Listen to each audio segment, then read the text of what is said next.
The dust has barely settled on a memorable weekend in Larkhall for the Iami, Honda and Bambino classes before the Rotax competitors take centre stage to bring down the curtain on the Wera Tools Motorsport UK British Kart Championships two-legged Highland fling around the tight and tortuous Summerlee Raceway. Our final visit to Scotland in 2023 may be the 7th event of this breathless season, but for more than 130 drivers in Micromax, Minimax, Junior Max and Senior Max, this marks the third of a 5-round campaign that has already brought them scorching sunshine in England and downpours and deluges in Wales. In Micromax, nobody will ever forget Josh Cormack's inspired tyre gamble that resulted in him lapping the entire field at Glanagorse, and with round 1 winner Emerson McAndrew-Uren falling foul of the wet weather in Wales, it is Edward Haynes who heads to Larkhall with a 1-point lead in the standings for the impressive RCE team. Minimax is in the midst of a classic season, with Cole Denham, Jacob Ashcroft and Albert Friend leading the charge not just in Britain but in Europe as well. Friend took the spoils at Glanagorse, but it is Larkhall specialist Denham who holds a 4-point lead over Ashcroft in the title chase, with Friend just 13 points back and the rest of the field beginning to fade away. Nearly 50 junior Rotax contenders are set to make the trip north, with the field as wide open as ever. Kimbolton winner Macaulay Bishop leads, but only by 12 points from Ewan Charman, with Glanagorse winner Timo Jungling among a number of drivers waiting to pounce. However, newly crowned GP plate winner Bishop enters this weekend fresh off a win at Larkhall in Junior X30, as he continues his quest for double title glory. And finally, we come to Senior Rotax, where Mark Kimber's victory at Glanagorse, coupled with Kimbolton winner Sean Butcher's exclusion from P2, has thrown the title chase wide open. Double podium finishers Matthew Higgins and Guy Cunnington are separated by just 12 points at the head of the table, but with 3 rounds still to go, 11 drivers start this weekend within 50 points of Higgins. Last weekend, 5 out of the 6 finals were decided by less than 0.2 of a second. Can our Rotax drivers make this weekend just as dramatic? The only way is to find out by tuning in to all the action on Motorsport UK TV, brought to you by Alpha Live. Thank you for that summary, Henry, but I do believe we have another announcement to make this morning. Very few things in life are as valuable as a smiling face and a kind word, and Sue Potter had both those qualities in abundance. Sue's sudden and untimely passing 2 weeks ago creates an irreplaceable void, not only within the close-knit British Kart Championship team of officials, of which she was a key member, but in the karting world as a whole. Sue was much more than a karting wife and mother. She was a respected and universally well-liked official in her own right, helping to run the holding area of the British Championship like clockwork, but always with those 2 priceless characteristics, a kind word and her smile, even in the often highly stressful environment where just being a few seconds late to her section meant a driver missed their race. Sue's path into karting came through her son Andy and her husband Ken. But as Andy transitioned into a championship-winning mechanic and Ken became one of the UK's leading race directors, Sue forged her own path into officialdom, greeting each and every driver in the holding area with a kind word and, of course, her smile. Sue Potter always brought a smile to any karting paddock she worked in, and while she'll be greatly missed by all who knew her, we will always remember her with stories of kind words and a smile. Yes, indeed. Well, thank you for that, Henry. Sue will be greatly missed, but I'm sure she will want us to continue racing, and that's exactly what we're going to do today. Of course, welcome everyone to event number 7 of the Wera Tools British Kart Championships here at Larkhall in Scotland. Here, 2nd week in a row for yourself. It is. First time I'm here ever. You're making your Larkhall debut, John. What have we got lined up for you today, ladies and gentlemen? Well, a slate of 9 races in total. We've got the Junior Rotax Repechage. You can see them there on the dummy grid waiting to go out. There are 21 drivers vying for the final 6 places in the pre-final and the final. Then we have our 4 pre-finals: Micromax, Minimax, Junior Max, and Senior Max. Then we will have the lunch break. During the lunch break, we have our Paddock show to bring you. We recorded it last night. Not just John and myself, but this weekend, Motorsport UK and Wera Tools are teaming up with Girls on Tracks, and Aileen McNaughton and Willow Parker have been here, not just helping us with the media side of things, but learning all about the runnings of the British Championship. You will see on our social media channels that they have recorded lots and lots of interviews, lots of content, and they even managed to get us 2 out of a job for 15-20 minutes. The Paddock show last night. You do really want to watch that. And then this afternoon's the finals, the 4 biggest races of the day. Like I said, last weekend, John, I know you were watching the Alpha Live coverage I was. on motorsportuk.tv. Got that one in. 5 finals decided by less than 0.2 of a second. Can we make it 4 out of 4 by the same margin? Yesterday, the racing was very, very good indeed. We had, 1 race.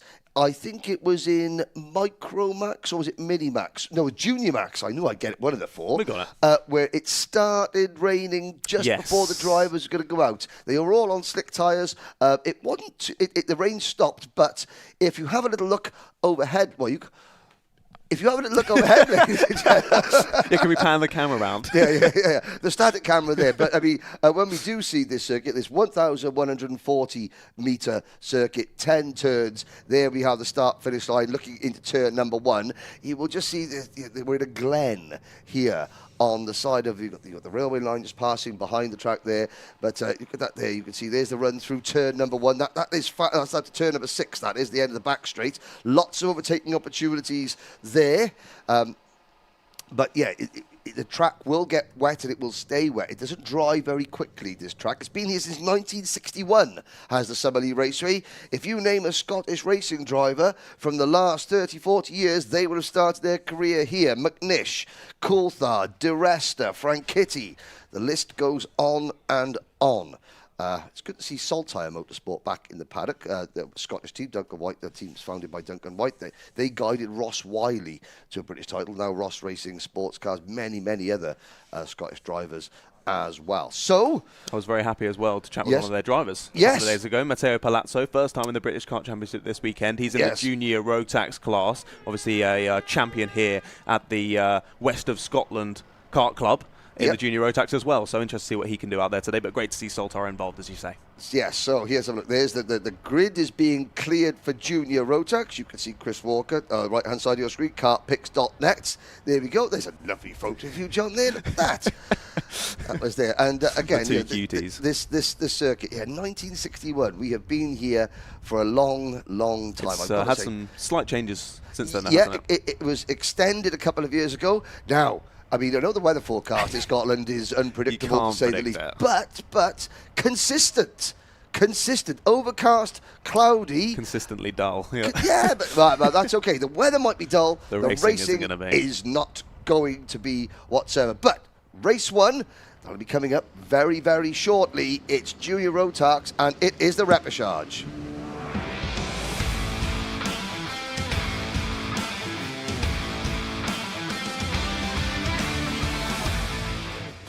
Here we go then, 6 drivers aiming to make to the back of the grid for the pre-final. It's William Antrobus and his teammate Lewis Goff on the front row, Kai Veach, Aaron Mieskis, Max Taylor and Matthew Sayer, your top 6. Then it's Deacon Russell and Nicholas Ellis there on row 4. Behind them, Zach Turner and Sky Parker round out the top 10. Then row 6, Hugh Moulton and Rachel Robertson. Row number 7, Joe Anderson and Julian Kovacevic. Then Arthur Thacker, Oliver Smith, Ryan Gill and Ayman Banzal. And finalising the 21 kart grid, we've got Jugas Pavalonis, Lachlan Johnson and Ethan Head. Yeah, Lachlan Johnson, terrible time yesterday. Had his best lap taken away from him in qualifying.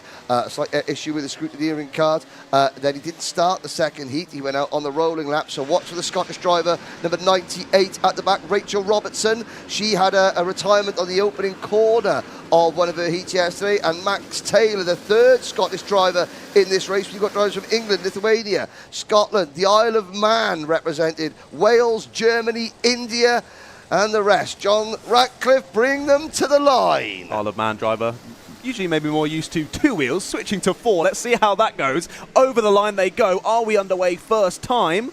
We are not. No. I didn't think so. I didn't think it quite looked like they were attacking that first corner. No. But again, it's a great try to look around the circuit. There's turns 1 and 2. That's the turn at Kirk at turn 3. This is turn number 4. You come out of turn 4 uphill, and you can see a little bit damp on the inside, just offline. There's the kink at turn number 5. Back straight into turn number 6 now. Lots of overtaking opportunities there. You've got to be very, very brave. You've got to almost drive onto the dirt to swing it wide, get a late apex, very nasty curve on the inside. In the wet, the drivers really attack that curve. Then into here, turn number 7. That curve on the inside is monstrous. Out of turn number 7, through the kink there, the exit of turn 7. Now turn number 8. This is where we saw, this corner here is where we saw Josh Griffin pull off one of the best moves I've seen in a long time to win Minimax heat number 2. Out of turn number 8, which is a banked corner, into the flip-flop section at turn number 9. And then the last run down to turn number 10, heavy braking. I am sure we will see some last gasp lunges into this corner, John. We saw it last weekend. I'm sure we'll see it again. It's 10 minutes plus 1 lap. The repechage. Let's go then. First race of the day, and it's a great start from your pole sitter, William Andrews. He quickly takes the lead, but as you can see, still a little bit damp offline. A couple of drivers getting it sideways there through the first couple of corners, but all still facing the right direction, it seems. And yes, indeed, it is the 57 to win William Andrews who leads us then through turn number 4, and he's already starting to make a pretty nice lead out there. Yeah, Andrews, again, not expected to be in this situation. Again, normally featuring much higher at the championship, but it just goes to show how fortunes can change over the course of a weekend. Move there for what would be 4th place going into turn number 6, but it didn't happen. And now they spread out. There's that was a big move. That was Aramieskis up the inside there. Oh, in the back of the field, somebody spinning. Was that a Hunter Motorsport Kart of Ethan Head? So Ryan Gill hasn't made the start. We have got the Racing Perfection number 18 Kart, the Birrell ART of Arthur Thacker. Racing Perfection back in the paddock. And there's Thacker having a move just off screen. There's the Kraft Motorsport Kart of Germany's Julian Kovacevic. This is a rough introduction to British karting for Julian. Hello to everybody on the live chat. We'll get to you at the end of this race. But look at that there, grass on the inside of the run down towards turn 4, John.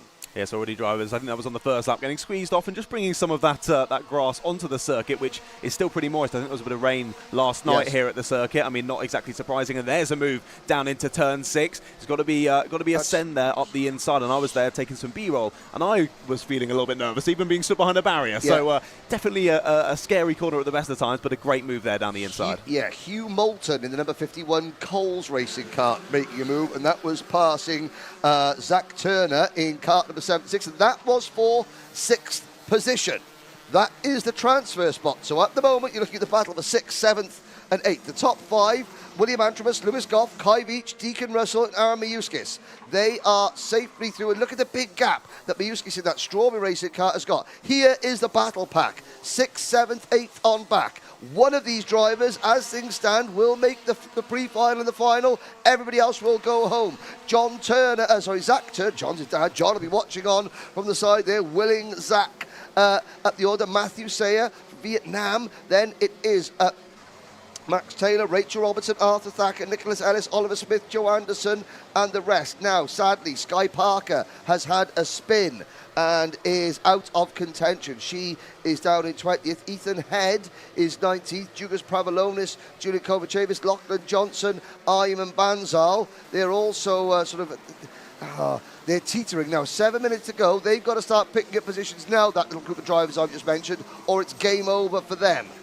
Arthur Thacker was under a little bit of pressure there through the final corner, managed to chop off the nose cone of Oliver Smith, who was trying to go down the inside. I actually think it was Nicholas Ellis, who may have then got it done later on in this lap. But impressive from Ethan Head, obviously, after that little spin on the opening lap. He's caught back the pack very nicely, made an overtake now up into 18th place and trying to push his way through. But the frustrating thing for the drivers chasing him behind, of course, as you say, need to get into that top 6 to get into the pre-final. And it doesn't really seem like the guys in the top 5, top 6 are fighting very much, so they're just starting to pull away. Well, you say that. There's the number 72 of Aaron Miuskis, and he was battling with Kai Veach, and Hugh Moulton has caught them in 6th position. He's brought Zach Turner and Matthew Sayer, Turner, the Hunter Motorsport driver, Sayer for MLC Motorsport. He's brought them up to them. So now 7th and 8th are all in this lead group. There's a gap back to Rachel Robertson, the Guy Cunnington racing driver, making her debut.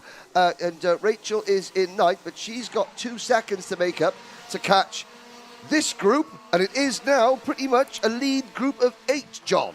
It is now becoming a bit more of a squabble, as there's that move down the inside from the 51 of Hugh Moulton, goes through, and Aras Miauskis drops him down into 6th, but obviously he's still there in that top 6 that's necessary. However, he's got no one in between him, no one keeping him safe from the 2 behind, who are still trying to close them down. That's Rachel Robertson and Max Taylor there, just sat in behind, so they now got to think, when am I going to go for it? Maybe already down the inside, there goes the 76 of Zach Turner, demotes Aras Miauskis out of the spot in the top 6, but they were going side by side across the line. Here they come back into camera shot. Who's got it? It's the Hunter Motorsport driver. And you can see there the MLC car of number 20, Matthew Sayer, going very wide through the first part of turn number 1. Now Turner has to start defending into turn number 4. This will release the 2 karts on your screen now, the 51 of Moulton and the 75 Synergy Factory team of Veach. And you can see Zach Turner sort of turning around. He doesn't need to signal, but Miauskis is going to take the position off in there. A little bit of experience. Oh, and they cross over. And so these 3 battling for 1 place in the final. Turner has it. Oh, connection. They all take each other out. They all manage to take each other out. Oh, Miauskis in the barriers. And Turner got delayed. I think Sayer may just have squeezed through. He did. Let's have a look. So Sayer up to 6th there. Oh, Miauskis fighting valiantly to get his kart back on the track. So Sayer, there he is, going through your screen now. That red, white and blue MLC Motorsport kart. And it's now down to these 3 drivers on your screen. Rachel Robertson, Max Taylor and Nicholas Ellis. Get your heads down, guys and girls. Push up forward. You've got to try and catch Sayer for the final transfer spots. Yeah, that was good for Sayer. It sort of meant all 3 converged on the same piece of tarmac, didn't they, exiting the corner? And because Sayer was the one on the inside, that bit of contact meant he could keep it on track. The others nerfed off into the barrier and onto the grass. But Sayer continues, as you say, still about 1.5 seconds between himself and Rachel Robertson leading this train of 3 in behind. But we saw earlier, Hugh Moulton, when he passed Kai Beach, thought about the situation, pointed forward, said, let's not fight this. We're in the spots to go to the pre-final. Let's just work together. That's what these 3 need to do now as well. Tap the helmet, work together, push each other forward. And you've got 4 minutes to try and chase down Matthew Sayer. Yes, you do indeed. Now let's look at the lap times. Last time around, Matthew Sayer, 50.68. Robertson, Taylor, wow, they were about a 10th quicker on average. The fastest the drivers in the chasing pack is actually Nicholas Ellis for the KR Sport team at 50.52. Time is ticking. A quick rundown of the order. Matthew Sayer's under investigation. So I said that the 3 drivers all converged on the same piece of tarmac right there. And I think the officials will just be checking the cameras. They'll just be having a look to see if there was anything untoward. Because, of course, that was a place in the pre-final and the final at stake. So, Antrobus, Russell, Goff, Moulton, Veach, at the moment your top 5. Sayer hanging on to 6th. If there is an issue, you can see the yellow screen there on the start-finish line saying that number 20 is under investigation. It's going to be vital who finishes 7th. If any problems happen to the top 6, then the driver in 7th is the first driver to get transferred into pre-final. At the moment, it's Rachel Robertson. Indeed, yeah, so that's, again, where it comes into play. We were saying about they need to work together. If it gets to the end of the race, then they may need to start battling over it again, but they may not realise that the driver is under investigation. So many things come into play. You've got so many things to think about, let alone just driving the car around such a tough circuit. Yes. You've then got to think about all these other things as well. So, as you say, Rachel Robertson just got to keep her head in the game, try and work together with Max Taylor for now. When it gets to the end of the race, it's no holds bars, and see who can get into the highest position and possibly be the beneficiary of said penalties. Yes, indeed. So Oliver Smith runs in 10th, Turner down to 11th, Joe Anderson is 12th, Arthur Thacker is 13th, Lachlan Johnson 14th, Julian Kovacevic 15th, Ethan Head is 16th, Ivan Banzal 17th, Jugas Pravalonis 18th, Sky Parker 19th, and Aaron Miauskis is 20th. 20 karts started this race. Sadly, Ryan Gill didn't. We hope that Ryan is okay, and yes, we'll see him back at the next round. Here are your lead group. It is indeed, yeah. The top 4 have all closed up.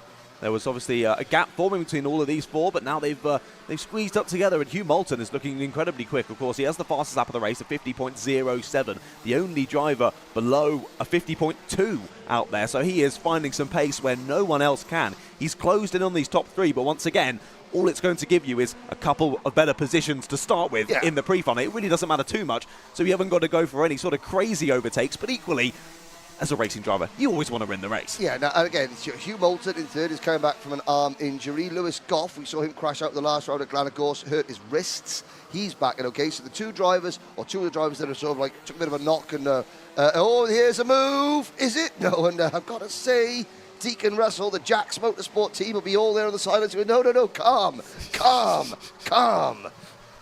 Yeah, try and calm it down, even though you're in the front three battle, but you've got to think wider than that. As a racing driver, especially at this level. That was a big knock of the curb there from William Antrobus there, just going through that little left-hand kink before we go into the final corner. Hasn't seemed to have slowed him down at all, but yeah, knocks like that, you've got to be careful. You could see your rear bumper falling off, or the exhaust coming loose, a chain coming off, and then suddenly you're getting a mechanical flag or stopping on circuit, and that's it. You're not going through to the pre-final at all, so it's driving with care and consideration, but also as fast as you can. Now, Rachel Robertson still runs second. We saw the under investigation flag going out. Nothing else has come of it. That'll go post-race to the camera crew, not our Alpha Live camera crew, but the other, the Motorsport UK camera officials to review anything. The top four nose to tail.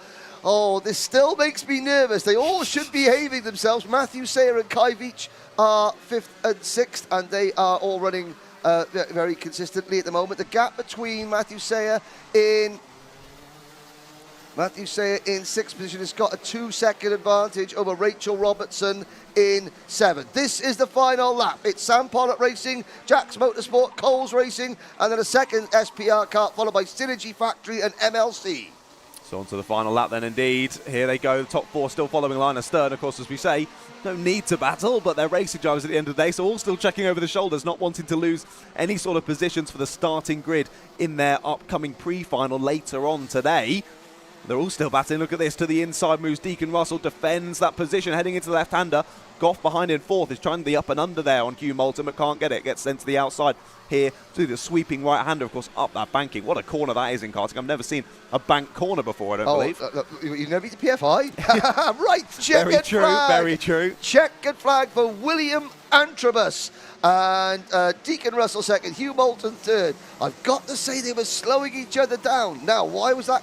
Why is that important? Well, if anybody in the top 6 has a dropped nose, it's a 5-second penalty. At one point, Deacon Russell, Hugh Moulton, they were more than 5 seconds in front of Rachel Robertson, who finished 7th.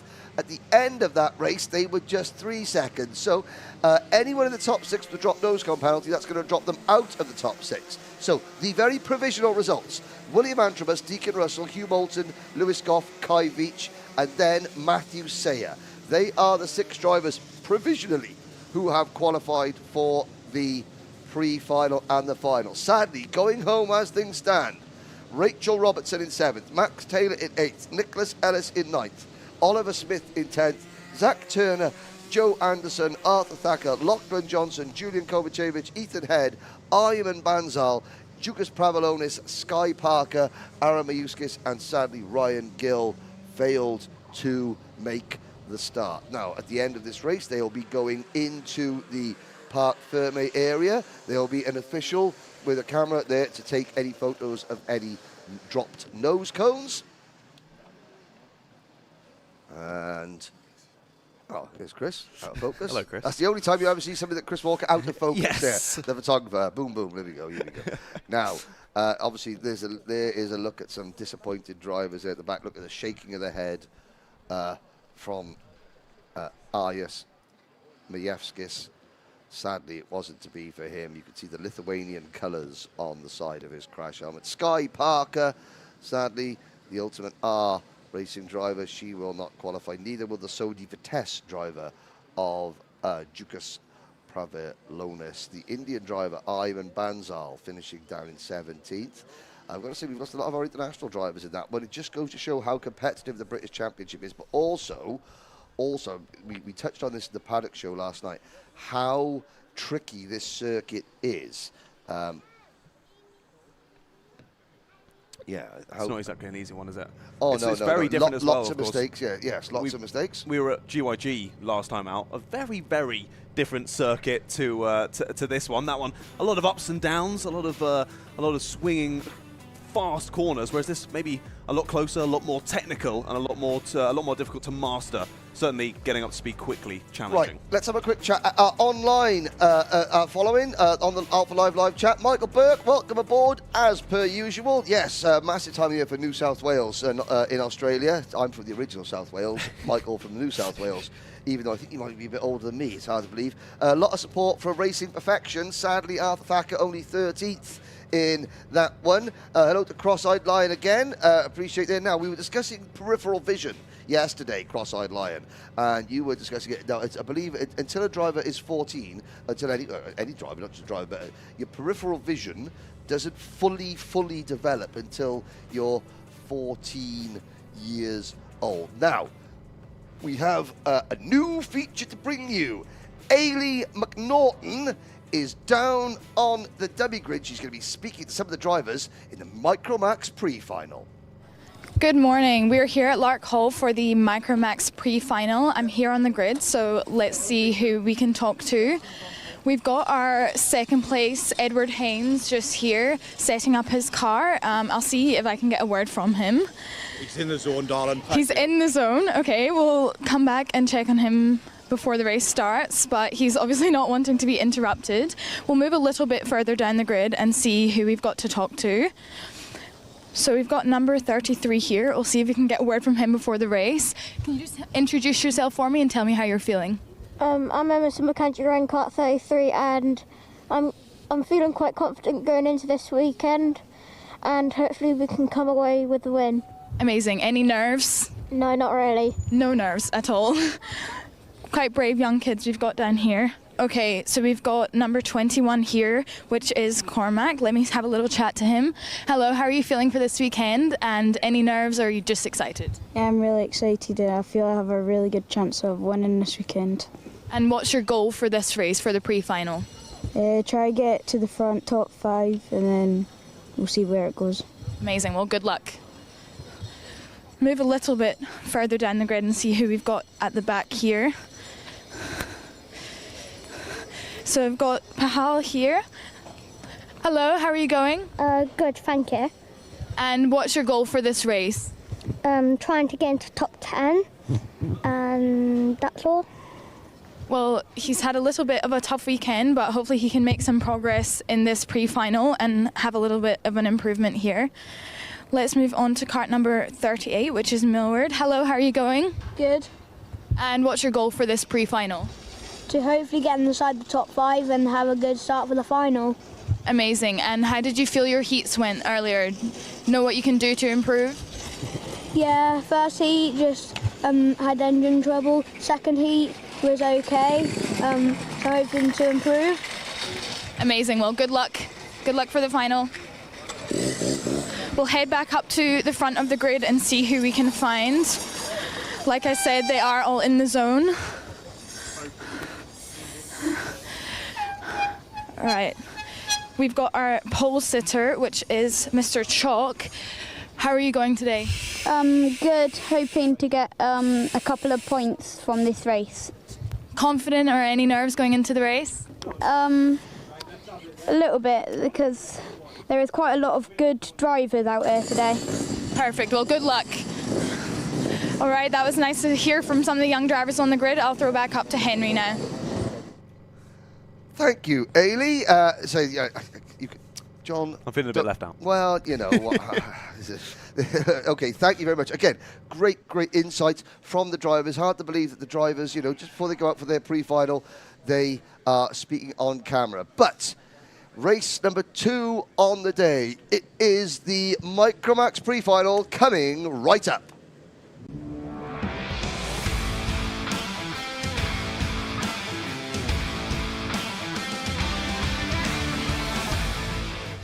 Here we go then, the top 6 are as follows. Pole position, driver number 64, Jensen Chalk. Edward Haynes, the pole city yesterday, starts alongside on row number 1.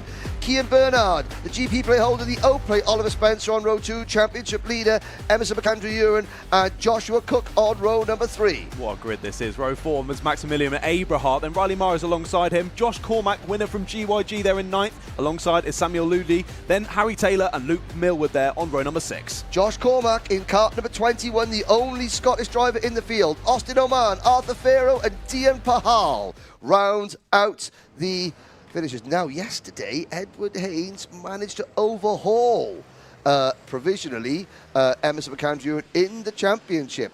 You've got on the laptop there, you've got your up-to-date there, but I've got my special Ian Rogers version, motorsport-timing.co.uk version. So they're into the tram lines. Haynes on the outside of row number 1 for the RC. Oh dear, and there's the number 41 kart in the background, Arthur Farrow. Oh dear.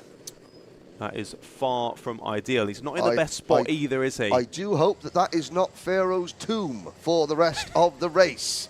And you can You're see on him. fire today. Oh dear me. Oh, he's got it going. Ah, well done, Arthur. And of course, you can't have any assistance from the marshals. Looks like he's coming back into the pit. So, however, I think we're getting the race underway already. Can we do it? First time of asking? No, we cannot. We're going to go round again. Indeed, but Arthur Farrow has pulled into the pits, sadly. So, indeed, it is his tomb for the day. However, of course, we've got 2 drivers off as they come back round. 2 drivers off on the grass. Number 22 there of Riley Morrow has had a bit of a spin. Didn't quite catch who that was. Possibly could have been Josh Cormack on the 21. It was definitely a red kart. Yeah, it looked like it could have been a Toby George Motorsport kart. Let's have a look. Well, they're only on another formation. Of course, they can close back in, get back into those positions, and yeah, luckily haven't come to a full stop, so able to rejoin.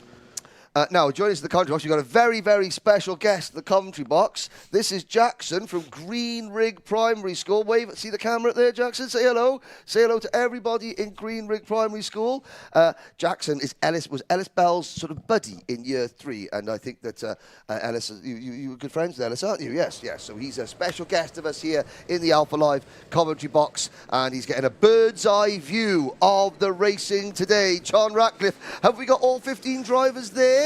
No, we've lost Arthur Farrow, sadly. So there are 14 of the youngest Micromax drivers aged between 8 and 12. You can race in Micromax up until you're 12 years old if you are wee enough. Indeed, yeah. Slightly smaller seats. I don't think we're going to fit in them, sadly. I need a seat for each limb.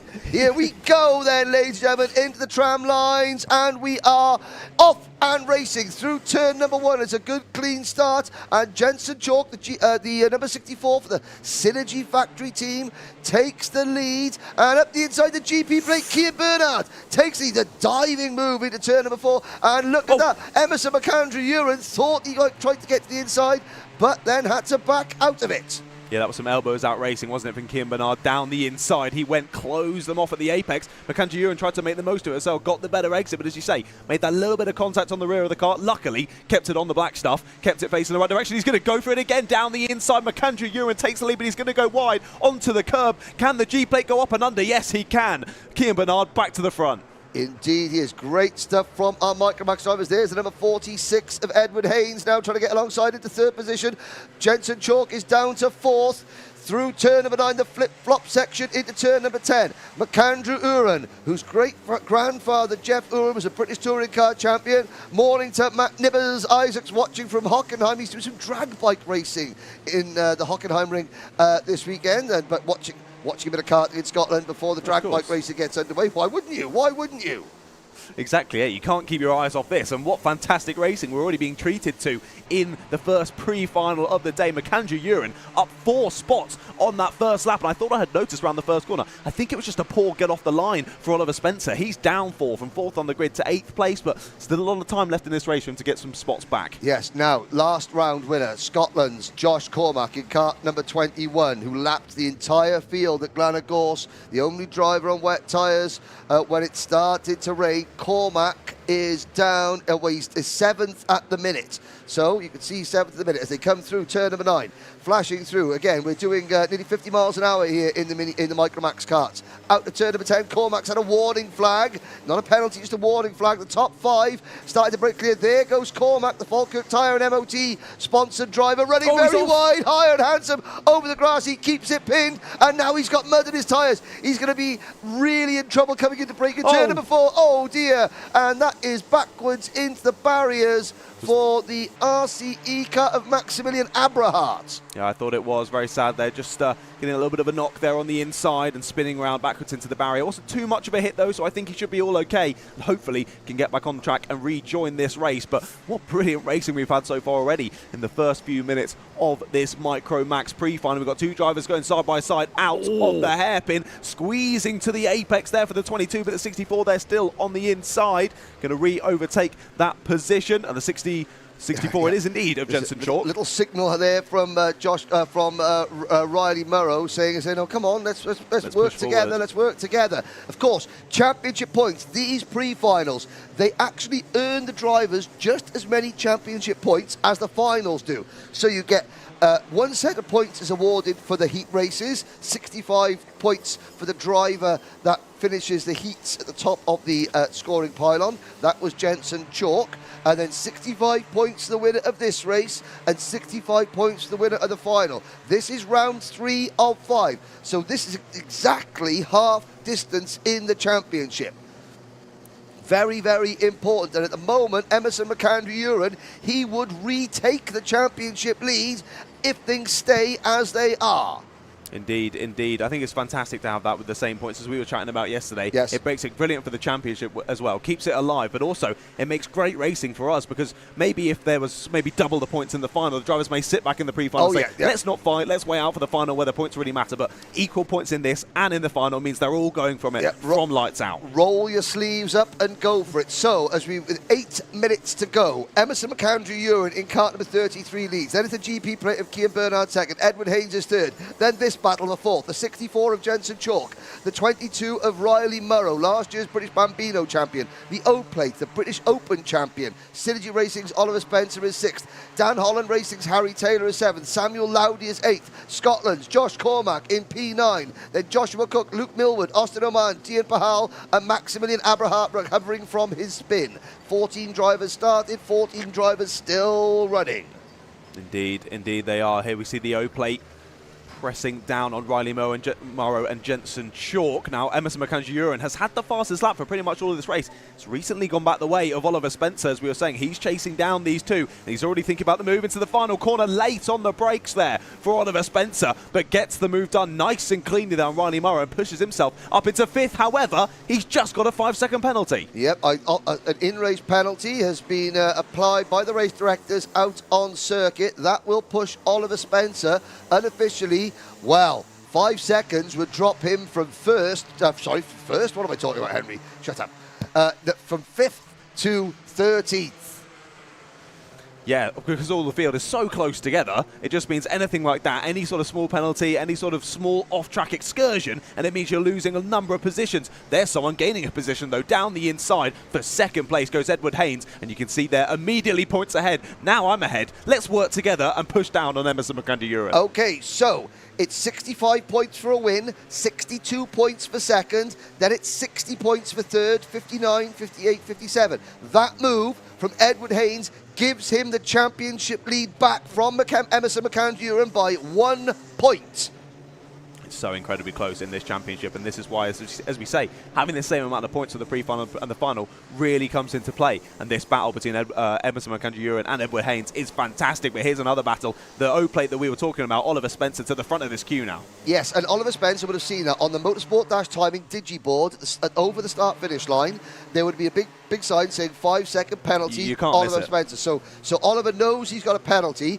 He's thinking to himself, right, the best way I've got to lead is get my head down like we saw there and just try and pull away and just try and drop as many drivers as he can. He's got his teammate Jensen Chalk just behind him. Oh, wheel to contact there between Riley Murrow and Harry Taylor there, but they both carry on. They just, the wide rear track of these two talk. That was Mojo Rubber meeting Mojo Rubber.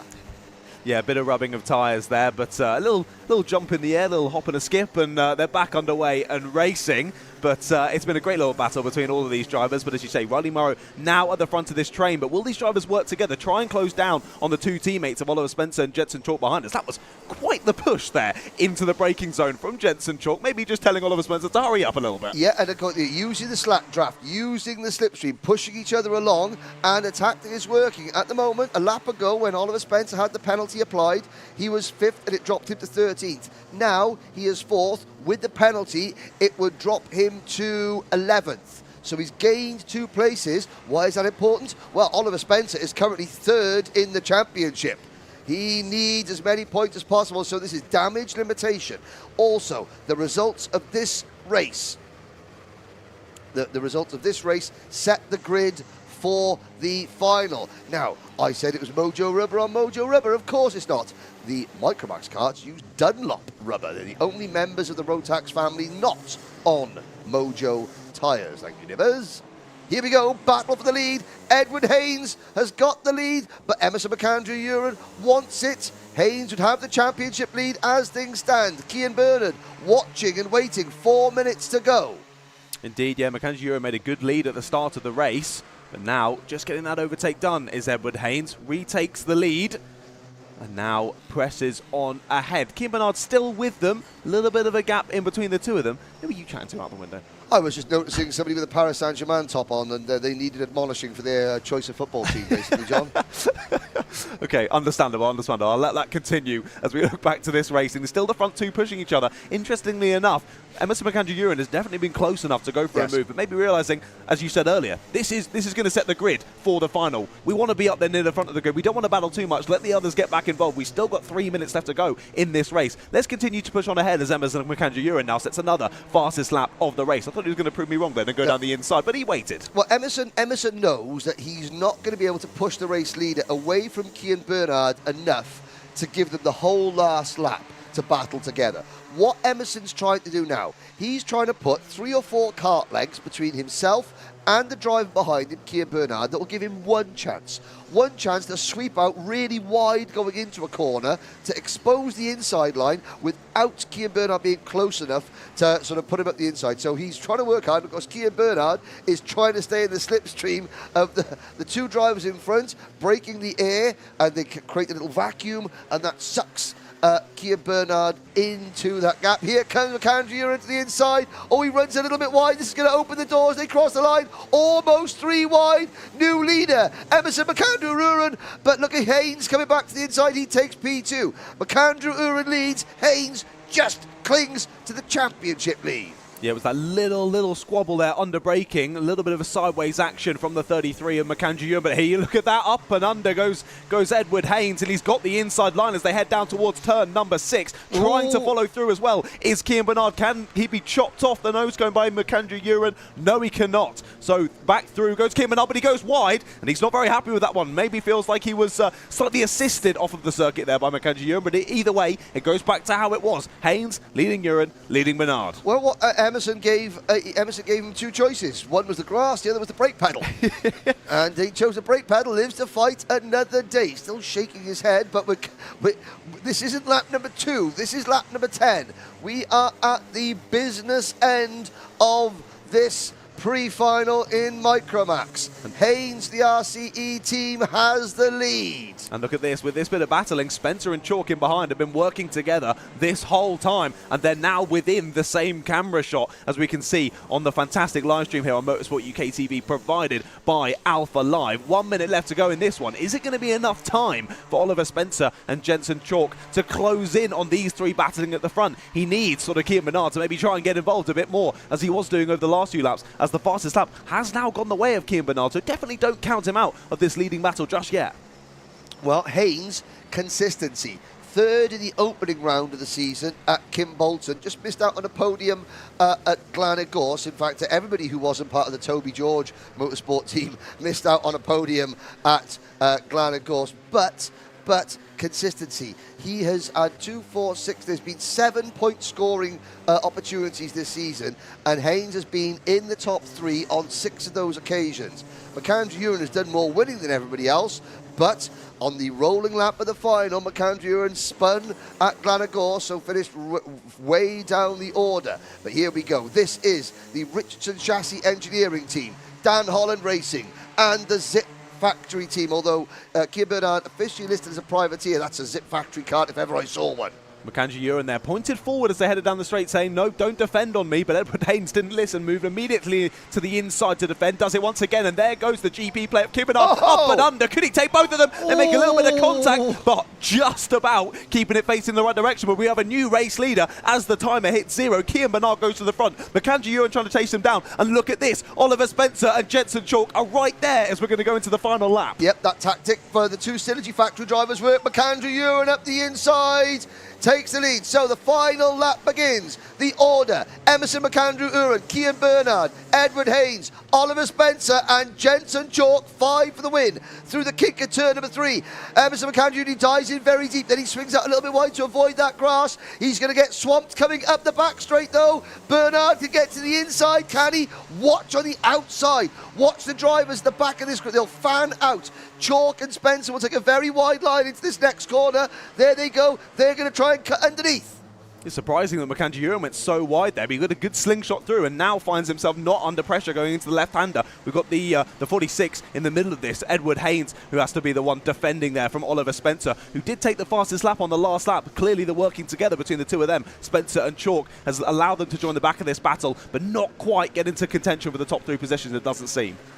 Yes, indeed. Through the flip-flop, Emerson McAndrew Uren will take the victory from Keir Bernard, Edward Haynes, and with Haynes finishing 3rd, Emerson McAndrew Uren unofficially will retake the championship lead as we now move into the second half of the season. The final in Micromax starts the second half of the 2023 Motorsport UK Wera Tools season, and we'll give you a quick rundown of the results. Yes, indeed, it was Emerson McAndrew Uren taking the win then in the pre-final in Micromax. Keir Bernard and Edward Haynes rounded out the podium there with Oliver Spencer in 4th. Jensen Chalk there in 5th, then Josh Cormack and Harry Taylor there 6th and 7th. It looked like they had a great battle across the line. Josh Cormack just pipping Harry Taylor to 6th place, with Samuel Ladley in 8th, then Riley Morrow and Joshua Cook rounding out the top 10. Behind them, Luke Millward, Diane Pahal, Maximilian Abraham and Austin Oman rounding out the 14 finishes in that one. Of course, we sadly lost Arthur Farrow before we got the race underway, but hopefully we'll see him back for the final later on. Yes, he will be reborn. He will.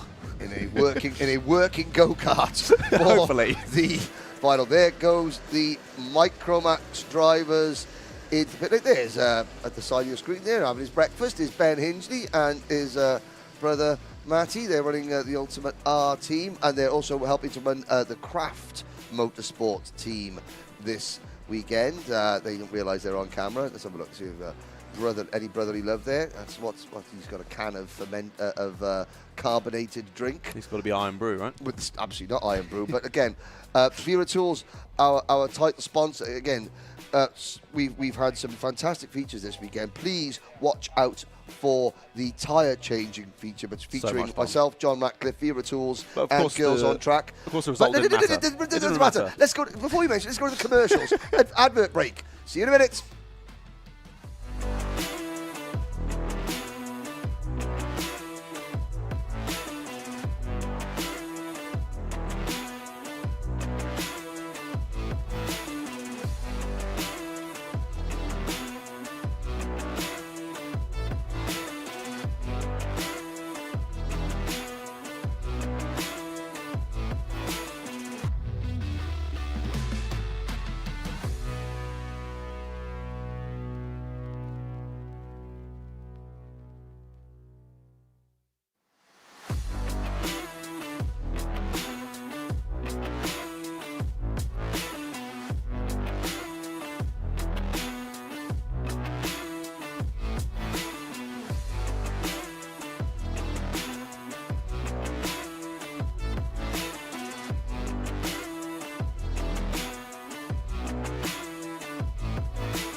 and we are back on the grid from the micros to the seniors with the Senior Rotax British Kart Championship pre-final. So we're going to take a little wander through the grid, see who we can catch a chat with before they set off.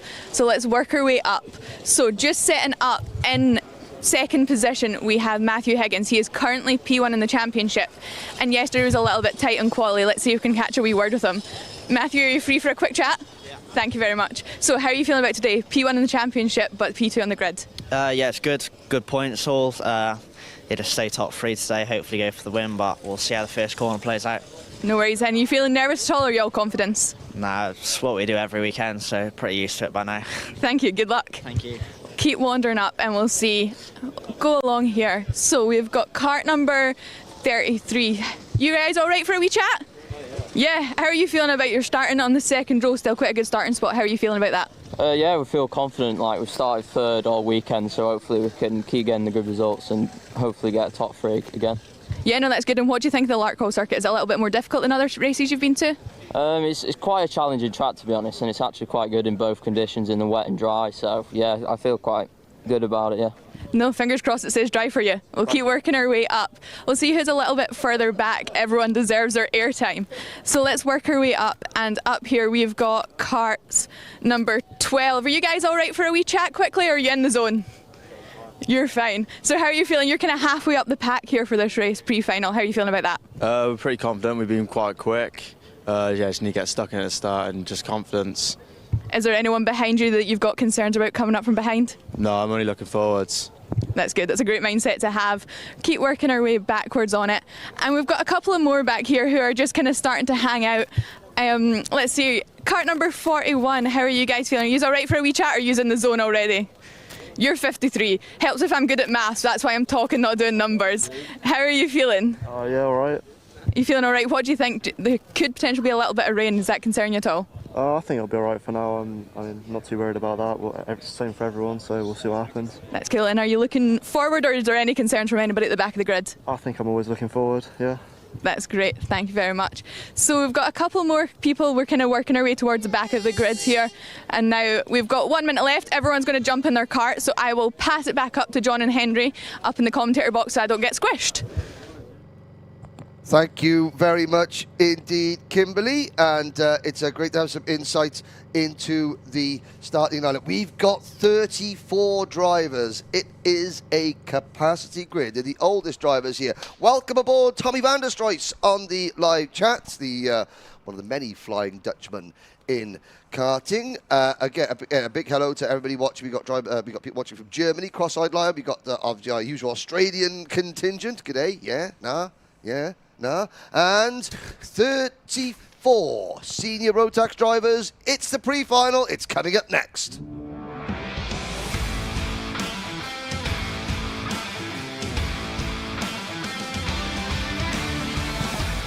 This is a packed grid. The reigning GP plate champion, Kai Hunter, starts from pole position. His Dan Holland Racing teammate alongside on row number 1. Great show from Jack Lilly to start on row 2 alongside Teddy Pritchard-Williams, James Lowther and Lewis Gilbert. The leading Scottish driver goes from row 3. In row 4, Archie Walker and Sean Butcher are there, then Will Ellswood and Morgan Porter there, rounding out the top 10. Pearson Bullock Carter and Mark Kimber just in behind them. Harry Linden, who we spoke to on the grid, and Guy Cunnington on row number 4. Angus Scrivener and Ben Follander on row 8. Then George Hunter and Jamie Perilli, row 9. George Donald and James Jackson round out the top 20 with William Pemble, Jude Fernahoe, Neo Clark and Alex Duncan down row 12. Spoke to Jude on the grid. Alex Moody, Dean Brierley, Danny Shields, Jay Kennedy, Jay Lawrence and Sam Cornwell round out your top 30. And finalising the grid, Max Kettle, David Altnetner, then George Holbrook and Jack Collins. Watch for David O'Leisner to make lots of progress with the Strawberry Racing team in the championship standings. Again, same as the Micromax. This race forms the end of the first half of the championship. Matthew Higgins, 417 points. Guy Cunnington, 392. Followed by Kai Hunter on 388. Jamie Perilli, 386. Mark Kimber, 378. Then Lewis Gilbert, 376. It's so close, but between second and about 12th. But Higgins' consistency is keeping him at arm's length from everyone else. Yes, indeed. Let's see if they can get underway. First time of asking. No, they cannot. We've not had one yet today, have we? Well, it is very, very difficult. The close proximity of the final corner to the start line. The drivers have got to get themselves into those tram lines, and they got to get them, and they can't accelerate. So when they get to the yellow line halfway down the grid, which is the acceleration line, half the field are still coming into turn number 10. Exactly, yeah, no, it makes it very, very challenging here, and then, yeah, you're straight into the racing action. So hopefully, second time of asking, particularly with a large grid like this, as you say, you've got a lot of drivers still not getting the acceleration done as we go green. So again, see if we can get it. An international field. Danny Shields over from Dubai. We've got David Olejna representing Poland, even though he's from Caerphilly in South Wales. Okay. We've got, the Welsh out in full force. Traffic Loice's Matthew Higgins. Scotland, if you're cheering for Scottish drivers, you've got Lewis Gilbert in kart number 29. You've got Alex Duncan in kart number 63. You've got Angus Scrivener in kart number 49. Can I just say hello to Alex Duncan's mum for giving me Iron Brew yesterday? Go for it. Hello, Alex Duncan's mum. Come up and see me in the commentary box and I'll say thank you for giving me my Iron Brew. There we go. I think you were gifted about 8 cans, weren't you, over the course of the Paddock show? That people either know me and love me or they're trying to kill me off. Maybe a bit of both. Here we go. Here we go then, 2x2 through the tram lines, and we do get it underway this time. Look at the amount of drivers flying through camera shot as we get it started, and already and off. Dear. One of the DHR drivers is off. It's the number 4, Matthew Higgins, dropping all the way to the back of the pack. Championship leader, Matthew Higgins. They're in trouble. He did a full 360 and he was very, very lucky not to come back on in front of traffic. Now we'll see how far he has dropped back. Let's see. Kai Hunter has the race lead. Oh, yes, he does. Up into second place is Jack Lilly for the Sam Pollitt Racing Team.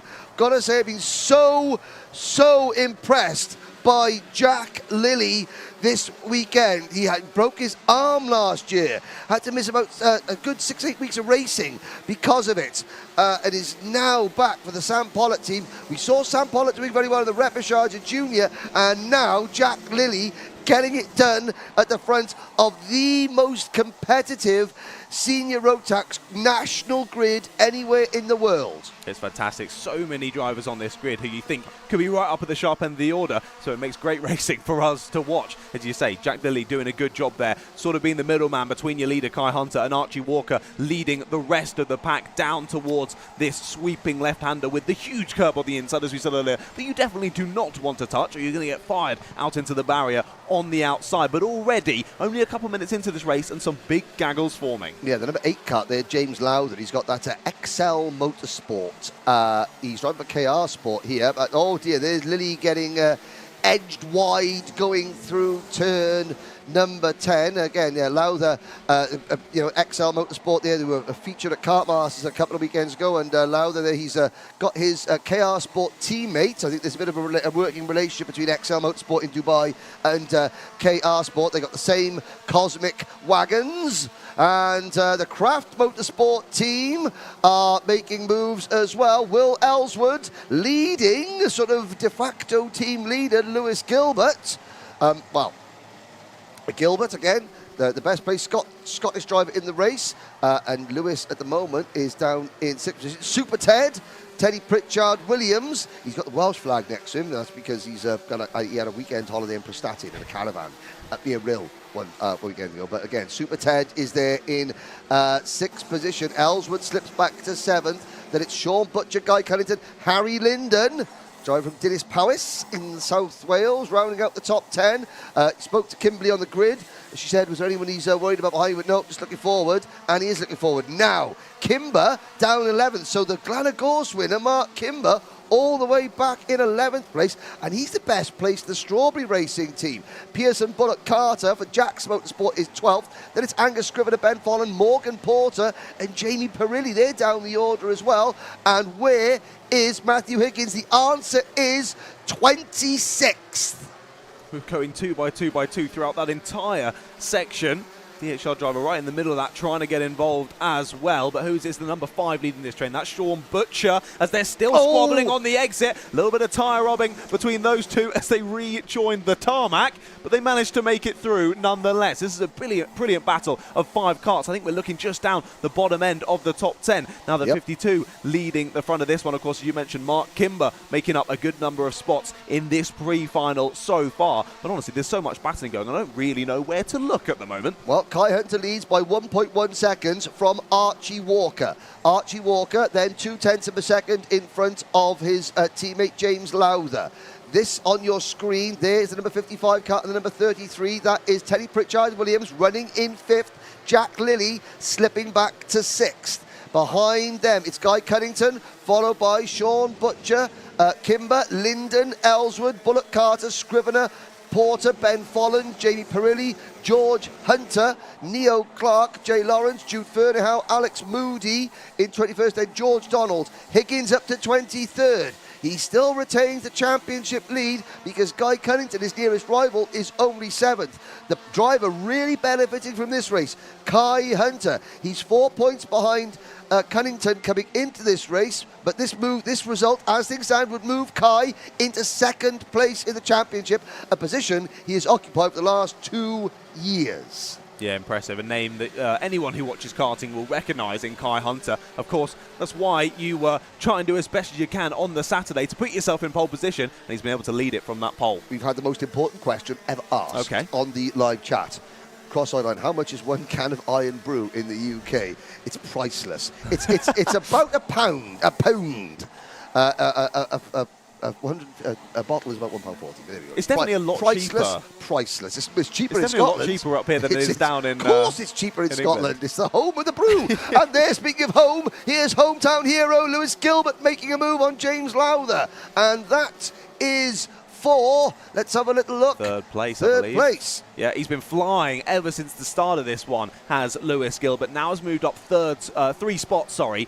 Fastest lap of the race, though, goes his way. 48.67, the only driver in the 48.6 second mark so far in this one. Continues to push forward. And as you say, Kai Hunter, he's got a good lead from the pole position start. Pushed out just over a second. However, if Lewis Gilbert's able to get through on Archie Walker, help to push forward those 3 towards Kai Hunter. Possibly they could get back involved with the battle for the lead of this race with how quick Lewis has looked throughout this one. Now, Matthew Higgins, he's dropped back to 22nd.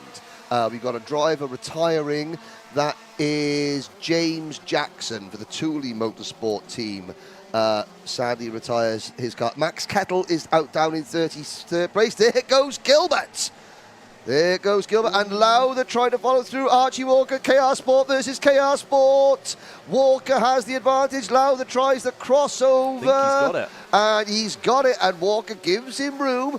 And now Walker comes back at him going into turn number 10, and Walker retakes it. And this is great news for Super Ted. Super Ted, Teddy Pritchard-Williams and the MLC team, they're going to be saying, come on, guys, keep battling because you're bringing us closer. Cunnington is there next. Then it's Sean Butcher, Kimber up to 8th, Lilly, Bullock Carter round out your top 10. Archie Walker just touched the rear right onto the grass there in the braking zone heading out to turn 4. Big snap of oversteer, but managed to catch it and hold on to it going through what is really a single file section of the circuit. But that bit of battling between these 2 teammates has just allowed for Lewis Gilbert to break that toe ever so slightly, push on ahead, and now he only has clear air in between himself and Kai Hunter. So of course, across the line this first time of asking, 1.3 seconds, 4 minutes and 40 seconds to go. Let's keep an eye on that gap. Lowther to the inside, retakes the position. Here comes Teddy Pritchard-Williams and Guy Cunnington. Now, Pritchard-Williams and Guy Cunnington have been working very, very well together, not battling, and they're going to try and pick up a couple of positions. Fastest lap of the race. Wow. Well, it's unsurprising that Lewis Gilbert has the fastest lap of the race. The amount of speed he's carrying is insane. 48.67 seconds is Gilbert's fastest lap. Kai Hunter's fastest lap is Cunnington to the position. That was cheeky. That was a last gasp lunge there. Great stuff there from Guy Cunnington. Lewis Gilbert's fastest lap, 48.67. Kai Hunter's fastest lap, 48.91. The gap with 3.5 minutes to go is 1.1 seconds. Gilbert is not done yet. Craft Motorsport, they've had podiums. They have not had a win in the British Championship yet. Indeed, yet is definitely the word to use at the end of that statement. As we said, when we first saw him get into second place, it was around 1.3 seconds. Then it dropped to 1.2, 1.1, now closing in on the 1 second mark. Can he get in Kai Hunter's toe? Of course, here at quite a technical, tight and sweeping circuit, maybe the toe doesn't come into play as much as maybe where we were last time at GYG. Of course, you've got that long straight running up to the top of the circuit. Here, maybe not mattering so much, but equally definitely giving some assistance. And now that gap has dropped below 1 second. 3 minutes plus 1 lap still left to go on the clock here. I still think this is all to play for the win in the pre-final. This could be really exciting. And James Lowther, Archie Walker and that whole squabble behind are only then a couple of seconds behind. So as Lewis Gilbert and Kai Hunter really start to trade blows, we could see more drivers coming into the mix as well. Exactly. And one driver going in, Sean Butcher, now chasing Teddy Pritchard-Williams, 6th and 7th. That's the back of this train. So there's Lowther. There is Walker. The 8 and the 7. Why have they got the single digits? Because that's where they finished in last year's British Championship. We have got nearly all the seeded drivers from last year back, coming into turn number 8. It's number 1 to number 10, isn't it, if I'm not mistaken? Yep, the seeded 1 to drivers. 10, yes. It used to be 1 to 15 back when I raced. A long time ago. A long time ago, when we had to put the numbers in chalk on the rear bumper. Oh, that's Jack Collins, the Pro Train Racing driver, out of the race. So we're down to 32 runners. And Hunter Gilbert is still there 2 minutes ago. He's now 0.8 of a second behind. We're going to have a battle for the race lead before this one is out of that, I am sure. It was a shame for Jack Collins. He's got 3 spots so far in this pre-final, so gutted to see him out of this race. But of course, we'll see him once again out later on for the final. Yes, indeed. So we started at the back. There were 34 entries in senior Rotax. Everybody made it into the pre-final. No repechage. Out of turn number 9. Into turn number 10, and the gap at the front is half a second. We're watching the battle for 3rd, 4th, 5th and 6th. There are your 2 leaders into turn number 4. And Lewis Gilbert has got his eyes firmly fixed on the rear bumper of Kai Hunter's car. You're starting to see Kai just have a little look around. He knows he's there. He knows he's there. The question is, has Kai got anything in his back pocket in terms of extra speed? He's upped his personal best lap as Kai Hunter to 48.89. That's still over 0.2 of a second slower than Lewis Gilbert. Hope Lewis Gilbert hasn't used up too much of his mojo rubber in this one. Meanwhile, Matthew Higgins still only 18th. Guy Cunnington is 4th, and so this result would still give Kai Hunter 2nd in the championship, and it would really close the leading group up because Higgins is not going to score well at all. Answering your question of has he used too much rubber, I'm going to say no. Previous lap was 48.74, lap before that 48.70, only 0.03 of a second off of that fastest lap of the race. So he's continuing to press on, let alone the fact that we've gone for a number of minutes in this race and now all over the rear bumper of Kai Hunter. However, how hard are they going to fight this? Of course, you don't then want to lose everything and be starting down right near the back for the final. No, I think, but so Lewis Gilbert started this with 6 and a half. Yes, pre-final or not, championship points on the line. The clock strikes 0. Lewis Gilbert is going to have 1,140 metres to try and take the win off Kai Hunter through turns 1 and 2, down through the kink at 3. Hunter defends, Lewis attacks. He's been completely unchallenged this race, hasn't he, Kai Hunter? Led from the pole, and he's been perfect, doing it absolutely perfectly, leading away, making that gap at the front. But Lewis Gilbert fighting his way through the traffic, setting fastest lap after fastest lap. He's chased him down over this pre-final, now doing everything he can to try and get through. But look at this, Kai Hunter showing his experience, placing the car exactly where it needs to be to fend off from Lewis Gilbert, and he's doing a perfect job as of now. It's not over yet, and Gilbert's going to try the undercut. Hunter parks it on the apex, then cuts across a little bit to make Lewis Gilbert think twice about it. Last corner, lunge, yes, no, no. Kai Hunter, perfect example how to keep a faster kart behind you just from positioning the kart well on the track. Guy Cunnington finishes third, so that actually, well, Kai Hunter takes second in the championship at the moment by a single point from Guy Cunnington. Archie Walker takes fourth, James Lowther fifth, Sean Butcher is sixth. So 3 KR Sport drivers in the top 6. Kimber up to 7th. We said don't count Mark Kimber out just yet. Let's have a full look at the results. Hunter, Gilbert, Cunnington, Walker, Lowther, Butcher, Kimber, then Teddy Pritchard, Williams, and look at that, John. The top 8 separated by less than 5 seconds.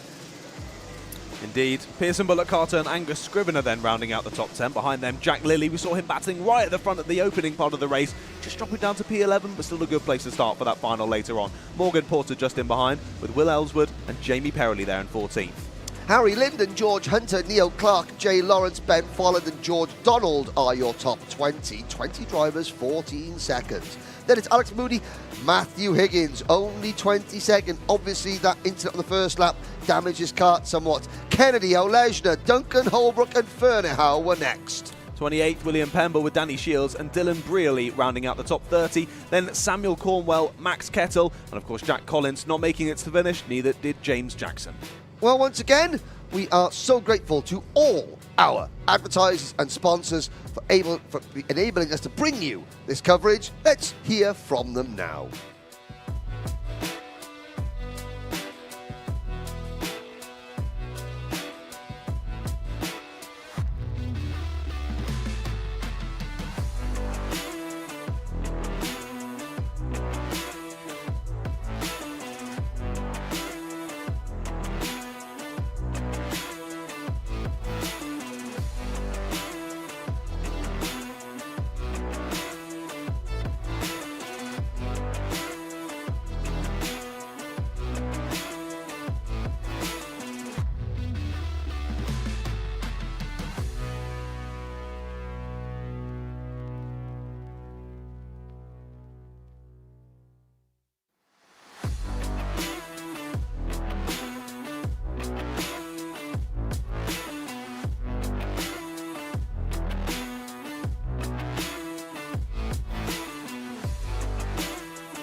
Hello, we're here on the grid for the Minimax pre-final and we're going to talk to some drivers about how they're feeling ahead of the race today. While we wait for the front of our grid to arrive, we're going to head a little bit further down and see who we can find. We have Thomas Reid starting in 12th place.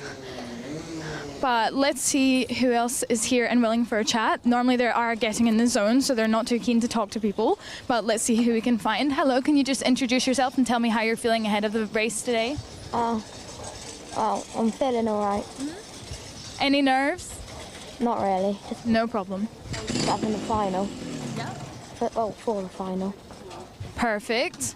All right, let's head down to the back of the grid and see if we can find Isabella Stansmore. Little bit of traffic here. It's a busy full grid today for the Minimax, and it is threatening to rain, which could make for a bit of an interesting place. Right. All right. Hello, are you okay for a quick chat? Yeah. How are you feeling ahead of the race today? We're not as positive as we were yesterday because obviously we had a horrible day yesterday. But we're just going to try and get further up than we are at the minute. Yeah, well, at least if you're starting here, you've got nothing to lose. You can really go for it and try and move forward. Yeah. All right, well, good luck for the race. Hopefully you can make up some places. Thank you. She has had a little bit of a tough weekend, but like I said, there's only up for her, and I'm sure she'll be able to make up some places in this race today. All right, the front of our grid is starting to arrive, so we'll head back up and see if we can talk to our pole sitter.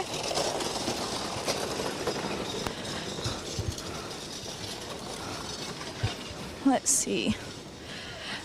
P1 and P2 are holding back to arrive, but we can talk to Ellisville in 4th place. Hello, how are you feeling ahead of the race today? I'm feeling pretty good. I'm a very good start position, but I'm on the outside, so I'm at a little bit of a disadvantage. But hopefully, slot in, make up the places, and yeah, top 5. And how are you feeling? What's your goal for the race? Do you think you can move forward, get the win? I mean, it's a long shot, but if everything goes to plan, then I think the win's possible. But I'm very happy with the podium. Perfect. Well, good luck. All right, let's see. We've got cart number 155. How are you feeling? Good, yeah. And do you like Larkhall circuit? Is this your home race? Yeah. What's your favourite part of this track? Everything. All right, well, good luck for the race. Thanks. P1 and P2 are taking their time, but let's see who we've got on this side of the track. Cart number 176. Hello, how are you feeling ahead of the race? Good, thanks. And what's your goal? Probably to get top 3. Top 3. Well, hopefully you can make some positions up, and good luck. All right, here is cart 113 arriving up the front. Some last minute checks on the cart before he goes. Let's see how he's feeling. Got Joshua Griffin. Hello, how are you going? Yeah, good, thank you. And what's your goal for today? Do you think you can hold on to your position or potentially even go forward? Yeah, hopefully we can go forward. That would be really good to start the final. And how's your weekend been overall so far? Yeah, it's been good so far. Hopefully we can keep it up. Perfect, well, good luck. Thank you.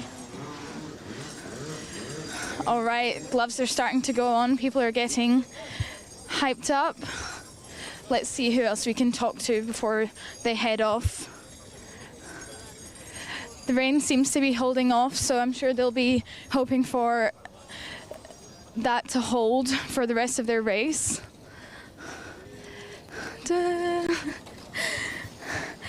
Hello. Do you want to introduce yourself for the camera? Hi, I'm Alex Goodson. I'm an Minimax driver, number 126. Perfect. And how are you feeling ahead of the pre-final? I'm really excited. Hopefully I can make as many positions as possible because I had a DNF in the last heat yesterday. So hopefully we'll just go from there. And after a DNF, does it make you a little bit more nervous, or are you going in with a clear head ready to go? Going in with a clear head, hopefully just make as many positions as we can. Keep pushing to the end. Perfect. Well, good luck. Thank you. All right, let's see if we can quickly grab our pole sitter, but they are just about ready to head off. We've got Jacob Ashcroft on pole today, who is 2nd in the championship currently. Just get a quick word before you head off on your race. How are you feeling? Do you think you can hold on to P1? Yeah, I hope so. All right, well, good luck. All right, I will throw back up to the commentary, and good luck to all the drivers in Minimax.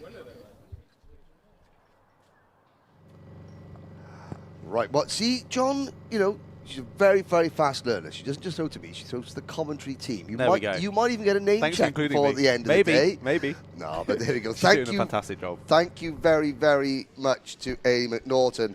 The stage is set for Minimax. Up next.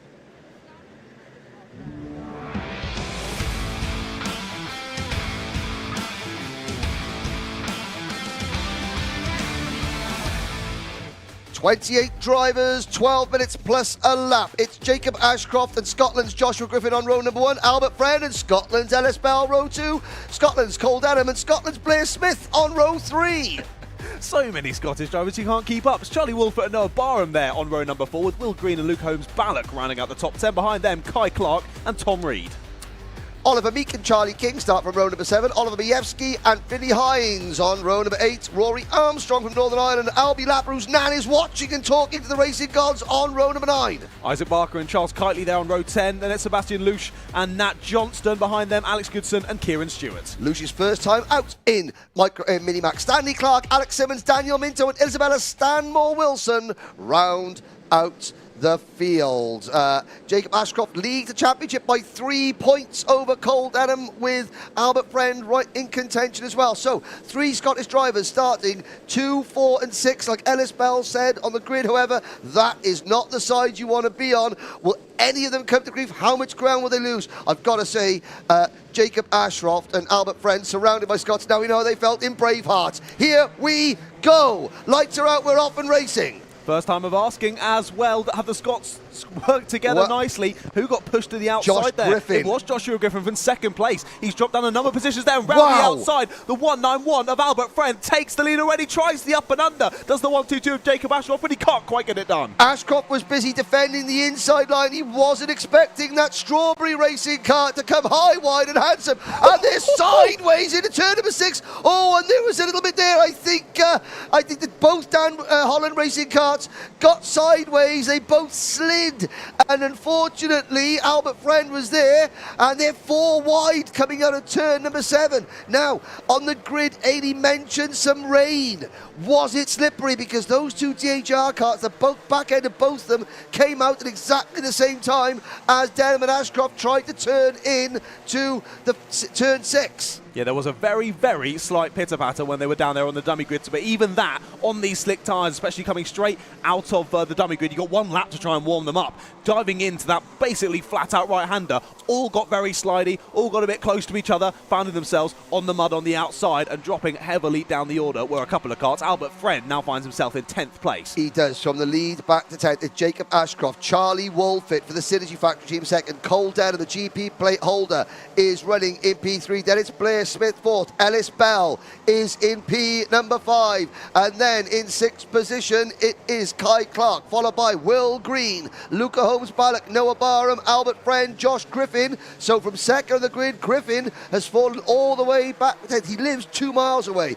Then it is Billy Hines, Charlie King, the farmer, Tom Reed, followed by Charles Kitely, Isaac Barker, Nat Johnson and the rest. Sadly, Rory Armstrong either did not go out or did not has retired on the opening lap. Albie Lapper is Barbara, you're speaking to the racing gods. Has it worked for you so far? Not quite sure. Where is Albie on the grid? He's down in 23rd. He's lost a couple of places, so it's keep talking to the racing gods. Kai Clark there, just going down the inside of Ellis Bell. Ellis Bell drops another position as well. The 154 of Will Green follows him through, and Will Green then is going to try and go down the inside of Kai Clark to make up another position. Great battling in the mid-pack, and you will see as well, fastest lap goes the way of Albert Friend. He finds himself back up into 7th place. He's right in the middle of this squabble, so clearly he's got the mud off those tyres pretty quickly, and he's already getting back up to speed, but more drivers going side by side there, squeezing each other off onto the grass as we come to the end of another lap. Jacob Ashcroft would extend his championship lead over Cole Denham to 6 points if things stay as they are. 5-second penalty for driver number 123, the Synergy Factory driver Luca Holmes-Ballock, who runs in 9th. Albert Friend has just passed Ellis Bell for 7th rather. It's Ashcroft, Denham, Wolfett, Smith, Green, Clark, Friend, Bell, Holmes-Ballock, Griffin, and then Barham and King.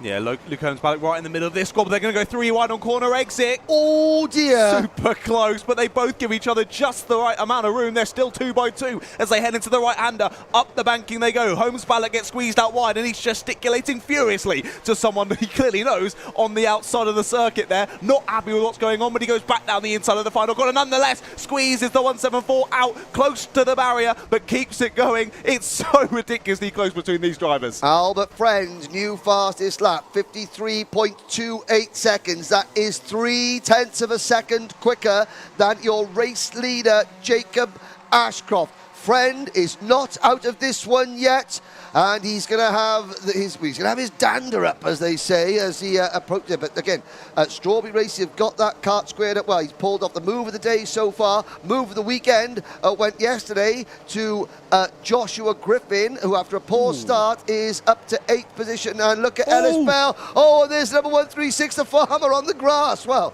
it's his home from home. Indeed, yeah, just tried to make the most of that. I think it was Ellis Bell who got squeezed out wide onto the curbs, rejoined. Another driver tried to dive down the inside, once again got squeezed to the apex. Over the grass they go. Luckily, I think able to rejoin. Again, Ellis Bell, he's dropped to 11th position. All not well. He's still, he's the only privateer in the entire field. You've got Dan Holland Racing, the Synergy Factory team, Argenti Motorsport, Strawberry Racing. You've got Coles Racing, KR Sports, Hunter Motorsport, Sam Pollitt Racing, all represented. 8 of the biggest teams in our sport and 1 privateer, Ellis Bell, who's hanging on in 11th place, but he's a bit of a cork in the bottle at the moment. Oh no! A 5-second penalty for race leader Jacob Ashcroft. He was the driver behind Albert Friend going into turn 6 on the opening lap.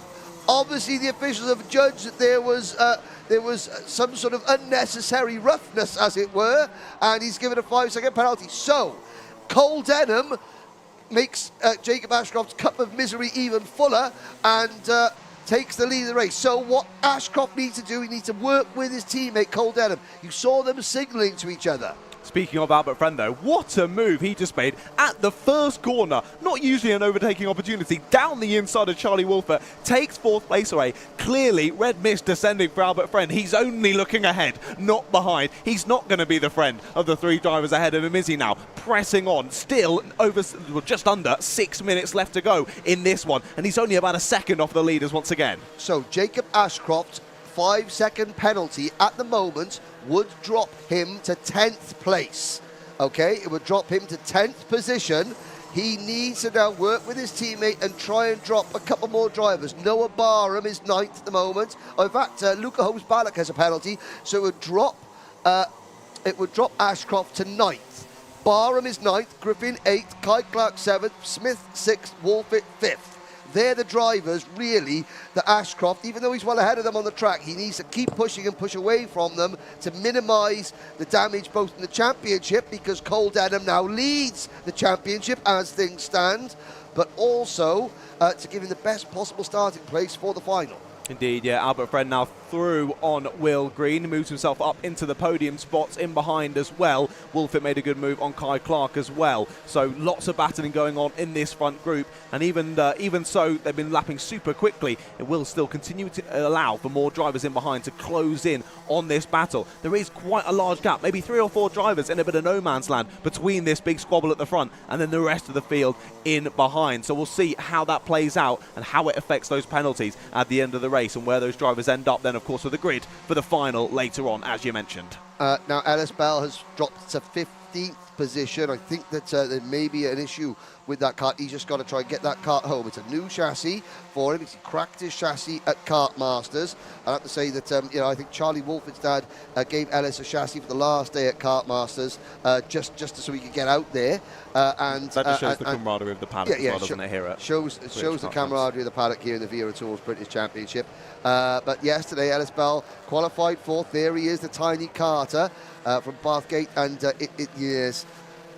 He's going backwards at the moment, but what he needs to do is not get to, if he finishes 16th, he finishes 16th, which is where he has dropped to now as the Hunter Motorsport car of Daniel Minto. Well, no, Ellis Bell stays 15th. I think it was Ellis Bell going back for the move at the final corner down the inside and holds onto it as they go through sector 1. Right, recap, 3.5 minutes to go. Cole Denham leads by 0.2 of a second over Jacob Ashcroft. Then it's Albert Friend back to third. Will Green runs in fourth, followed by Wolfitz, Clark, Smith.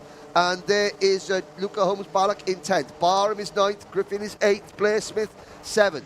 Now, Albert Friend will be closing in. Ashcroft has been given the 5-second penalty. I'm not sure if Albert Friend will have seen that. He may have done. So he may be aware that, oh dear, there we go. There was a move further back. That was Blair Smith, Joshua Griffin. Griffin up to 6th. Yeah, Joshua Griffin made the most out of that. Really opportunistic. It was really nice. Blair Smith went for the overtake on Kai Clark. Joshua Griffin swung out wide, got the exit, took both of them. Fantastic little move. But look at that. Little bit of knocking between Jacob Ashcroft and Cole Denham. Jacob still trying to push Cole forwards as Albert Friend continues to chase them down. Checks over the shoulder as they head down that back straight. Sees what kind of gap he's forming back to Will Green, who's leading the rest of the charge in behind. Knows that now he can think about those moves on Ashcroft and Denham ahead and not be too troubled by the drivers behind. Yes, indeed. Jacob Ashcroft's 5-second penalty would still put him 9th. So the top 9 are all still within 5 seconds of the race leader, Cole Denham. As we start lap number 12, Joshua Griffin, new fastest lap, 52.99 seconds. Friend looks over his shoulder. These are the top 3 in the championship, the top 3 in Europe as well. And they're proving why. They're amongst the very best. I'm pretty sure all 3 will probably qualify. I mean, I know that Albert Friend already has, and Jacob Ashcroft, I think. I'm pretty sure that all 3 of these drivers will represent Team UK in the Rotax Grand Finals in Intermax in Bahrain in December. And the rest of the Minimax world has been put on notice. These 3 drivers are going to be tough to beat, but with 90 seconds to go, they've got to sort it out amongst themselves to who crosses the line first. After making that move, though, in the last couple of laps, Joshua Griffin has now joined the next pack, Charlie Wolford, Will Green and himself. And on the previous lap, what a lap, 52.99. The only driver to drop down into the 52s now. He's charging through the field, now finds himself in the middle of that pack. If those top 3 of Denham, Ashcroft and Friend start to battle here through the last minute, Griffin, Wolford and Green could be very much involved. Yes, now what does Jacob Ashcroft do? He knows that even if he passes his teammate, Cole Denham, he won't be taking the win. He's seen the penalty. So does he just act as Denham's rear gunner to protect Cole Denham from Albert Friend? Friend might make that a moot point when he gets into striking distance of Jacob Ashcroft in the number 122 car to go for the move. Although they're teammates, though, they are still battling at the front of the championship. As you say, these are the top 3 in the championship. So maybe, they want to work together, but equally, you do still want to try and take as many points away from your championship rivals. So it's going to be a tough one. See how this plays out. And once again, these drivers are still so young. We mentioned it earlier in further heats and outings that not only have you got to think about racing around this difficult circuit and battling against these fast drivers, you've also got to think about that as well, how these penalties are going to play out and how it's all going to mangle itself out by the time we get to the finals. Okay, the clock strikes 0. There's Josh Griffin on an absolute mission. He has come bowling through that group there like an absolute bad man, and he is now into P4 and is closing into the top 3. I don't think he's going to catch them, but it's going to mean he's on the outside. No, he's going to start 3rd with Ashcroft's penalty. Joshua Griffin is going to start 3rd, where he wants to be. Exactly, no, he's had a great race through this one, of course, dropping down on this opening few laps, fighting his way back through amazingly well. And what pace he's still got right at the end of this session as we do now head on to the last lap of this race. It's still as they were in the top 3, all changed in slightly behind. Blair Smith gets up to 6th with Clark 7th and Will Green there in 8th. But we look back to the front runners when still the GP player of Cole Denham who leads us through sector number 1. He's led pretty much from the start here. He went up 4 positions on the opening couple of laps, has since led us through this one, but the 2 DHR drivers still working really nicely together. And Albert Friend, although he's caught them up throughout this race, hasn't quite been able to challenge through these last few laps. No, and of course Albert Friend, he may not know that Ashcroft has a penalty. He's probably sitting there thinking, well, I'm going to start third for the grid, and I started third and took the lead at the start of this race. He's not. He's going to start second on the outside of the front row, not where you want to be, and indeed he's even backing out to make sure of the position. So Cole Denham takes the win and retakes the provisional championship lead at the halfway point of the season. Joshua Griffin, he just drove away from everybody there on that second group on the last lap. Well, as Wolfett was defending from Smith, Griffin, what a fantastic drive to 4th position after falling right back to the, the tail end of the top 15 Indeed. At the start. Jacob Ashcroft's 5-second penalty drops him to 6th. So not the end of the world, actually. They were able to work together nicely at the end there, weren't they? Yes. And press on ahead of other drivers who were still squabbling. So your results: Cole Denham, Jacob on the road. Your results: Cole Denham, Jacob Ashcroft, Albert Friend, Josh Griffin, Charlie Wolfett, with Blair Smith, Kai Clark, Noah Barr, and Will Green, and Luca Hose-Ballock. Although Luca Hose-Ballock had an in-race penalty, that would move Charlie King into the top 10 ahead of Finley Hines, Charles Kitely, Daniel Minto. Yeah, good race from Daniel Minto there, our highest move up, 13 spots across that race. Oliver Miewski, who we chatted to yesterday there in 15th, and Oliver Meek in 16th. Ellis Bell, sadly, in 17th there. A tough race for Ellis, with Olby Lapper in 18th, Sebastian Lusch and Nat Johnston rounding out the top 20, with Kieran Stewart, Alex Goodson, Alex Simmons and Stanley Cart there in 24th. Then Tom Reed, 25th, and Isaac Marker, 26th, with Isabella Stansmore-Wilson, sadly, I don't think, making it to the finish in that one. And Rory Armstrong not starting. So that is 3 pre-finals down, 1 to go. We've been joined up here in the commentary box by young Jackson from Green Rig Primary School. Now I know Jackson's going to go and see Ellis. It was a disappointing result in that one, but Ellis has got one more race to go. So look up there, say thank you very much to everybody at Green Rig Primary School and their buddy system. Hopefully that you turned out to be as good a buddy as Ellis Bell was. Thank you very much for joining us. Remember down in the commentary box, 1 pre-final to go.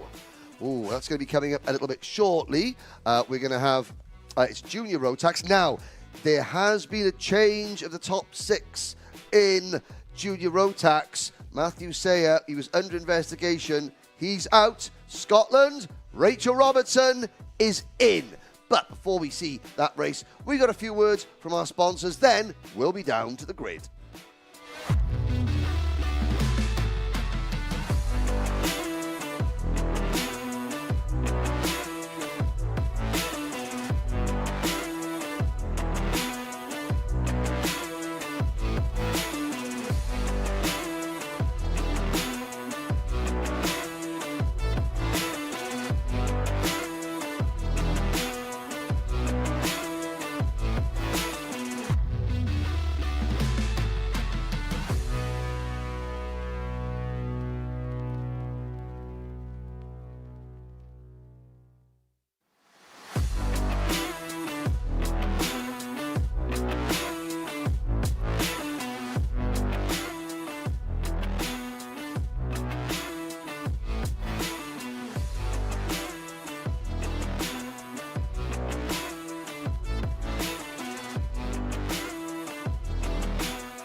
Hello guys and welcome back to the pre-final of the day, and this time it is the junior Rotax on the grid. We're going to take a little wander through, see if anyone's happy for a little chat before they head off on that final race of the day. So let's get going through. So we'll have a look in here. So in pole position we have kart number 0. You alright for a wee chat? So this is, I've totally forgot your first name, but your surname's Bishop and it's on your belly, so that's alright. So how are you feeling about today? I'm feeling alright. We had a really good day yesterday, so I hope we can do the same today. Yeah, and how are you feeling? So you're at the front of the grid, you've got everyone behind you, you've no one to look forward to. How are you feeling? I'm feeling alright. Obviously I'm starting on the inside, so I should get a good start, and then obviously I'm going to try and break away. No, that's really good. Good luck. We'll keep moving on up the grid. So we've got a couple of different karts. For the first time in a little while, we have Saltire kart back. So we're going to head up the grid and see if we can catch up with a couple of their drivers. Since we're in Scotland, it would be a wee bitty daft not to have a wee chat with some of the Saltire drivers. So our first driver, Reese, does have his visor down. I'm going to assume he's in the zone and not happy for a little chat. So we'll keep working our way on up, because up here further on we have Matteo Palazzo, who is another of the Saltire drivers. He also has his visor down a little bit. Is he willing for a chat? Matteo, you alright for a wee chat? Yeah, I'll come in and I'll crouch down beside you. So you have got your teammate further ahead of you. How are you feeling about that? Fine, yeah. Just trying to make my way up. Trying to make your way up. So are you more focused on looking forward, or have you got any concerns about a couple of the drivers behind you? Forward. Looking forward. That's good. And how do you feel? We've had a couple of little spits of rain here. How are you feeling about that? I don't know. Just take it as it comes. Yeah. That's good. Well, good luck. Thanks for having a wee chat with us. Now, working our way back furthermore, we have at the very back of the grid, unfortunately, we have Rachel Robertson. So it's always nice to see a female driver, especially when we're here with FIA Girls on Track. Again, it would be a wee bit daft not to have a little chat with her. So she is up here at the very back in a very nicely coloured kart, might I say. You alright for a little chat, Rachel? Yeah, you're the only girl, sorry, I got to pick on you a little bit. So how are you feeling? That was a pretty intense race first thing this morning to get your spot here. Yeah, it was quite good, made it. Yesterday was a bit difficult with a DNF, but at least I'm here now, so that's good. Now, you've got all those guys up ahead of you. What is your plan going forward for this one? On the start, I'll take it easy, just see where everyone's at, and then I'll try and make my way through. No, that's good. Good luck. We always want to see a girl further up the field. So we're going to work our way a little bit back further down and see if anybody else... Everyone's quite in the zone here. Helmets and visors on and down, which I can't blame them. It's looking like it's going to be a little bit of a feisty one. So we'll see if anybody else is maybe willing for a little chat. What about over here, kart number 86? Do you want to give us a little chat? Come on, I've picked on you now. You have to commit. So how are you feeling about this race? I'm feeling pretty good. I mean, I'm a long way back, so I guess just try and make up positions. Yeah, so some of the corners are a little bit tight. Do you think that might be a way to kind of squeeze through? It could be, but it also could be a way to lose out, so you have to be a bit careful. No, that's great. And how are you feeling? So you're a wee bit further back, but is that any kind of issues for you? No, I mean in Heat 2 we got squeezed wide a little bit, but nothing really. No worries. Good luck. So that is now the whistle to clear the grid, so I will hand you back up to John and Henry up in the commentary box. Thank you very much indeed. Of course, Rachel Robertson would have 2 young ladies in this field. Lizzie Mentier in 27th. A couple of birthday greetings. Happy birthday to Timo Youngling, and also earlier in the week, I think on Friday, Ethan Jeff Hall was celebrating a birthday. Well, they start 3rd for Ethan and 5th for Timo. Archie Clark starts on the inside of the 5th row of the grid. An official complaint to make about Archie Clark. He hasn't brought Sprinkles, the miniature Dachshund, up to the commentary box so I could have a cuddle. He needs his weekend cuddle, doesn't he? Well, yes. I get very tetchy without it. Macaulay Bishop, like I said, winning both heat races yesterday. Kenzo Craigie on the outside of the front row of the grid for our Gently Motorsport. Again, Kenzo, our part of the Mercedes Young Driver Programme. A win and a second yesterday for Kenzo. Matthew Sayers out of the final. Obviously, there was an incident with Sayers and with Turner and with Majewskis, and they got. But it's going to be the pre-final for Junior Rotax up next.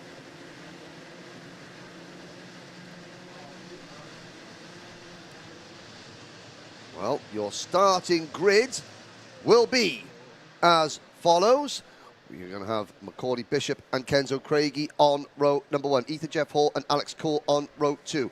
Timo Jungling and Harry the Lion Hannam on row 3. Josh Graham and Leon Hasty row 4. Archie Clark and Thomas Behrman row 5. Cian Garrity and Rhys Bailey on row number 6. Then it's Harrison Crowther, Harrison Whitcomb, Thomas Min Spearing, Josh Turnbull, Gustav Usakos, Matteo Palazzo, Archie Buttle, Tyler Harris, Brandon Truman, Kacper Tomalewski, Ewan Charman, Ethan Carney, Thomas Ingram Hill, Reg Hayward, Lizzie Mentier, John Brown, William Antrobus, Deacon Russell, Hugh Moulton, Lewis Goff, Kai Veach and Rachel Robertson.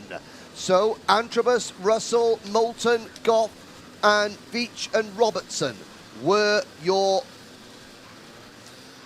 6 transfer drivers from the repechage. Getting those tyres warmed up as they come out of turn number 8 into turn number 9. This is going to be a special one, John. Indeed, we've got another bumper grid for this one, and they're going round once again. Another lap to warm up those tyres as we get the Junior Rotax pre-final underway very, very shortly. Now, yeah, was very impressed by Kenzo Craigie starting on the front row for this one. He's had some really, really fantastic performances this weekend. Let's see what he can do for the front row of this one. Yes, indeed. The crowd watches on. The drivers are coming up the hill through that wide right-hander. Now into the first, the left.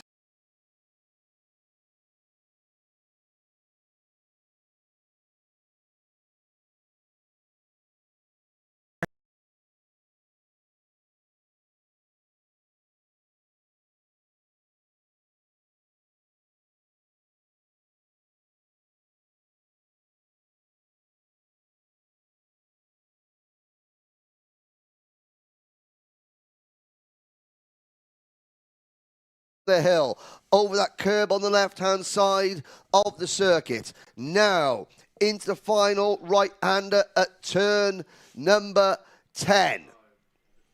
Harrison Crowther should have been there on 13th. He's chasing down the pack as they get ready to get this one underway, and we do get it underway.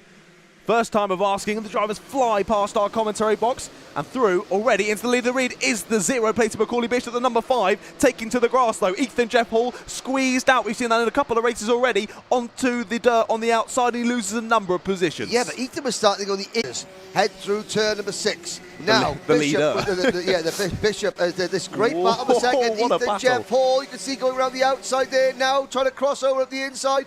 There's a huge gaggle of karts from second place back to about 25th. They're all together. Craigie to the inside of Harry the Lion. The Lion growls, bears his teeth, but Craigie is past. And Kenzo Craigie, well, he's in about 4th or 5th position as we cross the line to complete lap number 5. Bishop with the fastest lap of the race, 49.76 seconds. 2.6 seconds. Leon Hasty, a 5-second in-race penalty for the driver of kart number 38. The Thule Motorsport driver, one of several Scottish drivers starting at the sharp end of this field. But Macaulay Bishop in a league of his own. He extended his championship advantage over Ethan Jeff Hall by 5 points yesterday. And, yeah, he's looking pretty comfortable. Yeah, Ethan Jeff Hall had a poor start to this race, didn't he? Of course, he's trying to pressure Macaulay Bishop in the championship. However, he's battled through the pack fantastically, as we saw that battle from second backwards really kicking off at the last couple of laps. He's chased them down. He's got involved. He's now found his way back up to second. Can he be the driver to sort of coax all the rest of the drivers up back towards Macaulay Bishop, or is Macaulay Bishop going to continue extending this lead? Well, I just saw Kacper Tomalewski and the Jack's Motorsport car of Deacon Russell trying to go side by side through turn number 1. Now, you can see where the spectators are on the right-hand side of your picture. That is a great vantage point. The kart's all understeering through the first part of turn number 1, but the idea is you try and like clip the apex of the second part. So you've got to position the kart right sort of in the middle of the track almost through the first part of turn number 1, almost flat out. It's missing that first apex to hook up the second apex, isn't it? But then that leaves you vulnerable for someone, as you just said, to dive down the inside of that first part, block you to the second apex, force you out wide to the dirt on the exit and take the position. So really, really lovely corner and great for lots of bits of racing through this first section. You saw a mechanic there sort of giving a signal. That is to tell the driver to raise the cap on the radiator to raise the radiator flap up, let the engine breathe a little bit. Kenzo Craigie for Argenti Motorsport, 49.55 seconds as he closes in on Timo Youngling. Alexander Cole, best placed Scottish driver at the moment, in 6th position. Harry the Lion Hannum, then Cian Geraghty, the 2 Jack Dex Racing drivers, 7th and 8th. Thomas Min-Spearing, Thomas Behrman, 9th and 10th. And it's Gustav Usakovs, Ewan Charman, Brandon Truman. Charman came into the weekend 2nd in the point standings, had a terrible day yesterday. However, he has gained 11 places at the moment. The only other driver to gain more places in this race than Ewan Charman is Hugh Moulton. Now, we saw Hugh in the Paddock show last night, John, didn't we? And he cut a pretty dejected figure, I have to say. However, his spirits will have been raised a lot. He's already up at the 16th position, ahead of Harrison Whitcomb, who has fallen back to 17th, Archie Buttle, Thomas Ingram Hill, and Deacon Russell, the top 20. Lizzie Mentier is 21st. Rachel Robertson is 28th. It's all sort of turned around for Kenzo Craigie. I've been very, very impressed. He's well within that secondary battle now, as now he is finding himself under a little bit of pressure from behind of Timo Youngling. Actually, that's because he's just made the move on Timo Youngling. Puts himself up into 4th spot, impressively so. He looked like he was being a little bit swamped at the start. It was sort of when, as you said, Harry Hannum got involved, tried to make that move. Kenzo Craigie blocked him off, retook the place, and that sort of flipped a switch inside him. Now he's got the fastest lap. Now he's pressing back forward once again, and now he can start to pressure Joshua Graham and Jeff Hall just in ahead. But as I said earlier, Jeff Hall, could he be the one to close the gap to Macaulay Bishop? No, that gap continues to extend. Yes, indeed. 3.17 seconds. Now, for Macaulay Bishop, that's his advantage over the 3 karts that you're looking at on your screen. Jeff Hall, he's done his personal best first sector on this lap as Jeff Hall. I've got to say, I missed out on the birthday cheesecake that Ethan's dad had made, which I'm very upset about because Matthew Jeff Hall makes a superb cheese. We'll be here all day. We'll be here all day. Yeah. Oh, you know, get in the motorhome, Matthew, you know, whip up a quick cheesecake for the commentary team. You know, Reg Hayward getting a 5-second penalty. Reg Hayward for Coles Racing down in 23rd position already, and that's going to drop him back to the lower reaches of the top 30. Now things have finally started to calm down. Great viewpoint there. That's a great camera shot there, showing the drivers coming through turn number 1. You've got to be sort of right over in the, almost like not quite centre circuit, but towards the, as you're sitting in the car, to the right-hand side of the circuit. But you're so far away from the apex, you've got to guess your turning. Yep. Then the kart understeers. Then it finally, as you ease back off the gas, bites, and you get the second apex for the run down the back straight, down the hill towards turn 4. Sorry. Indeed, yes. It's all on feel and it's all on trust, and that's where lapping this circuit a number of times gives you that edge on the other drivers of being able to hook that up every time. Despite if you have some condition changes, a slight pitter patter of rain, you then know how to attack it next lap, whereas other drivers may be having a bit of a leap of faith into such a corner. Oh, there's a move from Archie Clark. Now Archie Clark has had a terrible start. He was on the grid. He was 9th. And he has dropped all the way back to 28th position, but he was just passing Kasper Tomilewski for 27th. Indeed, yeah, and just behind him as well, involved in that battle, Matteo Palazzo after that early incident. He's fighting back through nicely. He finds himself in 29th, but we still watch this battle up ahead, and through has gone Kenzo Craigie. He's into 3rd place now. Joshua Graham finds himself in 4th. Timo Youngling still very much with them as well. It's given a little bit of breathing room to Jeff Hall. That gap between Jeff Hall and Bishop, though, continues to extend. 3.5 seconds the gap now. Mechanical failure for Harrison Whitcomb, though. The number 99, he's got the meatball flag, and he's going to have to come into the pits. Yes, indeed. So Harrison Whitcomb will become only the 2nd retirement of this race. John Brown runs 32nd. The Sam Pollock Racing Team. Rachel Robertson is 31st. Ethan Carney is 30th. Then it's Tyler Harris, Kasper Tomilewski, Matteo Palazzo, Lewis Goff in 26th. Archie Clark rounds out the top 25 with Reg Hayward just in front of him. Reese Bailey, Lizzie Mentier, William Antremus and Deacon Russell in 20th with Russell. Then 19th is Krauser, 18th Buttle, 17th Ingram Hill, 16th from 31st on the grid for Hugh Moulton. Brandon Truman is 15th, Leon Hasty 14th, Josh Turnbull 13th, Gustav Uskovs 12th, Thomas Behrman 11th, and Ewan Charman from 23rd to 10th for Charmander. I'm not sure if maybe our graphic was slightly wrong. I can't see the mechanical flag on our timing. It's changed to possibly a warning flag. So we'll keep an eye on that for Harrison Whittaker. We'll see whether he does pull into the pits. If he doesn't, I think we can assume there was no meatball flag, simply a warning for something that's gone out on track. But we will keep an eye on that throughout this race. 1.5 minutes to go. Harrison Whittaker in kart number 99 has stayed on circuit. So maybe that was a glitch. Indeed. He has got a little warning, so does need to think about what he's doing out there, and just keeping that nose clean. But this battle, it's gone from a 3-way battle to a 4-way battle. As we said earlier, Kenzo Craigy's pace has come into its own in this second part of the race. He's now chasing down Ethan Jeff Hall with 1 minute to go, and if they start to battle over that P2, of course, then we'll see the rest of them behind. But as you said earlier, they want to think about that starting position for the final as well. Maybe Kenzo will think, actually, I'd prefer to start in P3 and on that inside of the grid. Okay. This is a really interesting. So Ethan Jeff Hall, last year, European Junior Rotax champion, on the podium at the Rotax Grand Finals. This year, it's his last year in the UK as a junior driver. In Europe, he races as a senior. He won the Rotax International Trophy Senior Rotax Championship. Kenzo Craigy, straight out of Honda Cadet last year. I was about to say, this is youth versus experience. Youth has triumphed already. But Ethan Jeff Hall probably didn't fight it. We missed the move. Ethan Jeff Hall will now start, as things stand, third on the inside row of the grid. Kenzo Craigy, it's great, it's championship points, and Kenzo is looking to break into the top 10 in the championship. Exactly. He is all the way down to 24th at the moment in the championship standings, but Kenzo is going to be, at the moment, starting on the outside of the front row. That is right. There is proof that Harrison Whittaker did not come in. He's still on track. And that's a great camera shot there. Up the back straight. You can see the different lines the drivers are taking. So here's about second, third, fourth, and fifth. The clock has struck 0. It's Craigy, Jeff Hall, Youngling, and Graham.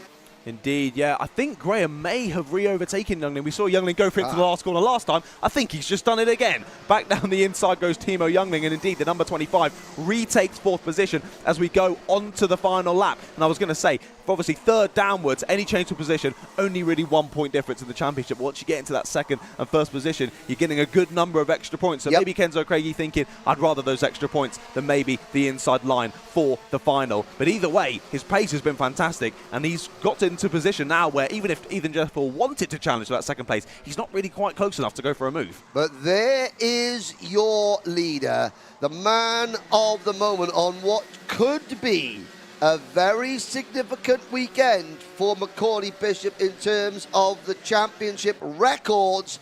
He's got half the job done without barely breaking a sweat. Macaulay Bishop wins by nearly 5 seconds over Kenzo Craigy. This is his best weekend in Junior Rotax so far for Kenzo. Ethan Jeff Hall, he'll be starting right behind his championship rival on the grid, Macaulay Bishop. There's Timo Youngling in 4th position. The rest of the field crossed the line with John Brown, the very last finisher, 33rd. The only retirement we had on the opening lap of the race, Kai Veach, one of our repechage qualifiers, sadly failed to finish. 33 of the 34 starters went out. Let's give you a full rundown of the results. It's Macaulay Bishop, Kenzo Craigy, Ethan Jeff Hall, and Timo Youngling, the top 5. 6th is, there we go, 6th is Alexander Cole. Great result. Rookie in the championship, Alexander Cole. You can see the different shade of blue. Yes. Thomas Minspearing, Harry Hannam, Ewan Charman from 23rd to 9th. Thomas Behrman, your top 10. Josh Turnbull, Leon Hasty, Kian Garrity, and Gustav Usakovs, top 14.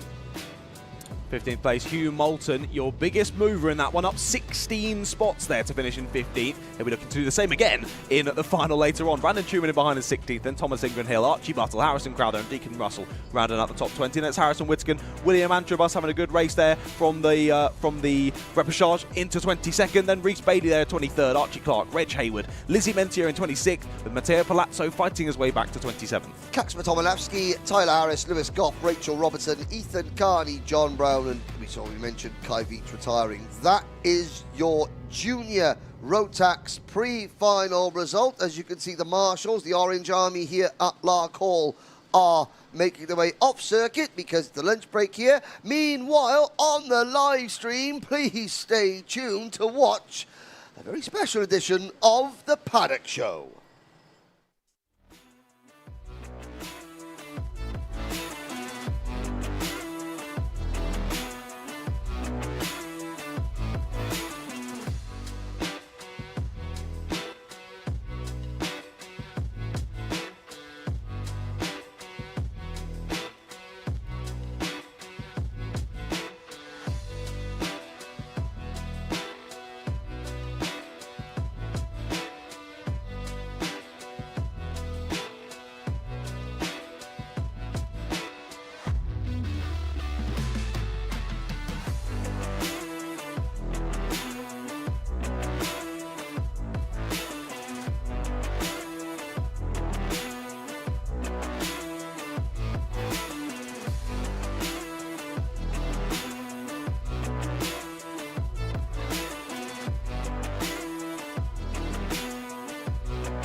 Oh, it's magic. No, it's not. You've changed. Again. Ladies and gentlemen, what is going on? Every weekend, I have a new... No, it's not new. It's John Ratcliffe. Welcome back, John. Thank you. Welcome to Event 7 of the 2023 Wera Tools Motorsport UK British Kart Championship from Larkhall. We were here a week ago. Well, you weren't. No, I was. Welcome back. Thank you very much. This is the Rotax rounds. 4 classes, 130 drivers. We have had all the heat races today. Yes. And it's been a very, very exciting day of heat races, hasn't it? It's been really exciting. It's my first time here at Larkhall, actually, ever. So, really excited to be here, up in Scotland. You're being blooded. Exactly. I haven't had any Iron Brew yet, which I think I should, because I know how much you enjoy said beverage. Yes, of course. You know, haggis, leaps and tatties, I thought that was last week. But Iron Brew, but the unimproved 1901 recipe is really good, honestly. You're just running on sugar right now. I'm absolutely running on sugar. How about, let's talk some drivers. Definitely. We've got Micromax, 15 drivers, Minimax, 28 drivers, 49 drivers in junior Rotax and 34 in seniors. The Larkhall circuit has looked very, very crowded at some point today, and it's going to get even more crowded tomorrow when we've got maximum capacity grids for juniors and for seniors.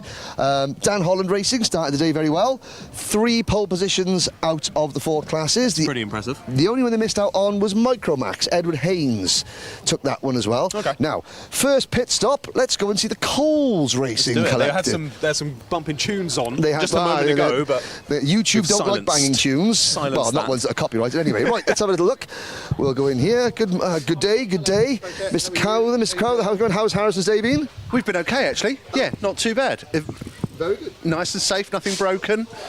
There we go. 13th in the morning for the pre-final. Oh, there we go. Excellent. He's hiding. We're going to come this way. Right, we're going to put that there. Right. How's not your day been? How has your day been? You've got a beverage in your hand. I have. Day's been great. He did well, qualied well.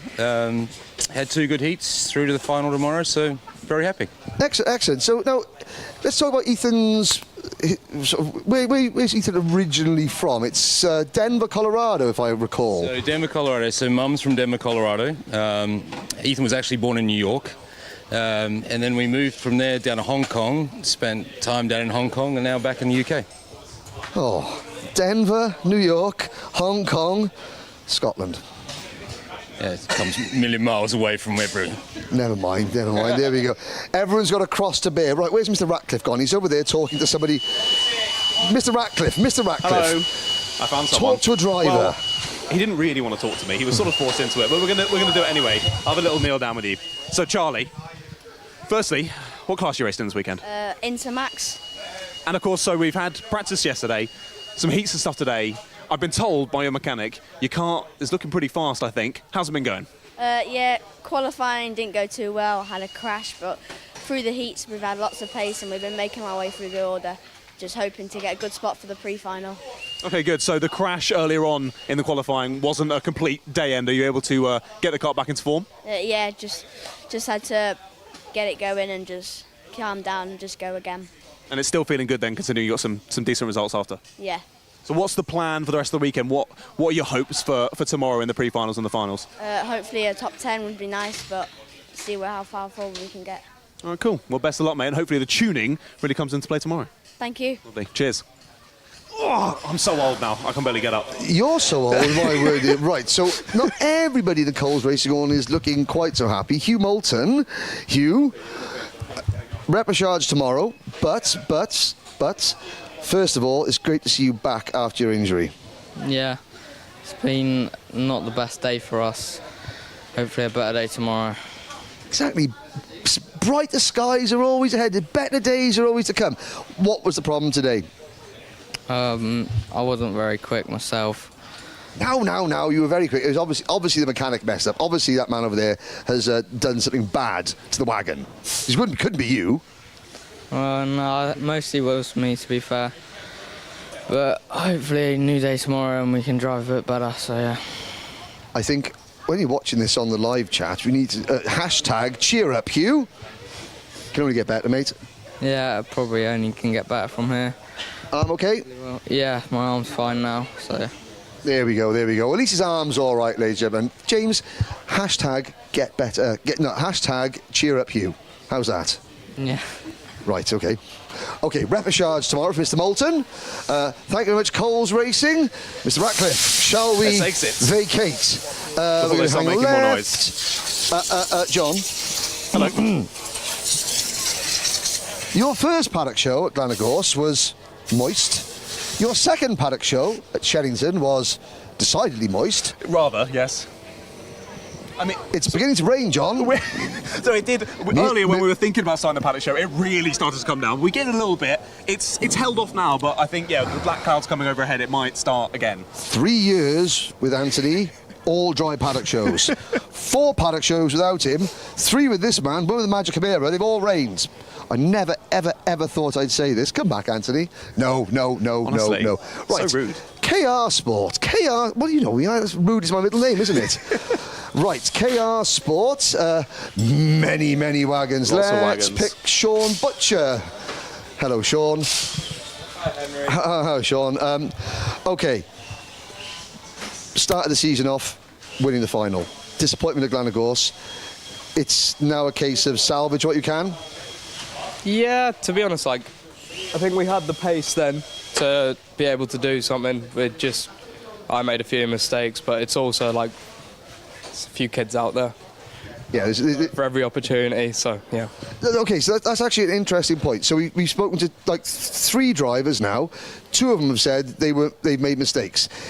Is that because you're not racing here regularly, and this is such a twiddly, tight, sort of greasy, sort of bumpy track?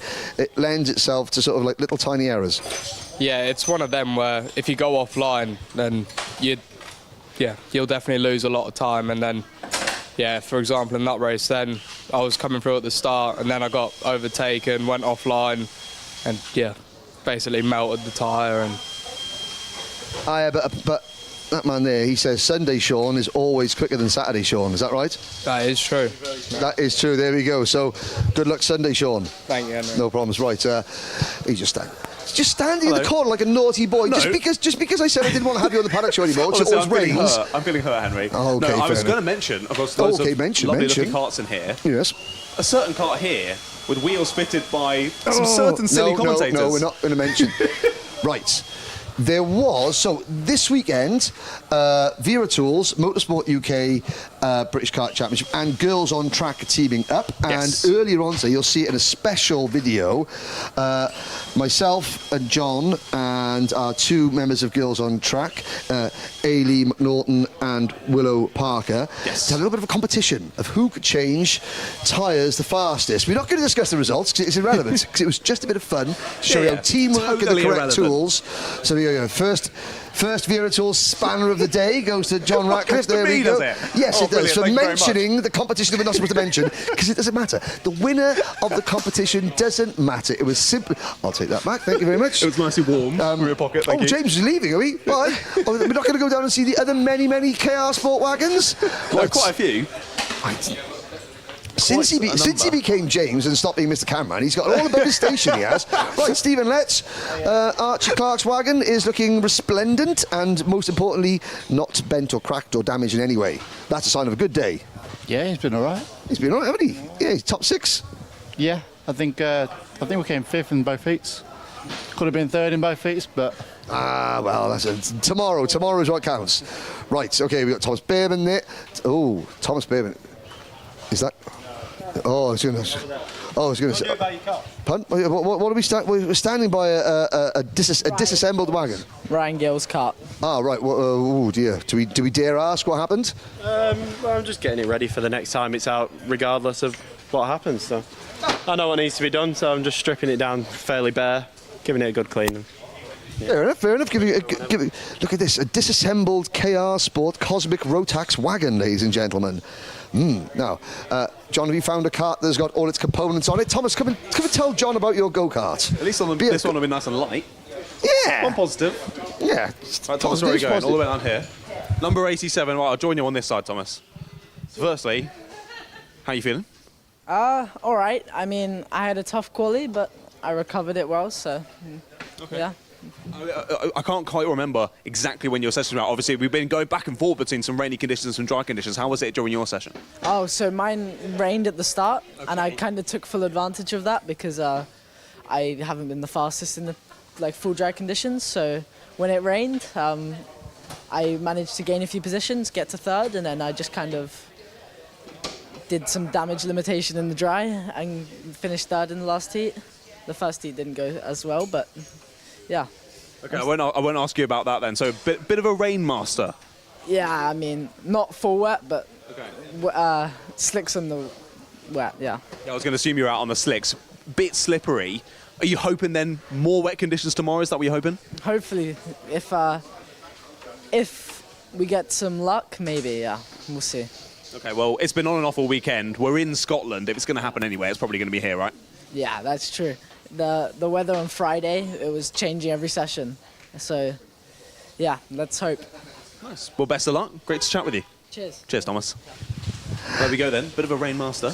Now, we spoke to Stephen Letts earlier, Archie Clark's mechanic. Stephen said one very important thing. He said you had two top 5s, could have been 2 top 3s. We'll brush over that because obviously man didn't drive the wagon properly. Where's the dog? Where's Sprinkles? I need a cuddle with the Sprinkles. The hotel doesn't allow the dog, so the dog's on its way tonight or tomorrow. Well, why didn't you move hotel? And in fact, what's going on there? I mean, the hotel wouldn't allow Sprinkles in. You could fit Sprinkles under your coat. She wouldn't take that much room. I could have, but I think we already rebooked the room before we had the dog. Boo. Good luck tomorrow. Thank you. Right, okay, thank you very much, KR Sports. Let's go. Okie dokie. Now, we have got, there's the Motorsport UK. I've got to say, the building here at Larkhall is absolutely resplendent. The paddock, you know, this weekend is rammed to the rafters. It really is. Motorsport-timing.co.uk. Big up to Ian Rogers. Now, there are drivers behind us circulating like vultures. Don't they? Right. Driver, stand by there. Driver, speak to that man by there. Hello. Hello. Who are you?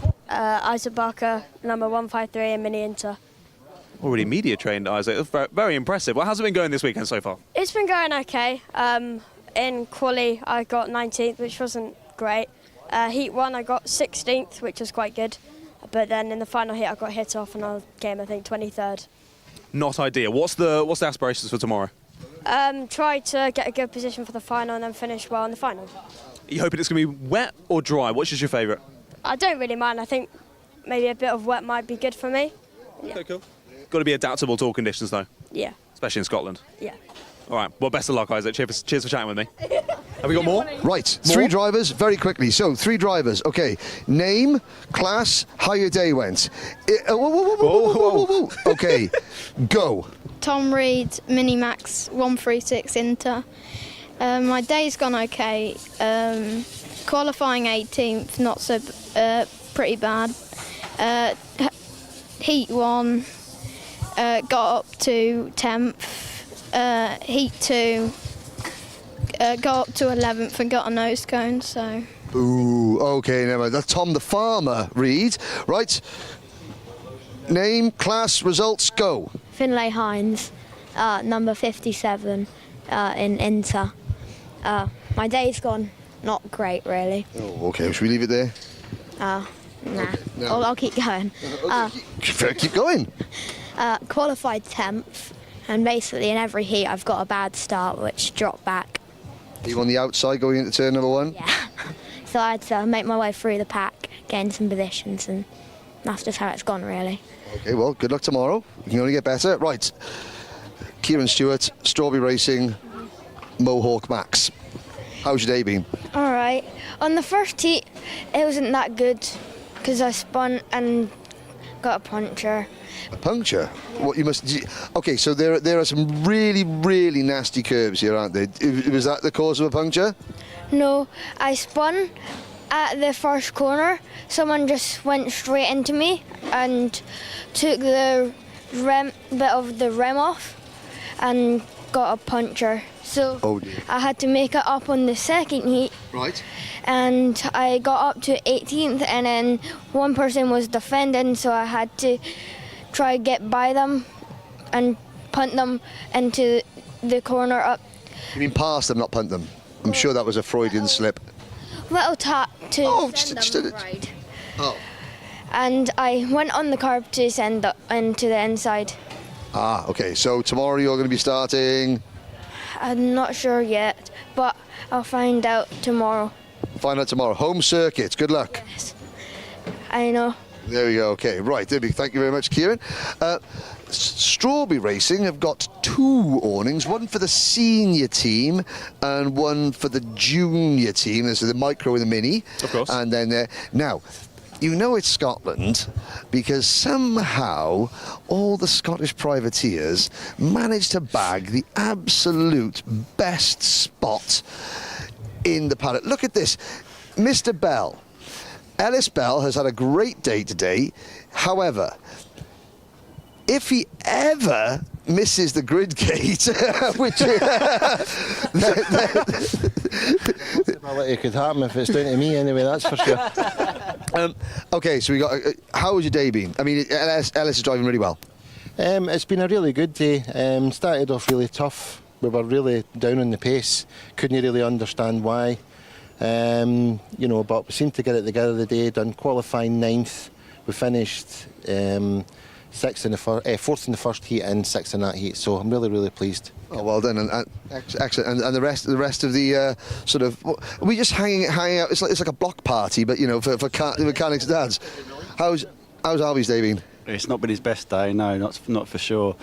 DNF in the quali, which ended up in obviously starting from the back of the grid, but 10 places in both heats, so we're pretty pleased with that. We'll go again tomorrow. Going into it, that's Albie Lapper, by the way. That's not Albie Lapper, that's Albie Lapper's dad. He'd be a bit of a tall Minimax driver. And... That's my stud.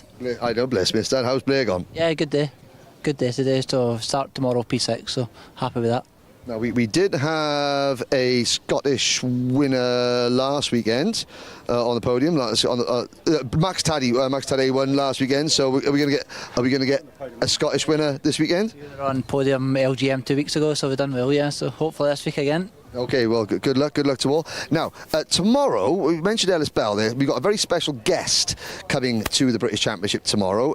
Ellis's school buddy, his primary school buddy, Jackson. Is that his name? Jackson. So we're going to say a big hello to Jackson, who's our special guest tomorrow. He'll be singing in the commentary box.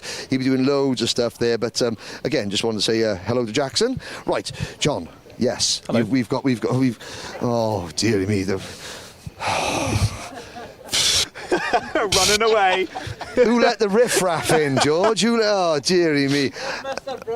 How's Albert Friend's day gone? Not the best qualifying, 6th, but we've recovered well. We're 3rd overall. We had a 2nd and a 3rd, but just that little bit too far back to really have a go at the wins. But hopefully from 3rd tomorrow on the inside, he can have a go. A lot of racing. I've got to say, John, you know, Albert in Minimax, I have to say, Jacob Ashcroft won the first Minimax heat. Joshua Griffin, who lives 2 miles away, pulled off one of the best overtakes to win Heat 2. 2 corners to go. It reminded me of Nigel Mansell passing Nelson Piquet, British Grand Prix 1987. Sold Jacob Ashcroft the dummy perfectly. As well he might, because he lives 2 miles away. But Jacob Ashcroft, Cole Denham and Albert Friend have been the class of the field in Minimax this year, not just in the UK, but in Europe as well.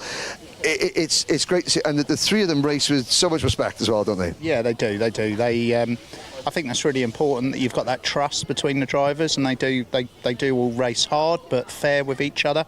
I mean, Kart Masters, the final at Kart Masters was a brilliant race, and showed what they can all do. They're so skilled, and yeah, it's good to see them racing fairly and hard, and it's about fun, isn't it? It is about fun. And winning, obviously. And winning. John, you've abandoned your duties. There's an interview there that needs to be done. Donna, I can't chase someone down. He just does not want to speak to us. I feel awful. You can chase them down. Donna. I couldn't possibly. She's not listening. She's pretending she can't hear me. We're going to just... You're horrible. Hello. Shemai Henry. Shemai. There we go.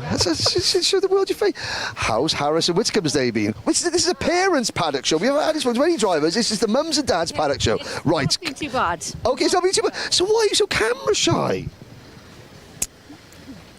Don't like the camera. Oh, dearie me. Well, look, I got a face for radio. not you. Okay, come on. So, not been too bad. I noticed that he's qualified well and then dropped back at the start, a couple of rough starts, and then fought back really well in the races. Yeah, I got put out wide on the first corner in the second heat, which dropped him back down, but fought back through, so... Yeah. There we go. Look at that. And a smile for the camera. There we go. Right there. Sorry. No. We can't turn it off. Right. You can't abuse James. Stop abusing James. Right. I think we quite enjoy the cameraman. We've got to head it this way. We don't have much time before. I think we need to no. have a good chat with our special guests. We have got special guests because, John and I are being put out to pasture, ladies and gentlemen. We're old news. news. As we walk up this way, so Larkhall, the Summerley Raceway, has made lots of improvements. We've seen the race control building. Very quickly as we're walking past, great to see Saltire Motorsport back in the British Championship paddock, and the S-plate. Where is the S-plate? Mr. Bailey had an absolutely storming run in one of his heats, so great to see Saltire Motorsport back in the paddock. Still, great to see them. I'll start again. They ran Ross Wiley to the British Championship a long time ago. So many talented Scottish drivers have gone through Saltire Motorsport. And, hello, what's your name? Blue. This is Blue. This is Blue. And who does Blue belong to? Mr. Palazzo. Oh, Matteo Palazzo. Oh, hello, Blue. How are you? We made that mistake yesterday, didn't we? You're Matteo Palazzo's granddad. You're a bit small. No. Okay, no. We must head off. Thank you very much. Very brief sojourn into Salter. Now, very quickly, we've got about a minute or so to go before we go meet our special guests. Quick step count. How long is the Dan Holland Racing awning? Ready? 1, 2, 3, 4, 5, 6, 7, 8, 9, 10. Help. 13, 14. Forgot what I'm doing. Many steps. 20. Ignored. How many wagons you got in here, boys? Harry Lind. Right, very quickly, there's Jacob Ashcroft. Jacob, come this way. We've got to walk and talk. We're going to steal Jacob Ashcroft.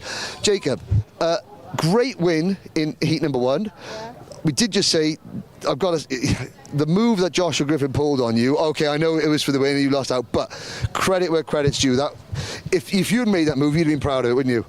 Yeah, it was a good move. It was a silly error to make for me, and I won't do it again. Well, you defended, and then you moved out, and then he sold you. He went wide, and it was. I've got to say, it was a fantastic move. But you start from pole tomorrow. Yeah, I've scored maximum championship points, so I don't know what the gap is between me and Cole now, but well, I've just got to do what I can tomorrow and see if I can maybe put myself in the lead of the championship. And it's going to be very, very close. Well done. Thank you. Thank you. Right, John, we're going this way. The restaurant. Now, the restaurant is the place where they do, skulls. I've had a couple of cheeky bacon butties from here, I can't lie. Yes, They've been very nice. But like we said, girls on track. I just felt a spot of rain. Sorry to put you off. That's quite all right, because the next 15 minutes, ladies and gentlemen, it's not myself and John. They're going to be doing any talking. It's going to be Ailey McNaughton and Willow Parker. Now, they did their own special paddock show earlier on. Right, hang on a sec, let's come in here. Right. Okay, ladies. Well, first of all, how have you enjoyed your day at the British Kart Championship so far? Yeah, it's been amazing. There's been so much racing action on the track, and we've also had a good chance to explore the paddock as well and talk to a lot of people. Now, Willow, your sister Sky has been racing, and it's been up and down day for her, but we're not going to tell you about Sky Parker's day or anything else, because the ceremonial handing over of the microphones. 3, 2, 1. There you go. Perfect. Yes. Take it away. Thank you. All right, so we're going to Craft Motorsport. First of all, watch you don't get hit by a car. That would be going to go that would talk not to be a good start. Sky Parker. Oh, sorry. Slow down. All right. Callum. Hello. Let's see who we can find in crafts. And here we are again with Ben Hingley. Hi, Ben. Hello. Hiya. Hello. Before in our own paddock show, I asked you the question what it was like from being a driver to being a the manager of the drivers. So, can you answer the question now, please? Yes, I can. Sorry, we were a bit busy when you asked before, but yeah, it's obviously quite different. So driving yourself, you're only kind of thinking about yourself in a sense in a racing, and trying to make yourself as quick as you possibly can and all that. Now when you're running a few drivers, you got a lot of people to think about, a lot of outside stuff to think about in terms of if the weather's changing, especially here in sunny Scotland.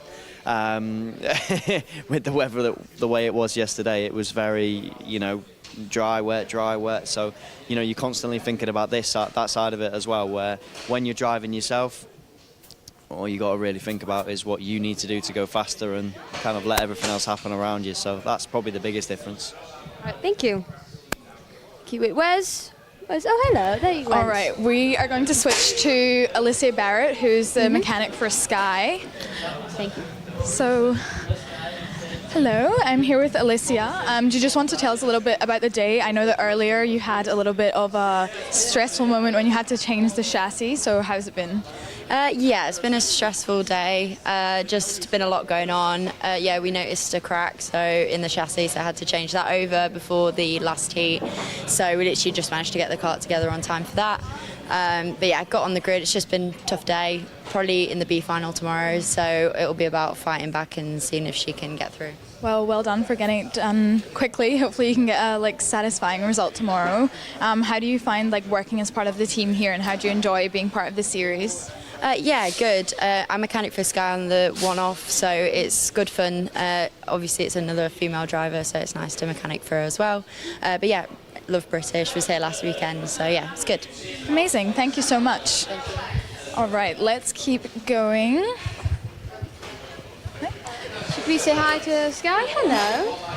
Hi. So Sky, how's today been for you?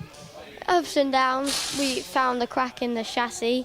So before the second heat, or the fourth one, we had an hour to completely change over the engines and the exhaust over to another one. Do you have any idea how the crack happened to appear? Probably how much weight is on my car. Okay. Well, thank you. And what are your goals for this weekend? Probably to get through to the A final. All right. Well, thank you. Have a good weekend. All right. Let's give them peace in the garage. I think there's some people winding down for the day over here, so we can possibly ask them about their process. It's been quite a long day for everyone, and also there's a lot of races happening tomorrow. So I'm sure everyone's keen to get off as soon as possible. Should we head to Hunter first? Yeah, sure. We've got a shadow. Yeah. All right, let's see who we can find still in Hunter Motorsport. Wait, didn't we go in this tent before when we did our Yes, you're quite familiar with this driver now. Do you want to say hello another time? Another time. Hello, for third time. You did your first interview this morning, and now you've done. This is your third one. Yeah. So, are you more comfortable in front of the camera now? Yeah, I don't really care now. Good. Glad we can help. How's your day finished up? How are you feeling? It's been really good. First heat was really, really good. Second heat got taken off on the straight. So had a broken a rim in the pressure gauge. So we DNF'd in that one. So it's been quite good though. So looking to make up for it tomorrow, see what you can do? Yeah, hopefully we can make as many positions in the pre-final and just hope we can go from there. Amazing. Thank you so much. Good luck for tomorrow. Oh, hello. Some obstacles. What's your name? My full name. Yeah, your full name. Sebastian Luce. Alright, well, Sebastian, have you been driving today? Yeah. Alright, what class are you in? Mini Inter. And how's your day been going? Bad at the start, good at the end. Can you explain? Well, at the start I was slow, at the end I was fast. Alright, that was a very good explanation. Thank you. I hope you have a good race tomorrow. Well, thank you. All right, moving on to Argenti. We need to slow down. We're too speedy. Yeah. Let's see. We're gonna get shouted at in a second by a camera person. All right, let's see who we've got here. Hi. Oh, he's running away. Okay, good tactic. Hello. Hey, Mr. Duncan. Hello. Hello, it's the minute. Oh, yeah, but my wife sent these for you. Oh, she was here earlier and she wanted to meet you, but she was starstruck. Wow, there you go. Henry is the biggest Iron Brew fan I've ever met. I was actually waiting to introduce her to you. She's lost her own chance. That's how strong our marriage is. I've been binned off. This is the future of the British Championship. I'm the part. Thank you. Thank you, Mr. Duncan. Hello, future. No, you don't. Can I ask you a quick question though? What's it like being the father of a driver? You do a lot of miles. We travel up and down the country a lot. It is exciting, to be honest.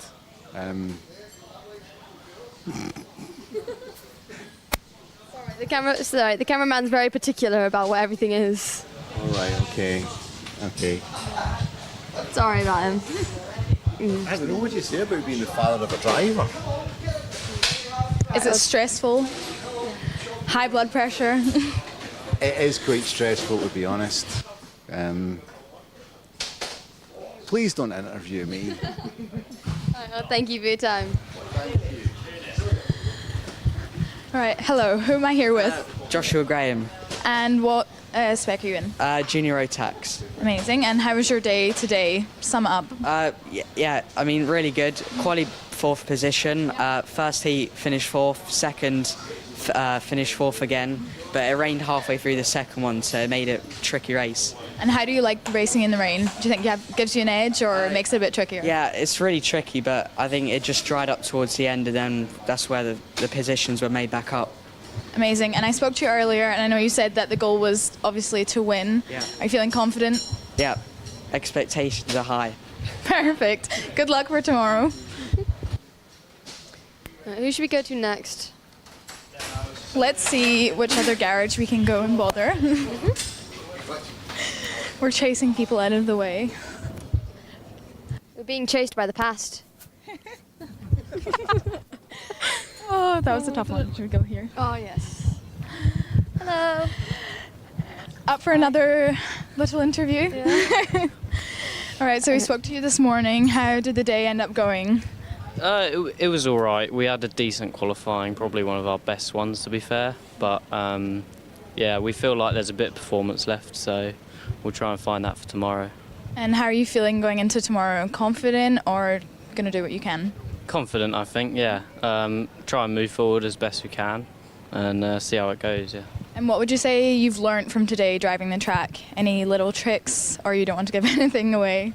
Well, it's like one of our first sessions driving in the dry this morning, so here. So, learnt lots about the track, set up, kart stuff, yeah. Perfect, thank you. Well, good luck for tomorrow. Cheers. See ya. All right, let's see what's happening down here. Everyone's heading home, I think. Yeah, I don't think there's going to be many It's been a long day, but let's see. This one is completely empty. The carts are still here. Oh, dear. Let's do some investigation, some spy work. This is what fuels the future of motorsport. Biscuits and heroes and cans of Coke. Don't forget chocolate muffins. Amazing. I'm thinking we should close this so the flies don't go to it. Very thoughtful. I thought then James was going to pinch one. I think we are going to head into Synergy next. Wait, don't I know someone in Synergy? I don't know, do you? I don't know. I think I do. Let's go and see who we can find. Class just caught up to us. What's that? Okay, Charlie Wolfett. Hi. This driver demanded that we come and see him, so there you go, Charlie. Hi, what's your name? Charlie Wolfett. What class are you in? Mini Inter. And how have you done today? I mean, it's been an average day. I got a 5th and a 9th. But yeah, it's been an average day, and we move on tomorrow. I mean, hopefully we can win. We struggled a bit in the last one because we added a bit of grip because we thought it was going to rain, but turned out it didn't, so it was a bit unfortunate, but still did good. Well, thank you, and good luck for tomorrow. Cheers. Hi. All right, so we've got Macaulay here. So if Macaulay gets on the podium tomorrow, you are going to have the most podiums ever in your spec. So let us know how you're feeling about tomorrow. Nervous? Excited? I'm not really feeling anything. I just want to get over and done with. I mean, the pace has been really good today. Won both my heats by quite a big gap, so I'm happy with the pace. I'll see how I go tomorrow. Are you going to be thinking about a podium going into the race, or just going to do whatever you can? No, obviously I'm going to try and win, but obviously if I can't win, then it doesn't really matter. I'll just good championship points. Amazing. Well, congratulations on your efforts so far. Good job. All right, so next garage we have is MLC. Let's see who we've got. There's still some people, some action in here. That's pretty good. Yeah. Let's see who we can find. Hello. Hi. Everyone runs away as soon as they see a microphone. Anyone like the camera this much? Here we go. Are you up for a quick chat? I can't speak anything apart from rubbish. What was that? You can't speak anything apart from rubbish? Yeah, I'm only good at speaking rubbish. That's okay. I'm sure someone will find it entertaining, helpful. How's your day been? Has it been stressful or smooth sailing? Average, but not bad actually. Not going to complain. And how are you feeling about tomorrow? Confident? I think so, definitely. We can move forward tomorrow. We can gain places and we can do a good job. You think so, definitely? Yeah, why not? Half. Okay, thank you. Thank you. We go to... Oh dear. We've caught someone. Hello. Who do we have here? Joshua Griffin. Perfect. And how was your day today? Yeah, we got a P5 and a P1 today, so quite happy with that. And how are you feeling going in tomorrow? Do you think you can get another P1? Yeah, should be able to. If we keep the pace up from today, we should be able to get a P1. And since you've got a P1 here, is this your favourite circuit? Do you like Larkhall? Yeah, that's it's probably in the top 5 of my. Perfect. Well, good luck for tomorrow. Thank you. See ya. All right. We've almost done a full lap, so let's see who we can get in here. Quite empty, but all of the carts are in. Carts are here, but there's only 2 people left. No, but they're all packed up, ready for tomorrow. Early start.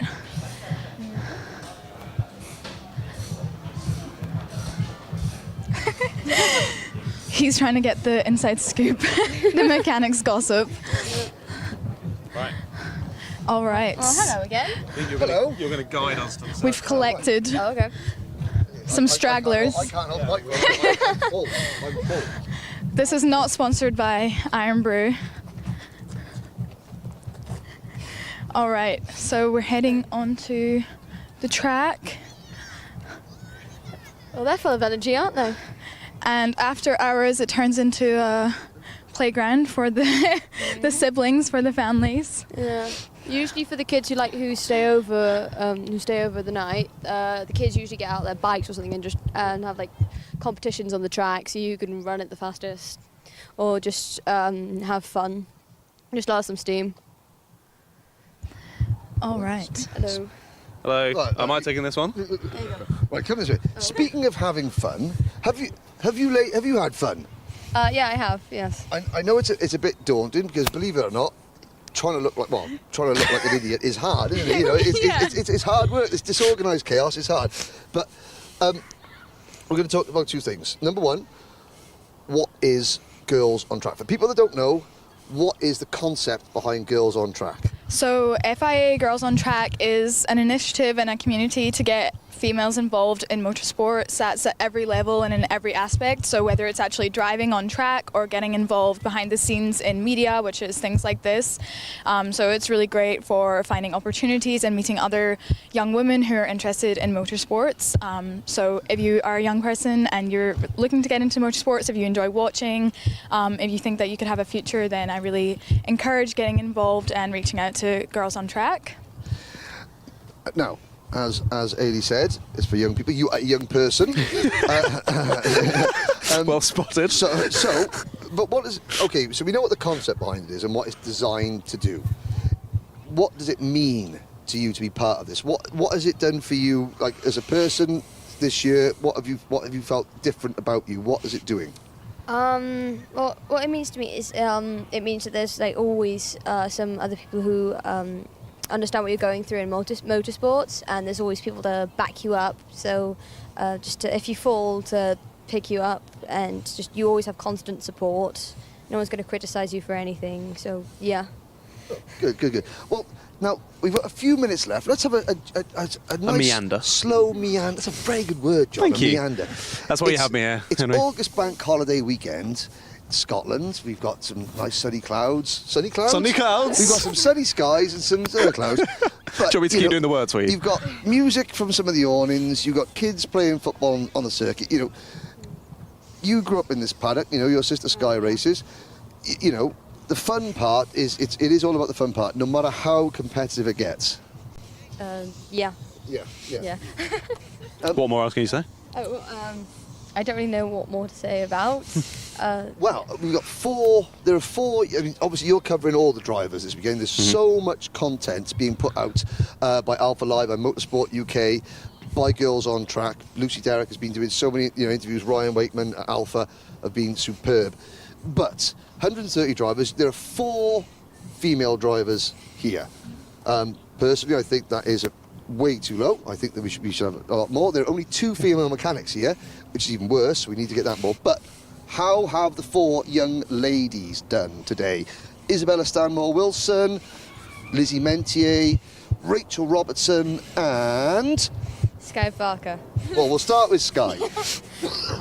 Sky has done pretty great today, before on the last heat when it was raining and she was on snakes, she did amazingly well for what the conditions were of the track and the tyres she was in. She was amazing. Okay, there we go. Well done. I guess I'll talk a little bit about Rachel Robertson. She had quite an unfortunate afternoon when she didn't finish her race, which is a shame because it is her home race, but hopefully she'll be able to recoup a little bit tomorrow and pick it back up and have a strong finish. Unfortunate, but it's not the end of the weekend yet, so there's still hope. We'll go to Isabella Stanmore-Wilson. How has she done? Well, considering that she's kind of new to sport, and I think this is her first championship, she has done. She's done amazing. She's kept a good, steady flow of her places, and in the last heat, I saw that she gained some places, which is amazing for someone with her experience so far. And last but by no means least, Lizzie Mentier. Yes, so Lizzie Mentier, I got to speak to her earlier today and have a little bit of a deeper conversation, and that was really nice to hear about her inspirations in motorsport and her goals for the season. She's had an okay weekend, but again, I'm sure she's hoping to improve on her results tomorrow. She's made it into the pre-final just, so there's definitely space for her to move forward and hopefully have a strong finish. Okay, there we go. Right, John, tomorrow. Yes. We're going to see plenty of Willow. We're going to see plenty of Ailey on the grids. But you and me in the commentary box, we've got 9 races. We've got the repechage in Junior Rotax. Then we've got the pre-finals and the finals. Last week, 5 out of the 6 finals were decided by less than 0.2 of a second. You're going to get slide tackle in a minute. Oh, I can't wait. I can't wait. What do you think? I mean, look at the circuit. You know, off the track. There we go. It's it's all kicking off. Look at the curve. Okay, this is not manicured. I mean, this old tarmac, new tarmac, off track. There's bits. This is where you don't want to be. Yeah, there's bumps. There's dirt. There's bits of divots. It's been pretty like wet as well out here on the grass. It really punishes mistakes, doesn't it? It really does. It's such a tight and twisty circuit, especially with these new additions. Really, really awesome. As I say, first time here, I've been blown away with the circuit, and I really want to come out and drive it myself, to be honest. I know. Yeah. I mean, considering how much there is the old track there. So we've had an extension a couple of years ago, extensions up by the pits. Right, first things first. So, there we go. Event 7, Larkhall, end of the summer, skills. Thank John, you, mate. Maybe I should have Spanner commentated. Award. Oh, brilliant. Wera Thank Tools you. Spanner Award. Emerson McAndrew-Uren, right. I'm going to go and get sent off now.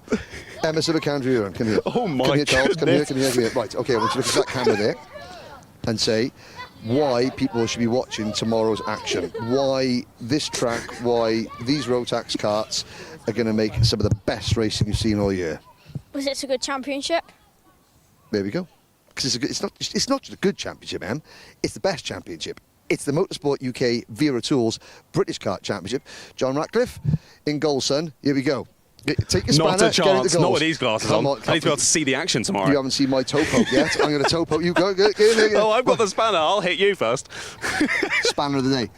Ladies and gentlemen, stay tuned tomorrow. We go live on air at... Don't put me on the spot. Just before 10 o'clock? Just before 10 o'clock. 9:50. 9:50. I was close. We got lots of features. We've got down on the grid. We got people down on the grid. We got all the Loads race of coverage. stuff. It's great. Thank you very much to Ailey and Willow. The future. Look at this. The sun's come out. Look at this. To end the stream. Oh. I'm not such a bad luck charm. No, the sun is shining. Oh, hey, the new. Ta-da.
Good afternoon and welcome to round 3, event 7 of the British Kart Championships. We're here today in Larkhall in Scotland and we're on the dummy grid for the Micromax final race.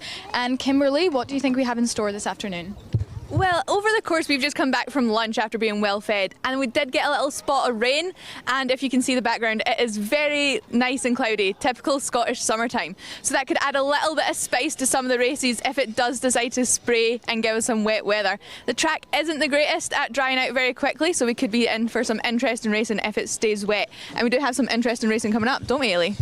Yes, so on the grid here we've got our Micromax drivers getting ready to start, and then they will be followed by senior Rotax, the Minimax and then the junior Rotax in that order, and that all forms the Rotax Roar. So let's go and see if we can have a little chat to some of the drivers ahead of their race today. Who do you think we should call on? I like number 22. Number 22 looks locked in. How are you feeling, little guy? You excited to get going again? Yeah. Yeah, and how did you find the last pre-final? How was that for you? A bit annoying since we were up there and we just went off the track, so. Oh, there's nothing worse than going off the track. So you're going to try stay on the track this time and be nice and confident? Yeah, just hopefully work my way up. Work your way up. So will we be seeing you? We're going to be doing some interviews with the winners. Will we be having a wee chat with you later on? Hope so. Hope so, me too. Let's see, who else can you find, Ailey? Let's move on to cart number 75. Can you introduce yourself for the stream? Hello, I'm Josh Cook. And how was your pre-final and how are you hoping your final goes today? Bad start in the pre-final, so I went down to 12th. Luke Millward pushed with me and we managed to catch Riley Morrow, but yeah. And do you think you'll be able to make up a few spots, see yourself on the podium today? Hopefully. All right, good luck. All right, so moving down further onto the grid, we've got cart number 16. Who have we got here? A snowman. And how's your weekend been so far? Very bad. Oh, that's not what we want to hear. Are you hoping that improves in this race? A lot. And what's your goal? Do you think you can make up a few positions? Either a top 10 or a top 5. Amazing, well, good luck. Okay, so we'll come over here. Cart number 61's looking a little bit lonely. How are you doing? Are you feeling alrighty for this race? Yes. Yeah, what are you looking forward to? So did you catch any of the rain at lunchtime or did you stay nice and dry in your wee garage? Stayed nice and dry. It was good. It's good. Did you have a nice good tasty lunch as well? Fuel you up for the race? Yeah, I had pizza. Oh, I'm so jealous. I love pizza for lunch too. So you're a little bit in the middle here. Do you think you'll be able to overtake those guys in front? Yeah. Yeah? Well, so we're going to be in with the winners. Will we catch you on the podium later on? Maybe. Maybe. Fingers crossed for you. Good luck. Now, the grid is a little bit empty further back here, but it is kind of full at the front. So we'll wander back forward and see if anybody else looks like they're wanting to have a little chat. Who have we not had Number 53. Oh, that's a very bright cart and a very bright helmet. We won't miss you on track, that's for sure. So what's your name? Harry Taylor. Harry Taylor. And how are you feeling about this race, Harry? Good. I'm trying to make a few positions up. Yeah? So you've got some nice little overtakes that could be in front of you. Looking forward to some overtakes? Yeah. Yeah? And what about you? So we just had a nice chat about pizza for lunch. What did you have? Pasta. Pasta. Oh, good race fuel for you and your cart then. Yeah. Yeah, that's lovely. So good luck today, Harry. All right, let's go and see if we can get a chat with Oliver Spencer here. Hello, Oliver. How's your race weekend been so far? Ups and downs. And how are you hoping this race goes? Do you think you can make up a few positions? Yeah, hopefully we win. And do you like Larkhall Circuit? What's your favourite part? I like I like the whole track really. Yeah, and have you had any favourite moments this weekend? Any racing incidents? Any nice overtakes? Well, we've been fastest all weekend and just like unbeatable on the speed. Amazing, so you're hoping to continue that in this final? Yeah. All right, well hopefully we see you in Park Fermy at the end with the winners. Right, we've got a little bit of delay in the start, which means we get to talk to more drivers. Should we have a look at Kart 21, because they've got a nice Scottish flag on the helmet. Hello, can you just introduce yourself for the stream? I'm Josh Cormack. And how's your race weekend been so far? Yeah, it's been good. I think I'm going to have a really good chance here now since I'm starting P5. Amazing. Well, good luck. And is this your home race? I'm taking it? Yeah. Perfect. Well, hopefully we see you at the end park for me. See you later. Since we've done one flag, I feel we should only head up maybe and have a look and see if there's any other sparkly helmets on the go, any other helmets taking our fancy. What about number 38? You've got another flag on your helmet. We're going for helmets with flags on it. So how are you feeling about being here at Larkhall? Quite good. Haven't been here for a very long time. I've done good, so hoping to do even better. Well, that's good. You always want to do the best you can. So where would be your favourite track that you've raced at so far? No, maybe PFI, something like that. Something that's quite long, because then it makes it more interesting.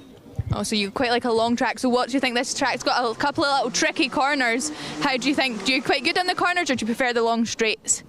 I prefer where it's corners where drivers can get, you know, like lose control, but it's, like I say, no one wants that. They just want a clean race, and it may be a stake in there, which would probably help. Yeah, so you're one of those drivers that like other people to have a little bump and then you get to sneak through. Yeah. Yeah, that's always good. So good luck, and we wish you all the best. Maybe we'll see you later on. Let's see. So earlier, Kimberly, we were talking that you've driven a little bit on this track, perhaps not in quite intense competition as these young drivers, but you've also had a bit of experience of the track in the wet. What do you think these drivers are in store for if the rain does come? And the clouds look quite threatening at the moment. I think most importantly, they're probably in for some soggy butts.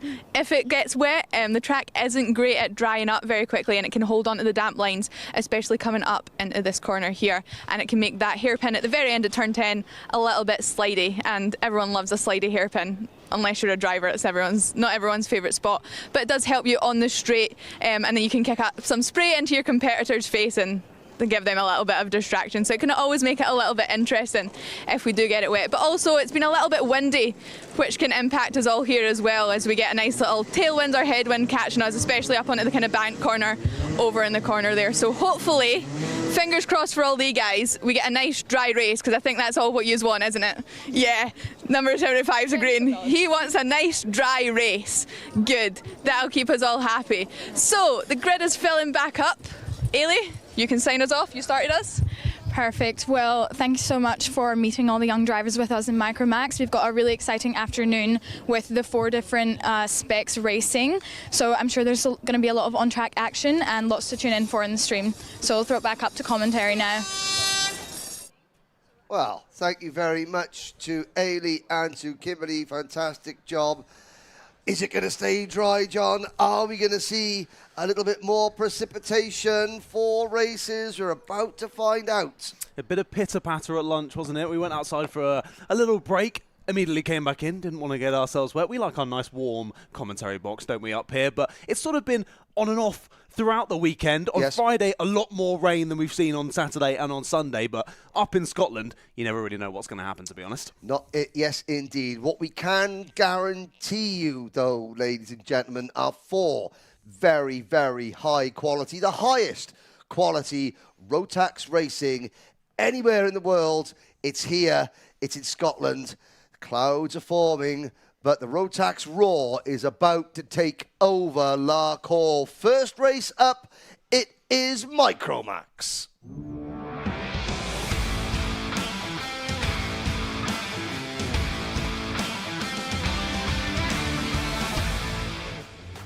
"15 drivers, 15 minutes. Here is your Wera Tools starting lineup. Edward Haynes and Emerson McAndrew Uren, Cian Bernard and Riley Murrow, Oliver Spencer and Josh Cormack on the top 6 rows of the top 3 rows of the grid.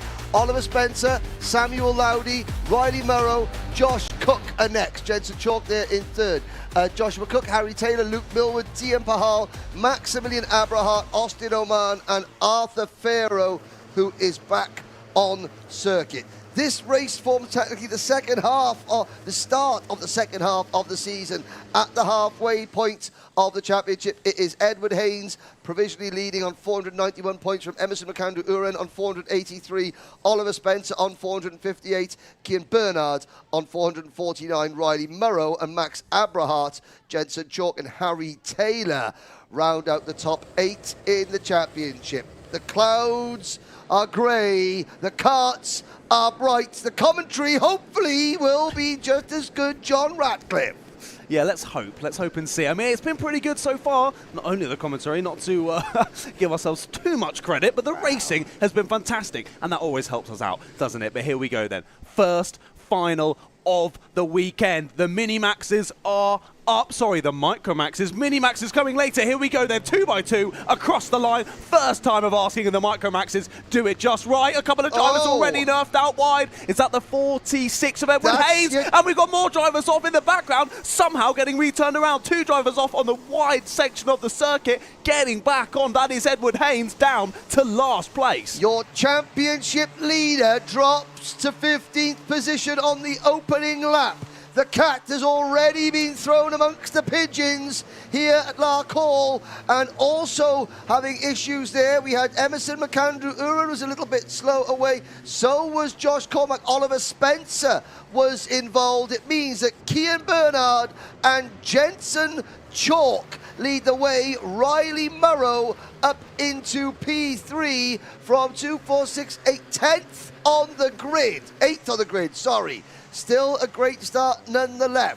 Now, we'll watch those lines around the circuit. Did that droplets of rain during the lunch break, has it affected the grids? I think with so many drivers running wide through turn number 1, the track had just cooled, and some of that rubber that was built up this morning has sort of went away, and that's what caught some of these drivers out. Yeah, I think definitely more of a cooling effect, and anything affected by the precipitation itself. Mainly just a little bit of a sprinkling, and all has stayed as it was this morning. But yeah, cooling down, no karts running for a good 45 minutes to an hour or so. So getting back out circuit, those first ones out diving into those fast corners, and it was a tough one. We saw a few drivers off, but all back on, no one out of the race just yet, all continuing for this next 13 minutes. Samuel Lowdy makes the move, goes up into P3 for the Synergy factory team. So at Kimbolton, it was Emerson McAndrew Uren, Oliver Spencer and Edward Haynes on the podium. Then at Glenagorse, Josh Cormack, Luke Millwood, Colby Patterson were the 3 podium finishers. So we've never had, with Zip have never had a driver on the podium in Micromax.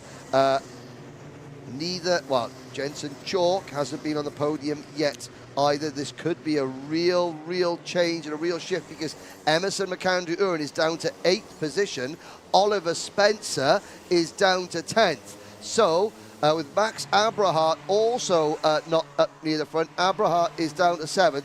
Drivers who are 5th, 6th and 7th in the championship currently occupy 1st, 3rd and 4th in the race. Indeed, yeah. Emerson McAndrew Uren there after that difficult start. Saw him make a little cheeky move there into the first corner. Takes away 7th position from Maximilian Abrahart. He has the fastest lap as well, does McAndrew Uren, as there's a wide moment. Maybe a little bit of barging. It is a problem for the number 45. He's not happy with that. Is he going to have to pull into the pits? That looked like the kart just slowed and didn't pick up coming out of the corner. Let's see. Samuel Lowdy crosses the line, and he sort of signals himself, okay. So I think that may have been just a slight mistake, because possibly. He said he span wide, and then the kart died. It didn't pick the power back up. So maybe it just dropped out of the rev range, and the power band just dropped, and it just sort of like bogged a little bit, and sort of goes, and then it picked up again.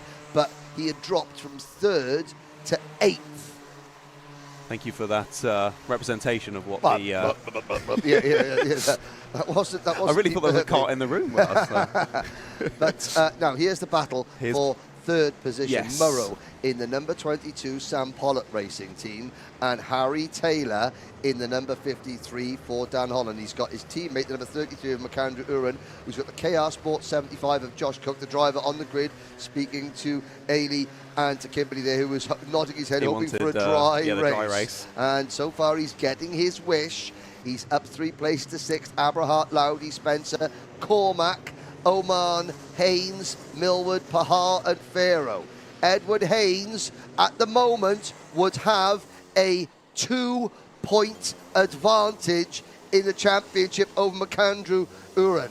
Then it's Bernard up to third, getting close at the front. Luke Taylor makes the move. Indeed, yeah, they're all squabbling in this pack. The 53 goes back to the front of Harry Taylor, but there's a move to the inside.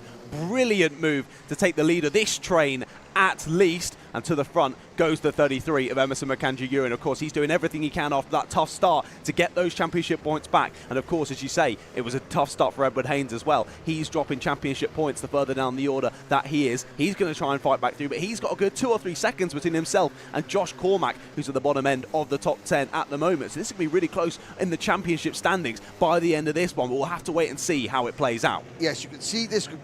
McAndrew-Uren leads this group, and the last driver in that group now is Samuel Lowdy in 10th position. Then there's a 3-second gap. You can see just the top of your screen there, Edward Haynes coming through. So it's a tie in the championship at the moment. 543 points apiece between Haynes and Uren. However, they're both now between a rock and a hard place. McAndrew-Uren has got 3.1 seconds to make up to the top 2, and Haynes has got 3.1 seconds to make up to get into this league, to this chasing pack here. There's a move from Spencer to the inside of Abrahart.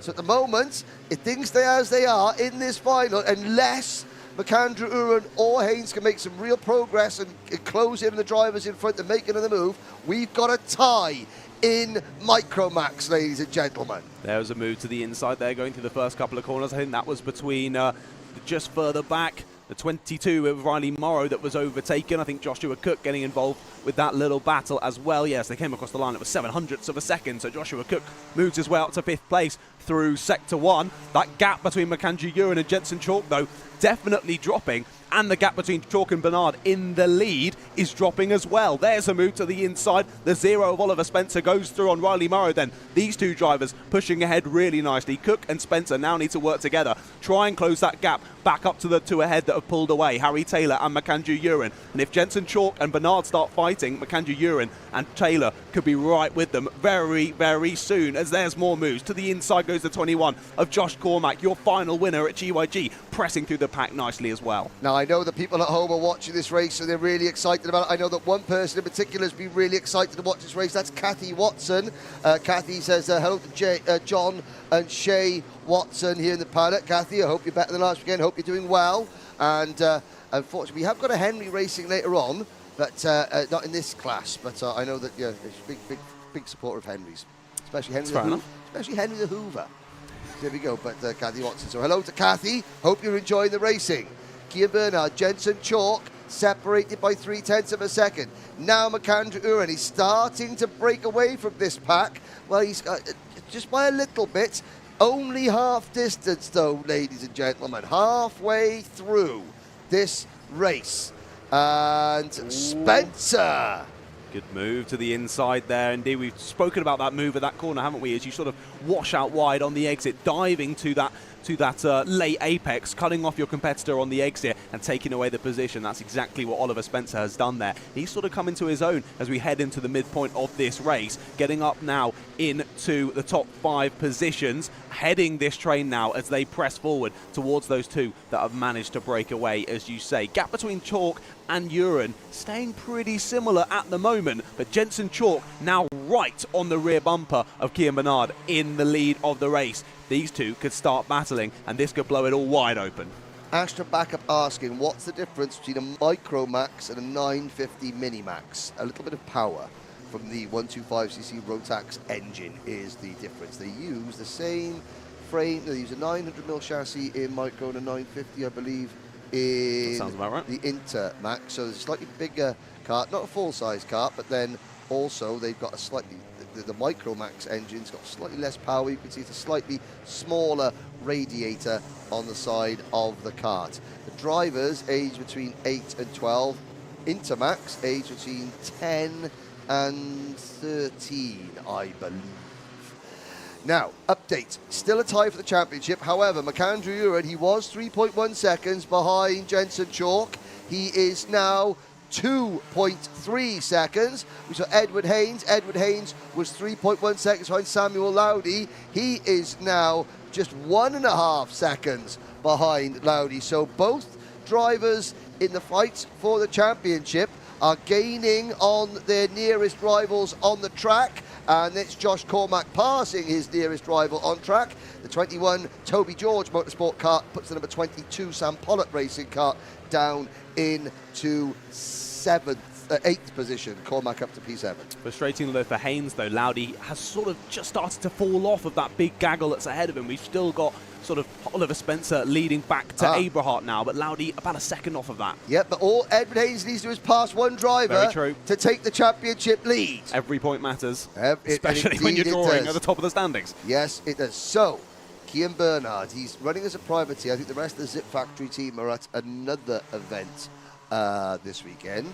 So Bernard is, wow, it's going to be difficult for the stats. My stats, he's listed as a privateer, so therefore, if Cian Bernard wins or gets to the podium, it would go down as a win for a privateer, because he's entered as a privateer this weekend. The Synergy Factory team, so far this year, Synergy have yet to open their victory account. They've had a couple of podiums of Synergy Racing. I'm just having a little look down to see how many they've had. They've had a podium, but the Synergy Factory team haven't had a win yet this year. Can Jensen Chalk, who himself hasn't had an official podium in the British Championship yet, can he change that? We haven't been featuring the two leaders because they have been working together, and that is working because now they've actually pulled more of a gap back on Emerson McAndrew-Uren.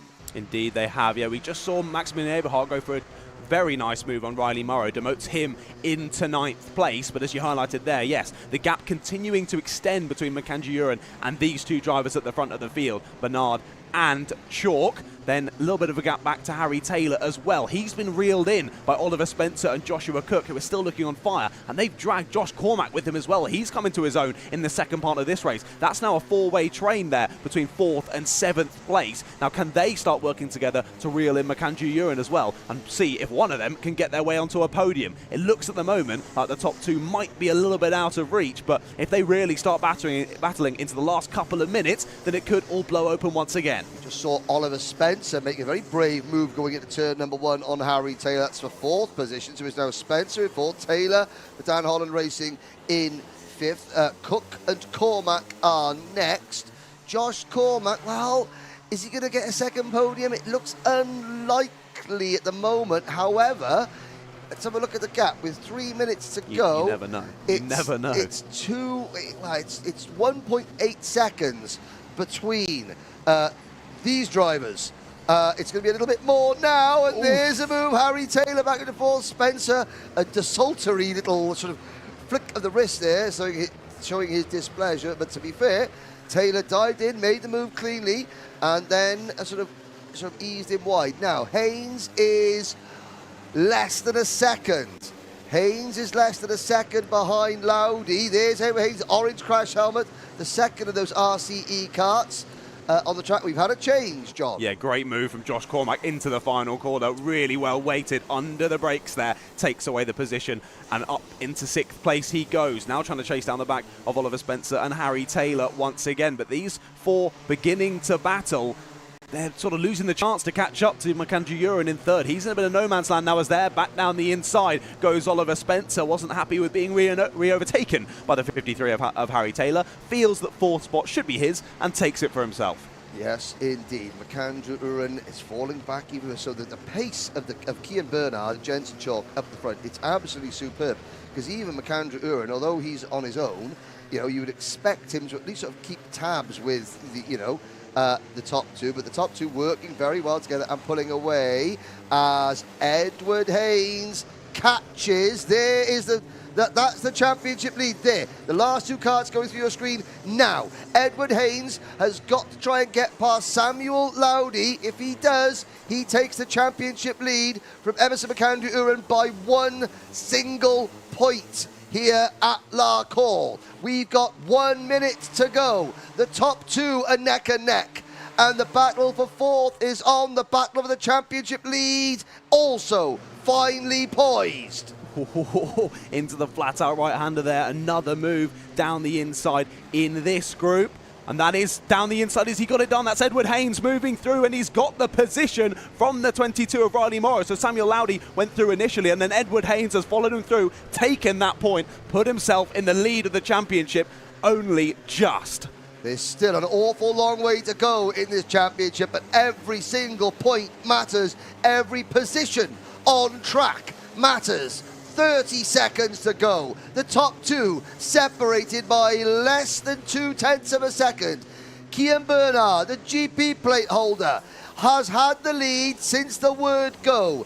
Jensen Chalk sits and watches. I haven't seen Mummy Chalk in the paddock. I'm assuming Mummy Chalk is watching. Mike is out there, Jensen's dad. He's been watching at turn one. And now Jensen begins to look for a way past. Kian Bernard checks in his rear view. The clock has struck 0, John Ratcliffe. They're going to be coming to the last lap board next time around. What respectful, fantastic racing this has been. All race in the Micromax final. Not even a single warning on our live timing. This is brilliant. Now we go on to the final lap of the race. 1.1 kilometres to decide who's going to take maximum points then from the Micromax final here for event number 7 at Larkhall. Big defensive swing over to the inside for the GP plate of Kian Bernard, and he's perfectly weighting that car into the braking zone to hold on to the position for now. Still a number of overtaking opportunities though for Jensen Chalk to try and get through. Watch Chalk's going to get a good run coming out of turn number 6. Oh my word, Jensen Chalk thought about going around the outside, but he falls back into line. Now he'll set Kian Bernard up into turn number 7 here for a move into turn number 8. We'll wait for it. Bernard's going to have to defend. Chalk will try the undercut. But Chalk's trying to go round the outside. Oh, Bernard squeezing wide, and Bernard, I think, has got it. Got the elbows out there on the exit, didn't he? Kian Bernard said, not a chance. Are you going round my outside? He holds onto it through the last corner, and he holds onto it over the line. Kian Bernard takes the win in the Micromax final. On what a first final to kick off the day. Jensen Chalk has to settle for second, and Makandra Uren gets that third spot. And Jensen Chalk, it's a first podium for Jensen Chalk in second position. And Edward Haynes takes the championship lead because the last couple laps he got him into 8th position. Emerson Makandra Uren finishes 3rd, and that gives Dan Holland Racing their 91st podium in the British Championship, behind only Fusion Motorsport. A very exciting race. Now, at the start of the day, we said last weekend 5 classes, the race was decided by less than 0.2 of a second. We've only got 4 races here. Look at the difference between first and second. 1 for 1. 1 for 1 so far. 1,500 separates Kian Bernard, our newest race winner in the Wera Tools Motorsport UK British Kart Championship on the Zip Kart. Enters the privateer. Emerson Makandra finishes 3rd. Oliver Spencer 4th. Harry Taylor 5th. Then Josh Cormack in 6th position. So a top 6 finish for the Glenagorse winner. Joshua Cook, Edward Haynes, Maximilian Abrahart and Samuel Lowdy, your top 10. Riley Murrow, Luke Millward, Austin Oman, Dian Pahal were next. Arthur Farrow, who didn't start the pre-final, he did start the final, and he comes home in 15th position. Very good race, John. Indeed, what a way to kick off the finals in this afternoon of racing. That was absolutely fantastic. And as I highlighted as we went on to the last lap, a race with no warnings, no penalties, no nothing. Fantastic, fair, clean racing from our youngest drivers here today. Yeah, indeed. That's 2 podiums this year in the Wera Tools British Championship for the Synergy team. And Jensen Chalk, he'll be happy with a 2nd place. A good last lap battle for Jensen Chalk. I think that Mike Spencer, Rob Hanscom, and the rest of the Synergy Factory team are have sort of like working on Jensen's last lap aggressiveness, because you need to be aggressive, but you need to be calculating at the same time. Jensen comes home in P2, but down on the W grid area, we have our winners, and they are going to be with Ailey McNaughton. Right, so we are here in Park Ferme after our first final race of the afternoon. It was the Micromax category. A cooling track made for some adjustments that drivers had to make, but fortunately the rain held off, so there was no incidents in that regard. We've got our winner here today, Cian Bernard. Hi Cian, how was that for you? You managed to hold on to your P1 the whole way? Yeah, it was very exciting, also very intense, just getting pushed and being in the lead for the whole race, don't know what's going to happen. How did it feel having someone chasing you the whole time? Was it making you nervous, or are you confident holding on to that first place? I wasn't thinking so much of behind, I was just focused so much to get in front and just pull away. Well, I didn't really pull away, but just to win. But you managed to hold on, and that's all that matters. So are you going to say that this is your favourite race so far? Well, yeah, of course, yeah, it is. Perfect. Well, congratulations. Well done on your win, and hopefully there's many more to come. Yeah, definitely. I'd like to thank Zip Kart, RPM race engines. This wouldn't have been possible without them, and Cream race engines for this weekend. My brother for the spanners, my parents, my grandparents for watching, and this just all wouldn't be possible without them. So just a massive thanks to them, and yeah, it's great. Perfect. Well done again, and I'm sure we will see you again soon. Yeah. Perfect. All right, we're going on to our second place now, which is Jensen Chalk. Hello, Jensen. How was that for you? Maybe a little bit frustrating holding on to second the entire way? Yeah, it was a very hard race. Just wanted to push away and get the points for the championship. And was there any moment where you feel like you could get past into P1, or was it just a matter of holding on? There was a couple of chances, but I kind of wanted to wait till the last lap, so I didn't. So there wasn't much of a chance of him getting back. Amazing. And how was it racing against P1? Have you raced against him before? Do you find him a lot on track and having those friendly battles? Yeah, I've raced against him a lot, and there's been many races where it came down to the last lap against me and him. So we do know each other quite well, and it was a good race in the end. Well, it sounds like the start of a healthy rivalry. So is there anyone that you want to thank today? I would like to thank my dad, Synergy, the whole entire team, and my mum who's watching at home. Amazing. Thank you so much, and congratulations on P2. See you later. All right, moving on to third place, we've got Emerson McAndrew-Uren. How was that today? I mean, the final was tough. We've had a good day all day. We had one bad heat, but we won the pre-final. But then we got a penalty for something. Then in the final, Ollie Spencer span in the middle of the road. I think he got hit or something. Then I got forced out wide, so I just had to cut through, and I was catching the leaders, but it just wasn't enough to get up to there. Amazing. Well, congratulations on your race, and I'm going to throw back up to commentary now for the start of the senior Rotax.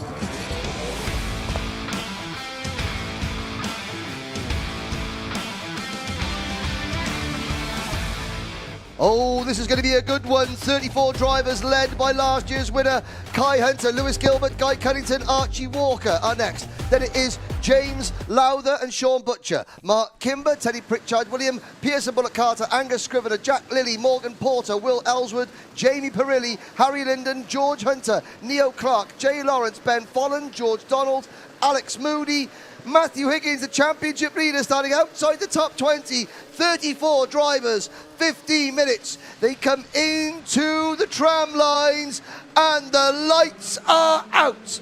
Away we go then. It was a perfect race from Kai Hunter. Can he do it again in the final? Let's see. He leads us through the first section of the circuit. Couple of drivers jumping over that curb on the inside, getting a little bit squirrely down into the first heavy braking zone, but they all seem to have made it through. Kai Hunter still leading us through into Sector 2. And look how quickly these cars fly through our shot. Of course, the Micromaxes, certainly not slow, but these senior Rotaxes make them look like they're standing still as we now head into Sector 2. And already, Kai Hunter maybe feeling a bit under pressure here, just moving over to the inside, making sure he holds onto that lead through lap 1. And we've got someone off on the outside, just kissing that barrier, but I think continuing. Yes, hard to believe that Kai Hunter has not been on the podium in the first 2 rounds of the British Championship. He came into this weekend P5 in the standings, and he has now just taken the championship lead. as Matthew Higgins, we've got the number 41 kart of James Jackson, who didn't finish the pre-final. He's not going to finish this one either. Jackson retiring there. But Hunter now leads Guy Cunnington by 4 points the championship. Matthew Higgins drops from first to third, but it's all change at the front. Well done, John.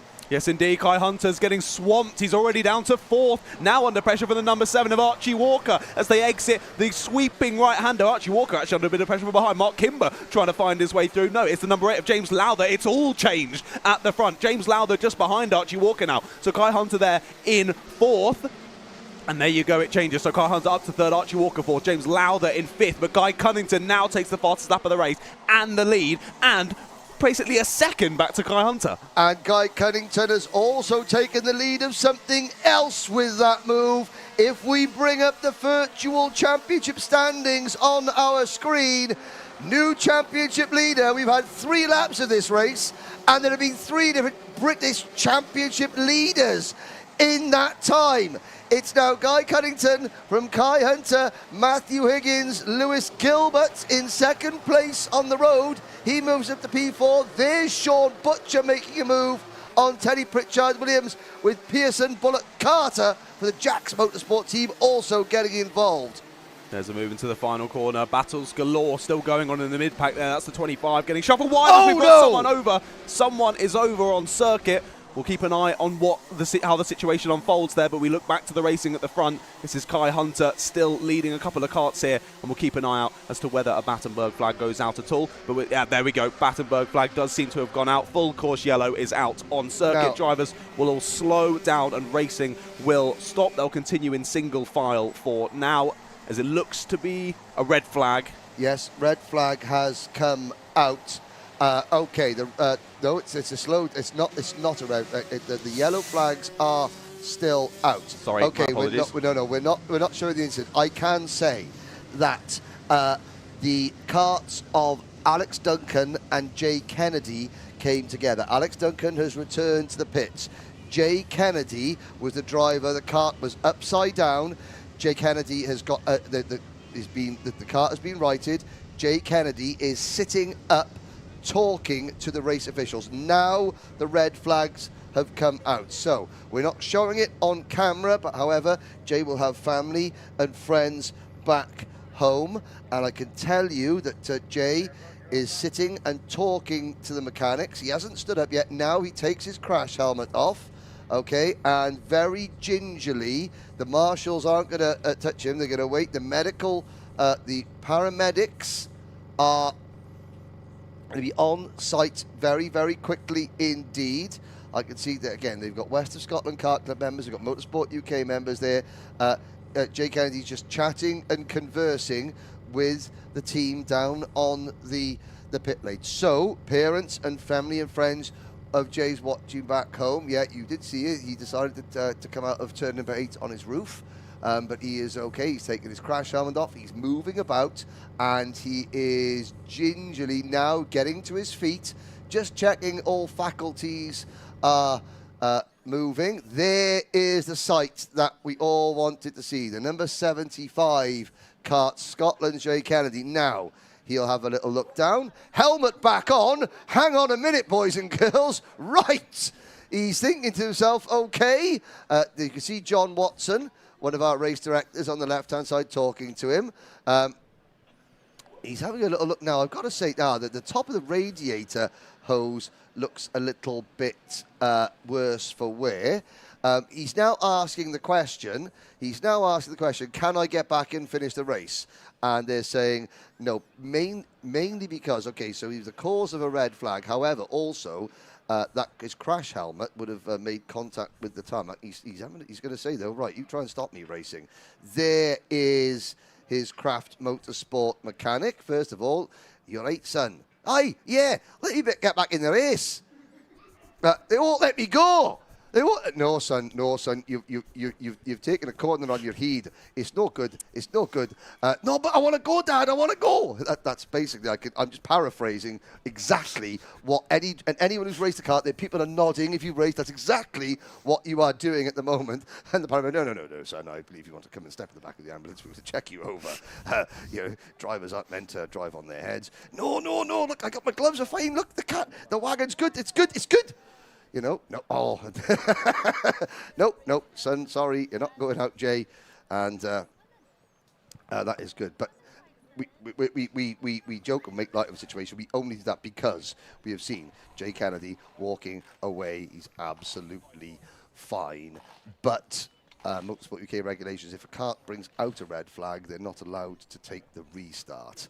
That is something that the drivers want to have a rule change. If the wagon's rolling and I got 4 limbs attached, I want to go.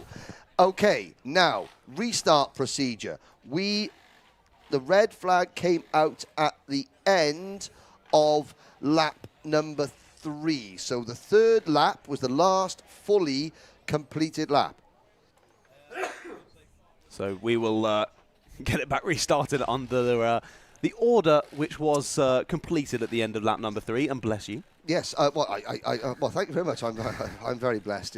I've got to say, I'm very blessed because I was given many cans of Iron Brew as a thank you for Team Bell. I really appreciate that. Now, it's possibly going to be a other carbonated beverage. Well, not in Scotland. Other carbonated, they are available. They're just not. No one buys them.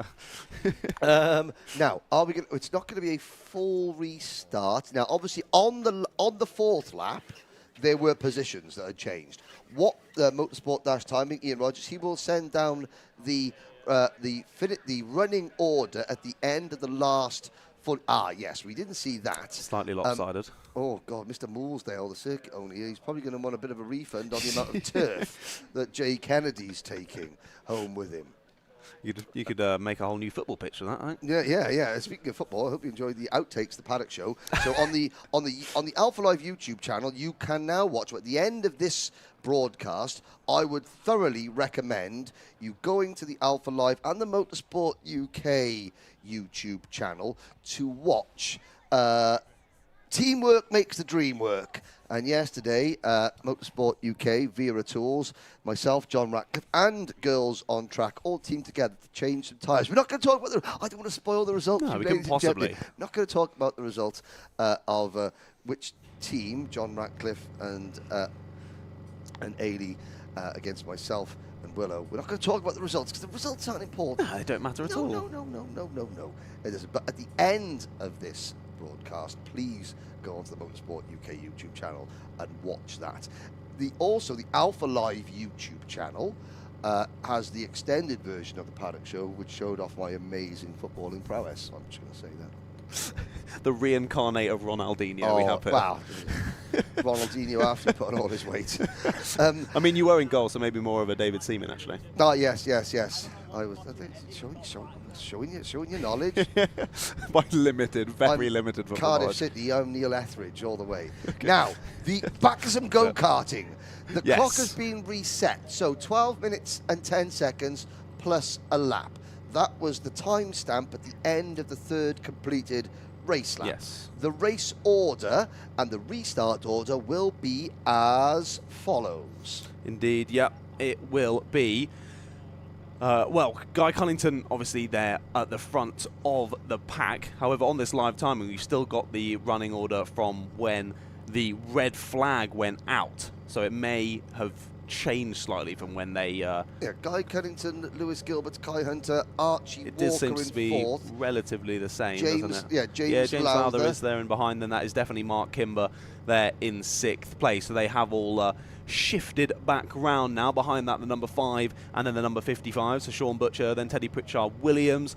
Is it there near the number 19? Will Ellswood in 9th. Pearson Bullock Carter, the 25 there in 10th.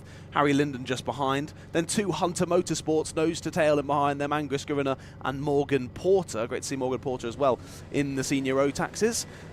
Someone we often see, if I'm not mistaken, out in the KZ2s as well. Yeah, double duty, Morgan. He does a lot of racing for a lot of teams, and he was helping out the XL Motorsport team. Now, the rest of the field, we have got this. So we've got the Morgan Porter, Jack Lilly, and Jay Lawrence round at the top of the team. Champion erstwhile, no longer championship leader Matthew Higgins has gained 6 places up to 16th.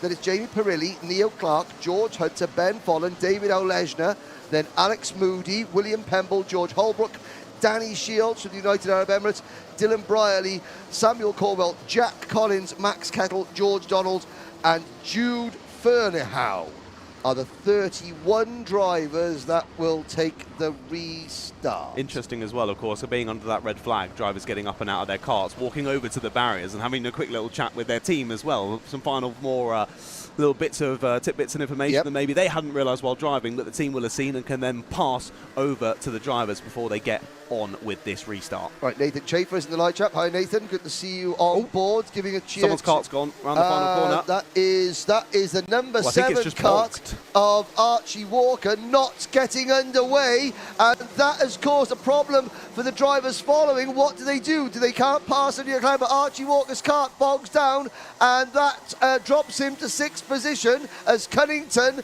Gilbert, and Hunter get away, and there is a very dejected Ben Folland walking away from his Thule Motorsport cart, which came...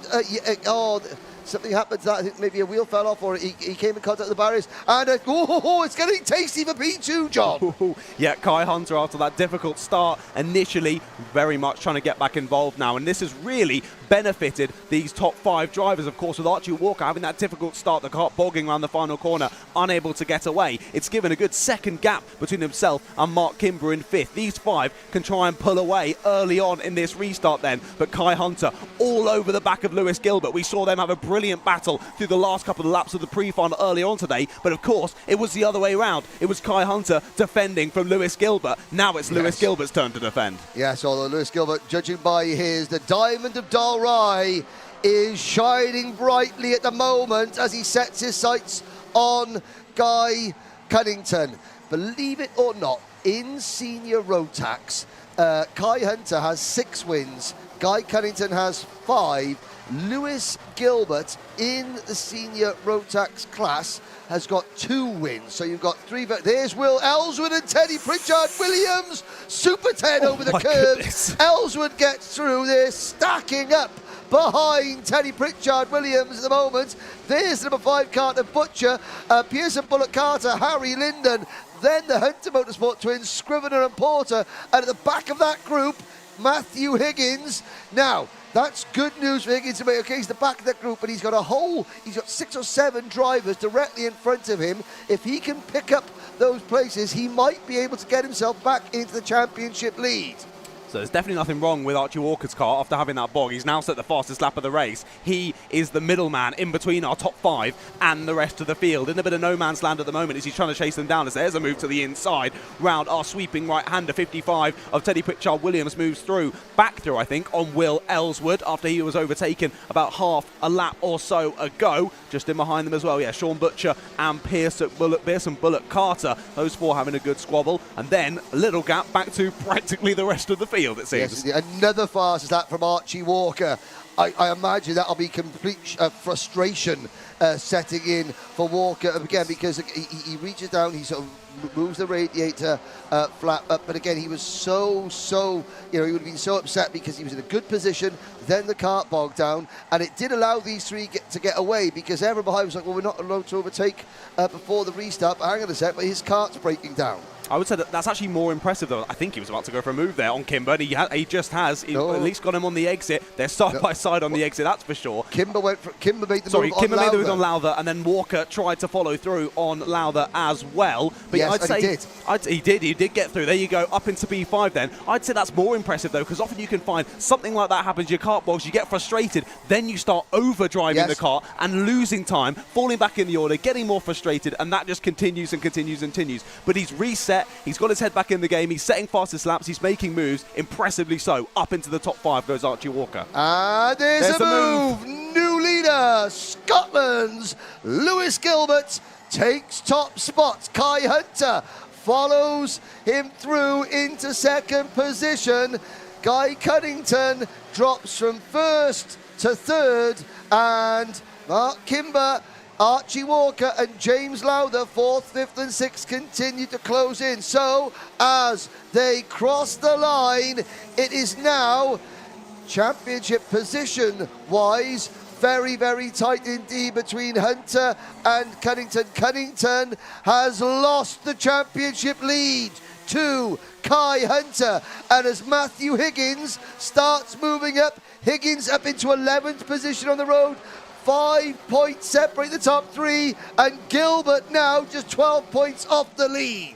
So in Micromaxes, we had changes for positions that were changing the top of the standings. However, they were a good 5-10 positions different on circuit with those changing of positions. Here, they're battling side by side for the championship lead. This is fantastic, but also they've got Lewis Gilbert involved as well. And only now, about 1.5 seconds back to Mark Kimber leading that secondary charge. And also then a huge gaggle behind, led by Will Ellsworth. So this is looking very interesting. 6 minutes and 20 seconds plus 1 lap. I feel like we're going through the motions of this one. It all kicks off, they all switch around, then they sit back and wait for a little bit, yes, wait for those moves to come again, and then it's all going to blow up once again. I think we could see that 2 or 3 more times in this one before we get to the last lap. And when it gets to the last lap, I don't know what's going to happen. Yes, Anthony Ellsworth online supporting Wills Ellsworth. Now, did I just see a yellow flag waving? Or was, yes, there's obviously a yellow flag. Oh, it's Angus Scrivener who has stopped off camera. That's what the yellow flag was waving for, coming into turn number 6. Now, Archie Walker, there he is in 4th position. Sean Butcher won the opening round of the season from Matthew Higgins and Guy Cunnington. Kimber then won at Glenagorse from Higgins and Cunnington. Believe it or not, that is KR Sports' only podium of Kai the Hunter's back in the season lead so far, as Kai Hunter takes the lead. There we go. Just looked up, suddenly he's back in the lead. He's made that move to the first sector on this lap, but look at this, Lewis Gilbert's trying to fight him back through to the inside for the almost flat-out right-hander, and I think he's got it done there. Yes, he's back to the lead, is Lewis Gilbert. Kai Hunter manages to fend off Guy Cunnington, though. And the chasing pack are half a second a lap quicker than these three. Look at them closing in, 5 minutes to go.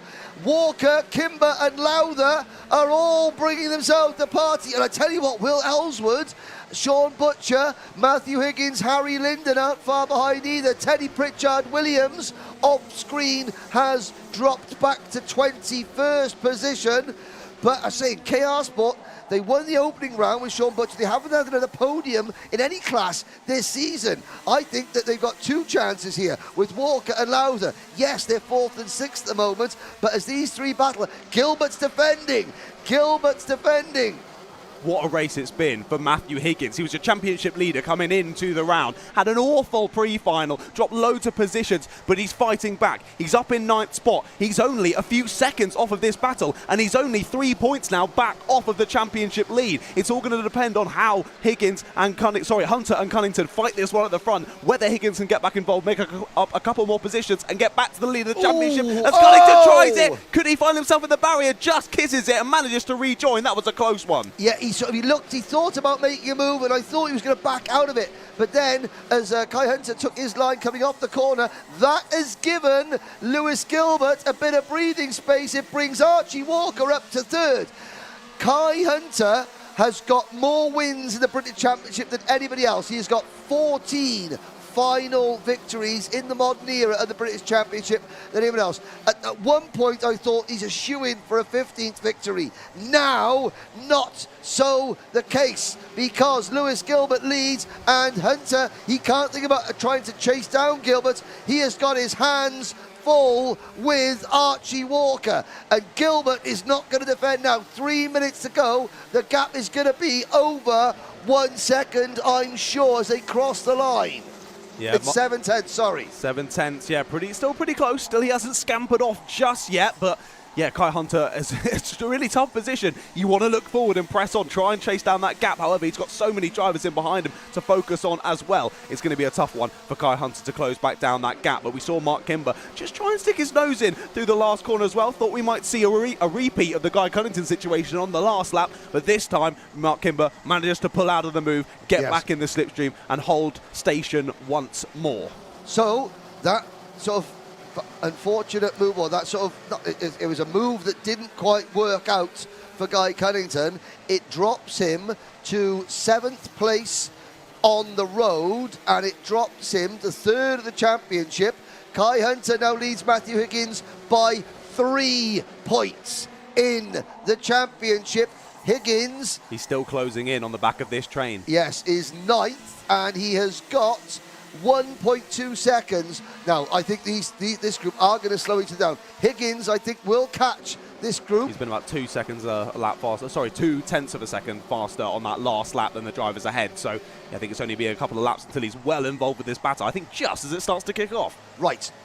Lewis Gilbert, he extended his lead to exactly 1 second the start of the last lap. We're now on lap number 16, and Kai Hunter, he is a 10th quicker than Gilbert on this lap at the moment. There's Will Ellswood, so the second of the 2 Craft Motorsport teams in the top 10 at this race. You've got Craft Motorsport leading Dan Holland Racing, leading KR Sport, leading Strawberry Racing, another KR Sport kart. Then it's Guy Cunnington Racing, Craft Motorsport, KR Sport, and then the top 10 rounded up by a pair of DHR karts, Higgins and Linden. Jack's Motorsport run in 11th with Pearson Bullock Carter and Cunnington back up the inside. Great move by Cunnington on Lowther. Lowther tries to come back. What a move down the inside. That takes some guts there at a very fast corner, and the barriers aren't as far away as you may think there on the exit side of the corner. So really impressive move, and that's left these 2 behind to squabble it out. Lowther versus Ellswood for 6th position, and Lowther feeling need to defend, but they're sneaking down the inside. There's Sean Butcher trying to get involved as well. Can't quite get the exit though, has to settle behind once more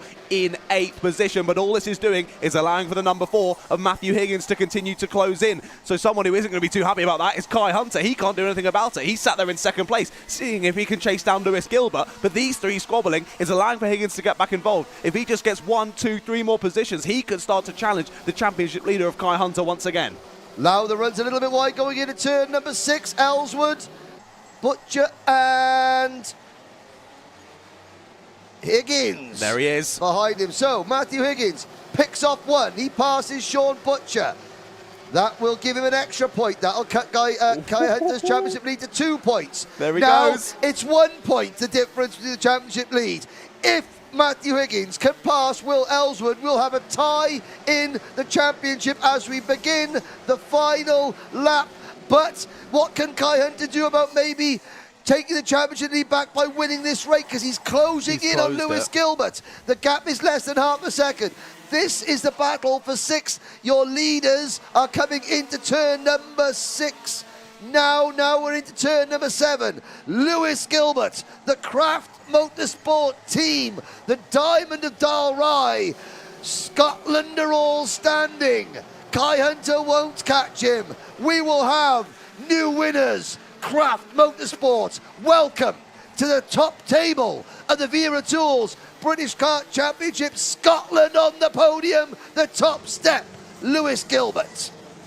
Wow, what a race. Lewis Gilbert has been on fire all day, and he continues that into the final. Still, what an impressive drive from Kai Hunter there after a difficult start to get back up into those positions, to put himself in the place, to go for that lead. Closed it in nicely over those last couple of laps once he had the free air, but just couldn't quite close it enough. What a win from Lewis Gilbert. What a win. His 3rd in senior Rotax, the 1st for the Craft Motorsport team. Kai Hunter keeps the championship lead by 1 point. He came into the weekend 5th. He ends it leading the championship. That is an excellent weekend for Kai. Archie Walker, it's a 2nd podium of the season for KR Sport. It's actually their 68th podium, their 3rd on the all-time list. Mark Kimber in 4th, Guy Cunnington 5th, Will Ellsworth a top 6 finish. Matthew Higgins, what a good result for Matthew, finishing from 22nd on the grid to 7th. James Lowther, Shaw Butcher and Harry Linden, your top 10. Followed by Pearson Bullock Carter, Jamie Perilli, Morgan Portner and Poland's David Aulezhner from 24th to 14th. Impressive run through the order there from David there, finishing 14th. Behind him, Neo Clark was in 15th with George Hunter in 16th. Then Teddy Pritchard Williams, Jack Lilly, Alex Moody and Jai Lawrence there in 20th. He had a stormer in the pre-final, had a decent final as well there to finish in P20. William Pemble just behind with George Holbrook, George Donald, then Jude Fernahoe, Danny Shields, Jack Collins in 26th, Samuel Cornwell in 27th. Dylan Brierley, Max Kettle, the last 2 drivers finishing the race. Sadly, we lost Angus Scrivener, Ben Follins, Jay Kennedy, Alex Duncan and James Jackson. So into the podium for Down Holland Racing. That is 2 podiums. Not quite sure. I think we're going to probably record the interviews with the top 3. Kimberly Wiley is down in the pit lane. But because of that delay, we are sort of, the next race is going to be starting very shortly. So we will record the interviews. When Alpha Live and James Fitchie, when they splice the programs together, we on the YouTube channel, on the Motorsport UK TV YouTube channel, we have the individual finals standalone. We also put the podium presentations on there. So the top 3, they will get their winners' interviews on that. You can watch back later in the week when those finals goes out. So, do you know what the only disappointing thing about that race was, ladies and gentlemen? The winning margin was 0.4 of a second. How disappointing. Dear what a big gap. What a massive gap. 0.4 of a second. Never mind. Well, we'll see how we go. Thank you very much for joining us. Thank you for all your comments on the Alpha Live YouTube chat. I know this is on Motorsport UK TV YouTube channel as well, but we've got the Alpha Live chat in front of us. We do appreciate wherever you're watching, whatever platform you're watching, we really do appreciate your support here, John. I will say, it almost seems like someone called it in the Motorsport UK chat, because Andrew F on blog said, I can't wait to see what Lewis Gilbert can do in the senior Rotax. Well done. We've just seen what he can do. See, this John Ratcliffe, the youth movement, he's got technology. He's brought up, as if by magic, he's brought up on the Motorsport UK channel. Let's have a little look. So well done, Andrew Gilbert. Now, Barbara Lapper, Nanny Lapper, is speaking to the racing gods. Good luck to Albie in this next race, John. I mean, so we've got the grids coming up now. 2 races to go, ladies and gentlemen. 2 races, Minimax 950, then Junior Max. Are Scotland going to get a second winner? Cole Denham starts on pole. We'll find out very shortly.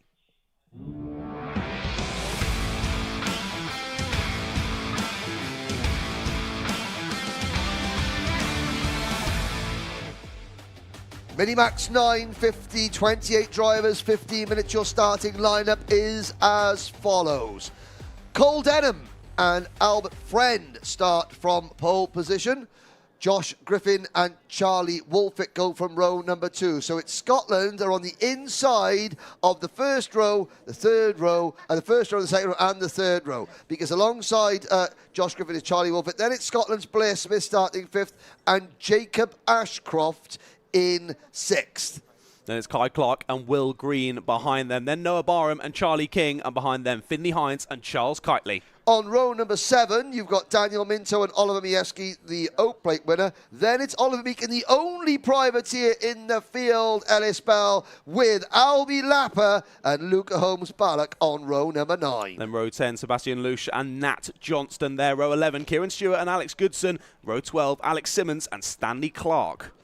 Row number 13, Tom Reed and Isaac Barker, Isabella Stanmore-Wilson, and hopefully Rory Armstrong. Rory didn't start the pre-final. I'm just going to little look for the 166 cut. Oh, I didn't look like he exited the pits. Didn't see the Northern Irishman out there. So, Minimax. Last year, when we came here in the Minimax class, Scott Marsh dominated the entire Larkhall weekend, when every single race beat eventual champion Noah Wolf with Josh Graham for Argenti rounding out the podium. So far this year, Cole Denham took the opening win at Kimbolton from Jacob Ashcroft and Finney Lines, a Dan Holland Racing clean sweep. The only non-Dan Holland driver to finish on a Minimax podium this year, Albert Friend, the winner at Glenagorse, with Ashcroft and Denham right behind them. In the championship, it's 500 points for Denham, 495 for Ashcroft, 486 for Friend. Will Green is fourth in the championship, but it's between the top three. Watch for Ashcroft starting on the third row of the grid. But watch those three Scottish drivers, all on the inside of rows 1, 2 and 3. Three different teams. Denham for Dan Holland, Griffin for the Synergy Factory team, and the 155 of Smith for Strawberry Racing.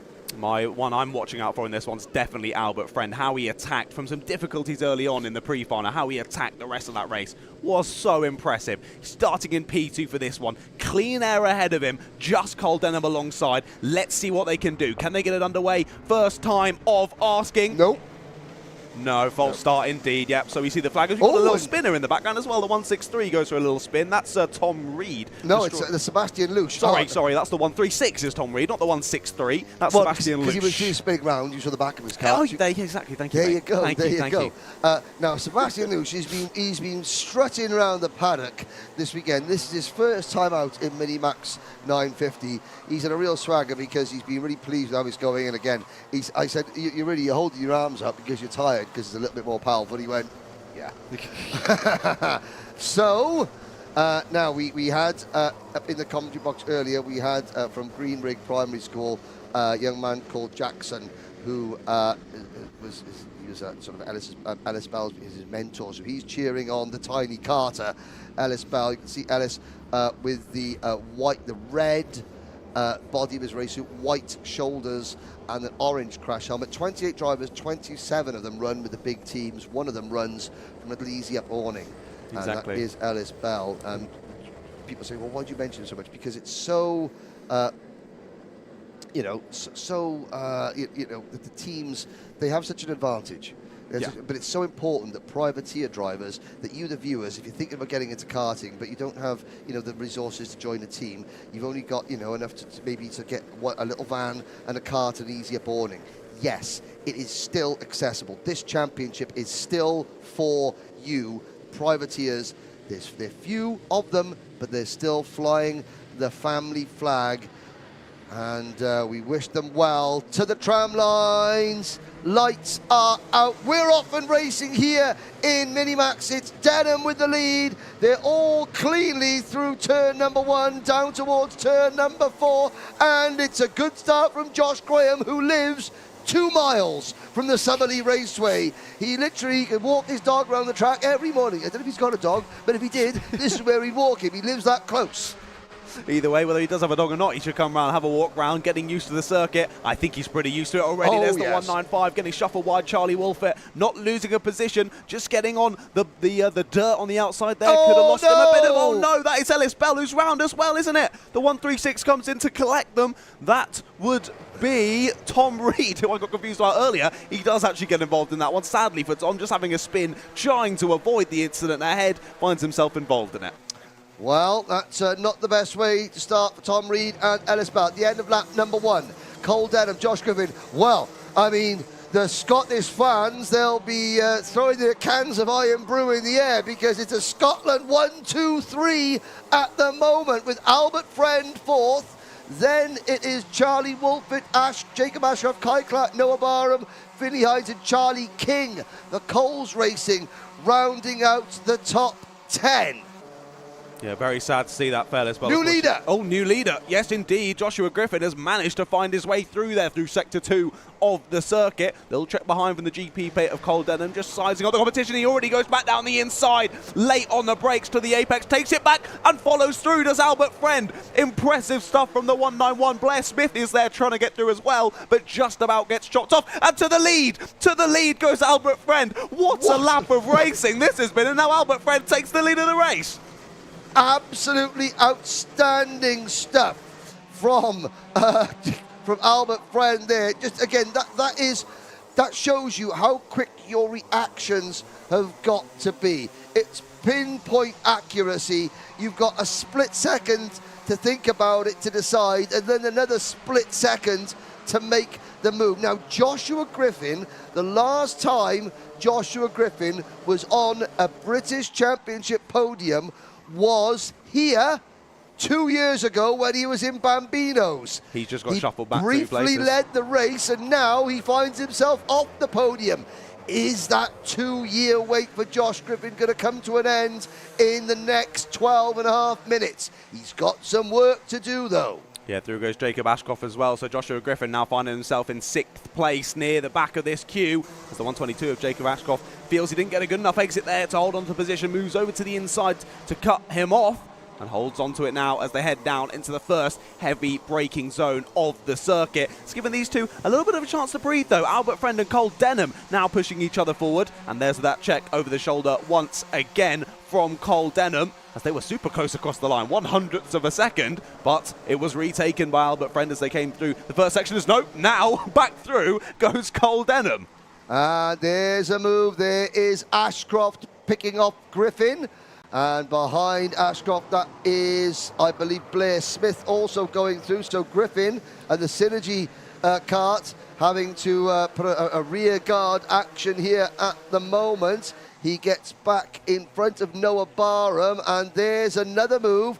That is Blair Smith losing a place to Kai Clark. Well, Synergy race, the Synergy factory team have got 3 drivers in the top 7. They got 4 drivers in the top 10 because Luca Holmes-Balak in kart number 1, 2, 3 is there in 2P10. On like Judge Stuart Goff, well done Lewis, much closer field with controlled ECU and fuel. Well done to Motorsport UK and to Jag Rotax. Yes, you can't really say that you know it's not very, very close and competitive up and down the order in all the Rotax classes. Yep, Blair Smith made the move on Kai Clark there. Kai Clark immediately re-overtakes at the next possible opportunity. So back to how they were at the start of the lap. Impressively at the front of the field, Wolfit and Ashcroft have properly closed back in on the leading 2 now. They've dragged Joshua Griffin back with them, who now has the fastest lap of the race. So once again, we see a driver shuffling back at the start, having the fire lit under him and just going crazy. Fastest lap after fastest lap now for Joshua Griffin as he does a 53.10. He's on the back of this train now, and he wants back in those podium places. And he's going to try and push his teammate Charlie Wolfit, or is he? Yeah, Joshua, you've still got 10 minutes to go. Still got 10 minutes to go in this race. Now, further back, Stanley Clark runs 27th. Isabella Stanmore Wilson runs 26th. Alex Simmons is 25th. Charles Kitely, 24th. Tom Reed, 23rd. Alex Goodson, 22nd. Ellis Bell, 21st. Albie Lapper rounds out your top 20. Kieran Stewart is 19th. Sebastian Lush is 18th as we've got another change. That's Albert Friend coming back and passing one. Did he pass both? He passed 2 Synergy factory drivers in one foul swoop. Impressive stuff. Gets himself to the back of this train, but this bit of battling between this secondary pack isn't helping them out. Denham and Ashcroft are continuing to pull away now. That gap getting close to a second between them. So although, as we mentioned earlier, the slipstream effect not mattering quite so much on a circuit such as this up in Larkhall in Scotland, still does play a factor in these slightly lower powered karts than other ones we see out on circuit today, such as the juniors and the senior Rotax's class. So let's see how this one plays out then. As you say, still a long time to go in this one. Just under 9 minutes on the clock as there's a late move to the inside. A bit of rubbing as they get to the apex, and the 195 of Wolfit not happy with that. Pushes forward, says let's work together, but behind, Joshua Griffin doesn't listen to him at all. No, Joshua Griffin, it's been 2 years since I stood on the podium. I've just heard Henry say on the commentary, I can't have him babbling on about me anymore. I've got to try and change that statistic. So championship situation. Cole Denham using this race to extend his championship lead over Jacob Ashcroft unofficially to 8 points. Albert Friend is 11 points behind Ashcroft, so still 19 points separating the top 3. as well, the great camera work here from the Alpha Live crew shows just how bumpy this track is, especially the banking at turn number 8. Now, back in the day, John, before your time, but there used to be the gearbox loop there, which the car, I mean, if you've ever seen a KZ2 gearbox race round here, then that's something to be, yes, as we've had a new leader, it's Jacob Ashcroft. Oh dear, Sebastian Louche. His rear bumper is also Louche. Now it's loose. It hasn't fallen off, and I can't see if we can. I can't see a mechanical flag going out. We'll for keep an him. But he has spun to the back of the pack. Yeah, the DHR drivers swap once again. Down the inside goes the GP player of Cole Denham. They're scrapping pretty early on here. Still 7 minutes left to go, and that's allowing for Albert Friend and the rest of his posse to close back in here. Try and make it from a two-way battle for the lead, extending back to a six-way battle. We've now got Albert Friend there. Joshua Griffin in behind. He went for a great move on the last lap to retake fourth. Charlie Wolfert, Noah Barham, all there as well. And it's really not far back to the next group, headed up by Kai Clark. Charlie Wolfert there gesticulating as he crosses that finish line. I think Joshua Griffin was determined to get past Charlie Wolfert. Like normally you'd see two teammates working together, but I think Griffin realises he's so much quicker than Wolfert at this stage. He just has to get up the road. And you can look at that. That is the number 113 kart of Joshua Griffin, just absolutely eating into the gap the top three have, and we have a 4-kart battle for the race lead with Wolfert and Barham acting in a supporting role, 5th and 6th. It is Denham from Ashcroft, from Friend, from Griffin. The top 10 still only separated by about 3 seconds here. Can pretty much fit them all in one camera shot.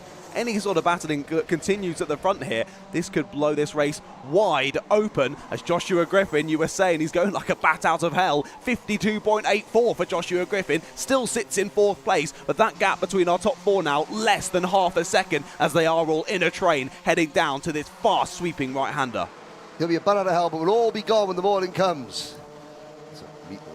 Okay. Okay, there we go. Just get that one in there.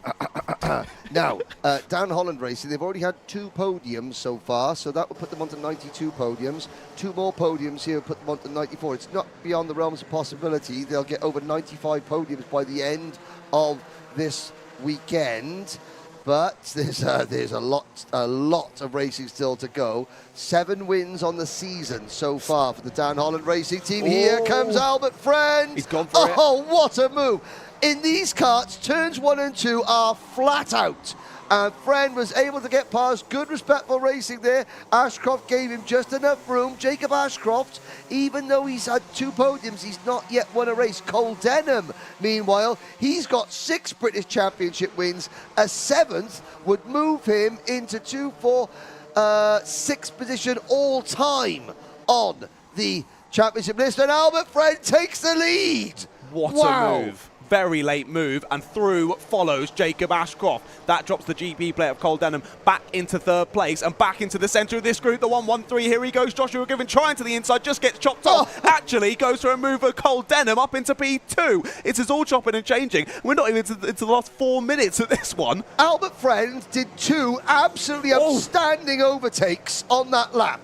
And he ends the lap 1 place further back from where he started it. No, sorry, he is exactly the same place. My word, this is getting very, very close. There are 6 karts separated between 7/10 of a second. 4 minutes to go. Cole Denham has a 2-point lead in the championship as things stand, because Jacob Ashcroft in the race lead has pegged Denham back. This could be Jacob Ashcroft's first win in the Wera Tools Motorsport UK British Championship. It could be Noah Barham's first appearance on a podium since the Honda Cadet round at Warden Law last year. There's Albert Friend. Oh, wow, he's done it again.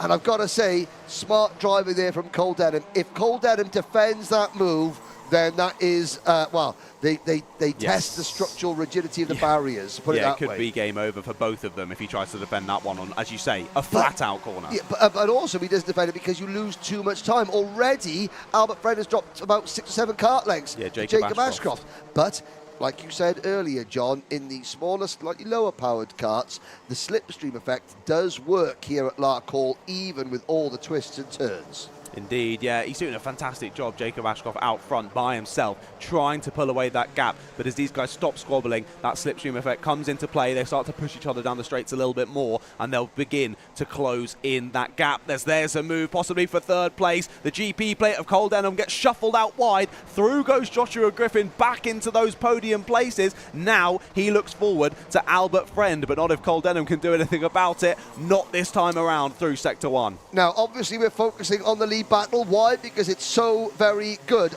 John, if anything happens, I'll run through the full running order. Go for it. Ashcroft, Friend, Griffin, Denham, Wolfett and Barham are your top 6. 2 seconds back is Will Green in 7th, followed by Kai Clark and Charlie King, with Blair Smith rounding out the top 10. Luca Holmes-Ballock comes next, followed by Oliver Miewski, Finley Hines, Daniel Minto, Ellis Bell now back into 15th position. Albie Lapper is up to 16th, and it's Isaac Barker and Tom Reed both making really good progress. Nat Johnson and Oliver Meek round out the top 20. Kieran Stewart, Alex Goodson, Charles Kitely, Sebastian Lusch, Alex Simmons, Isabella Stanmore-Wilson and Stanley Clark round out the runners. 27 drivers started, 27 drivers still run. I think they knew that you were wanting to read out the running order there, because they all just chilled out for a lap or so. Just no moves, just chilling out, working together, and that's allowed for all 4 of them to chase back down Jacob Ashcroft. That was what, getting up to 6, 7, 8 tenths of a second. Now back down to 2 or 3 tenths. They are right on the rear bumper of Ashcroft now. And although on the graphic I think it says Griffin's got ahead, there's the move for the lead, though Albert Friend was still ahead up to the first place position, and through follows Joshua Griffin. So now Jacob Ashcroft leads for however many laps. He's immediately shuffled back down into P3, and now once again has Cole Denham right behind him. Strawberry Racing have got 2 wins this season, one of them with Mark Kimber, the other with the man who now leads this race, the Minimax International Trophy winner, Albert Friend. Josh Griffin, 2nd, Ashcroft 3rd. Almost a little bit of desperation beginning to kick in now for Denham, Wolfett and Barham. Their chances are ebbing away ever so slightly. Strawberry Racing's Albert Friend leads Synergy Factory Team's Joshua Griffin.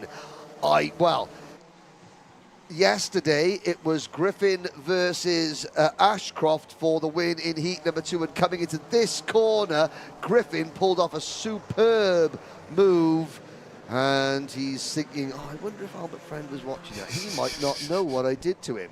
And what we'll see, the clock strikes 0. Strawberry, Synergy, Dan Holland, Friend, Griffin, Ashcroft for the win in Minimax. This is absolutely nose to tail between the top 3 going into the first sector of the circuit. Big defensive move from Albert Friend. Tries to hold on to the lead through Sector 1. Joshua Griffin's right there, but up and under goes Jacob Ashcroft. He's going to have the better exit. He's going to take 2nd position on the road, and this is allowing for Cole Denham, Charlie Wolfer, Noah Barham, Will Green now as well, all starting to get involved with this battle on the last lap.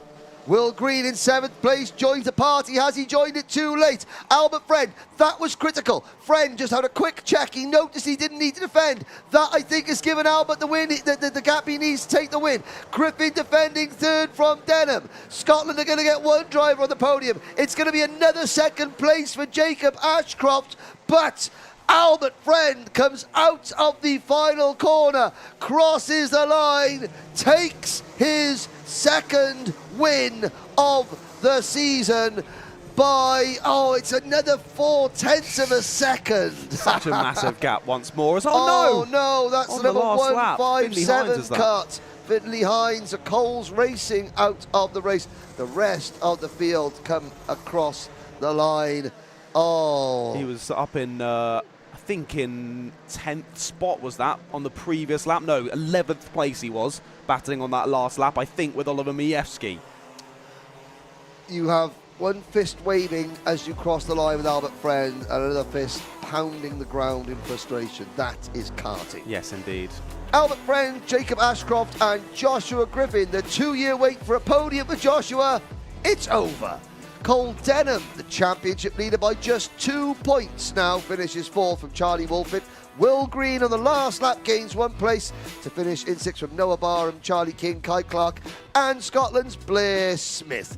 Oliver Mieski, Luca Holmes-Ballock, Daniel Minto, and from the back of the field, Ellis Bell recovers to 14th. Yeah, what a race through for Ellis, very impressive. Tom Reed was there in 15th, also battled back through after that incident on the first lap. Then Olby Lapper in 16th with Isaac Barker 17th. Nat Johnston in 18th with Oliver Meek and Kieran Stewart rounding out the top 20, followed by Alex Goodson, Charles Kitely, Sebastian Lusch, Alex Simmons, Isabella Stansmore-Wilson and Stanley Clark, your final finisher of 26 in that Minimax 950 final, with sadly Finley Hines not making it to the finish, just stopping on that final lap after an incident. Yes, indeed. So, like I said, like we did with the earlier race, the winners will get their interviews down in the paddock. Meanwhile, we'll go to a quick commercial break.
Hello, I'm joining you here in Parc Fermé at Larkhall after what was a very exciting Minimax 950 final race. I've got my first place Albert Friend here, if you want to come into the shot. So I think it's safe to say that that was a very hard fought win. You're constantly in a four-place battle for the lead. Was that a well-earned one?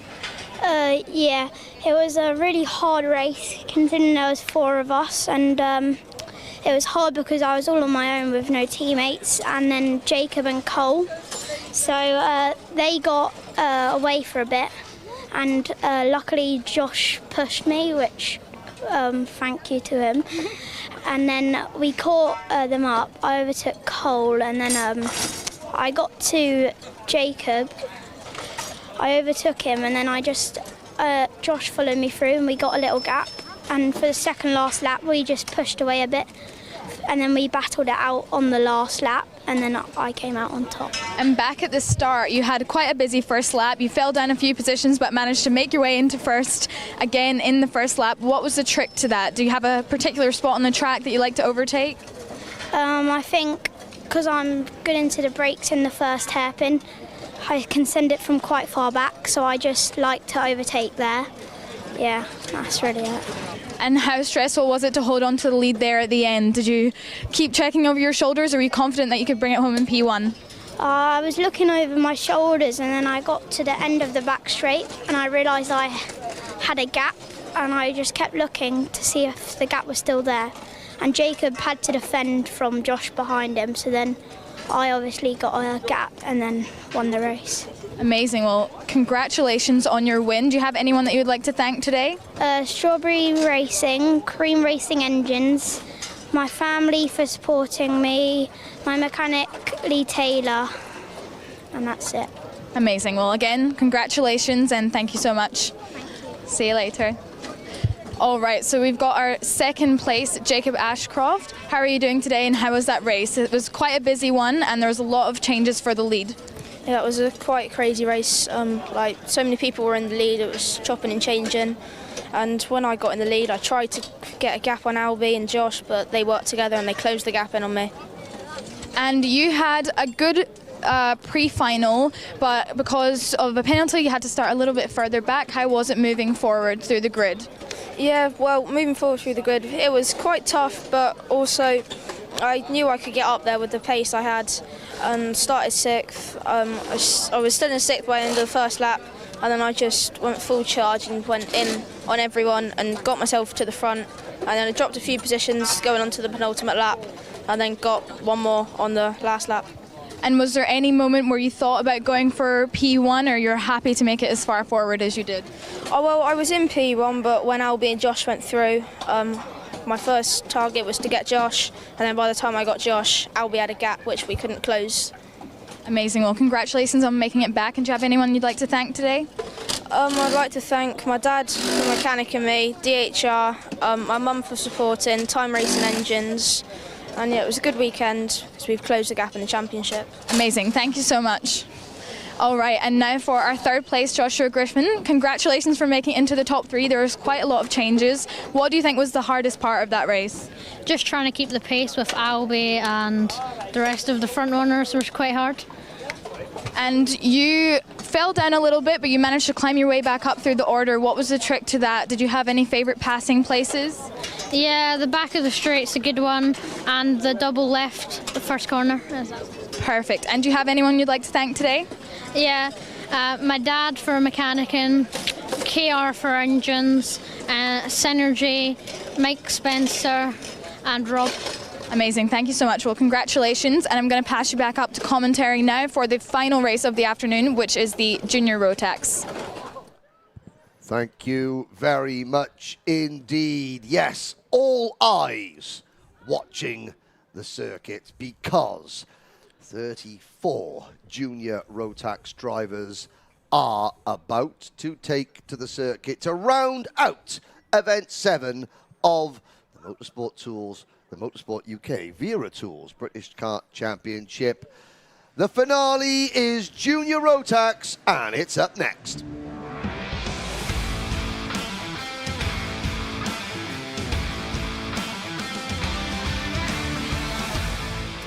The starting lineup is as follows. Pole position, the O plate, the GP plate winner, the championship leader, Macaulay Bishop, with Kenzo Craigie alongside. Ethan Jeff Hall and Timo Younglin share row 2. Joshua Graham and Alexander Cole are on row 3. Row 4 is Thomas Bin spearing with Harry Hannum. Then Ewan Charman and Thomas Behrman round out the top 10. Behind them on row 6 are Joshua Turnbull and Cian Geraghty. Row number 13, Gustav Usakovs and Hugh Moulton. Brandon Truman and Leon Hasty are up next, followed by Archie Buttle and Harrison Crowther. Deacon Russell and Thomas Ingram Hill round out the top 20, with row 11 of Harrison Whitcomb and William Antrobus, then Rhys Bailey and Archie Clark. Row number 13, Lizzie Mentier and Matteo Palazzo, Katima Tomalewski, Tyler Harris, Lewis Goff and Ethan Carney are your top 30. Then rounding out the 34 kart grid, a bumper grid for this Junior Rotax final are John Brown, Rachel Robertson, Reg Hayward and Kai Veach. 15 minutes to go. Kenzo Craigie, this is the best grid position of his Junior Rotax career. And he's relaxed. Bishop leads the championship with 427 points for over Jeff Hall. Jeff Hall and his Strawberry Racing teammate Gustav Usakovs tied for second on 393 with Ewan Charman, Timo Jungling, Thomas Min Spearing next up. For the final time at Larkhall this year, the lights are out. We're off and racing. Macaulay Bishop leads them through turn number 1, and somebody on the grass. It was Kenzo Craigie.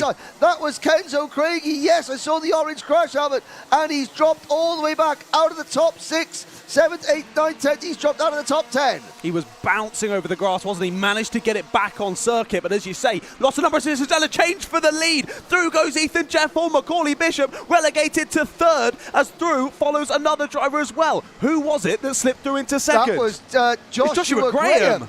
What a start for Joshua Graham, then up to P2 already. So Graham... Back through goes Macaulay Bishop into the right-hander. He's already stolen it. Right, it's Ethan Jeff Hall leading, Macaulay Bishop 2nd.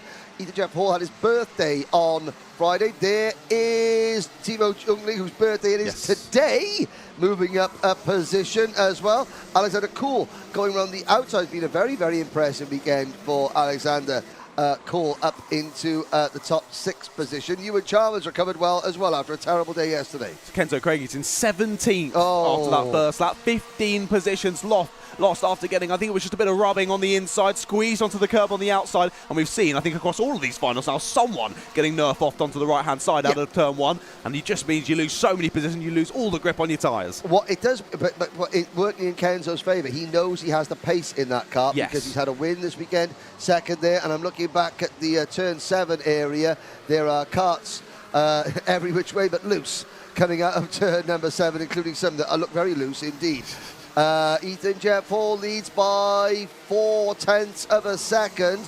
Graham 3rd, at a gap back to Thomas Min Spearing in 4th, Jungling in 5th, and it's Cole, Charman, Turnbull, Usakovs, Harry the Lion Hannum 10th, and then it's Thomas Behrman, Leon Hasty, Kia Garrity, Archie Clark has gained 10 places for Archie Clark. Oh, Sprinkles will be happy, she'll be yapping away. Her heart's content, we got a new leader. His name is Macaulay Bishop.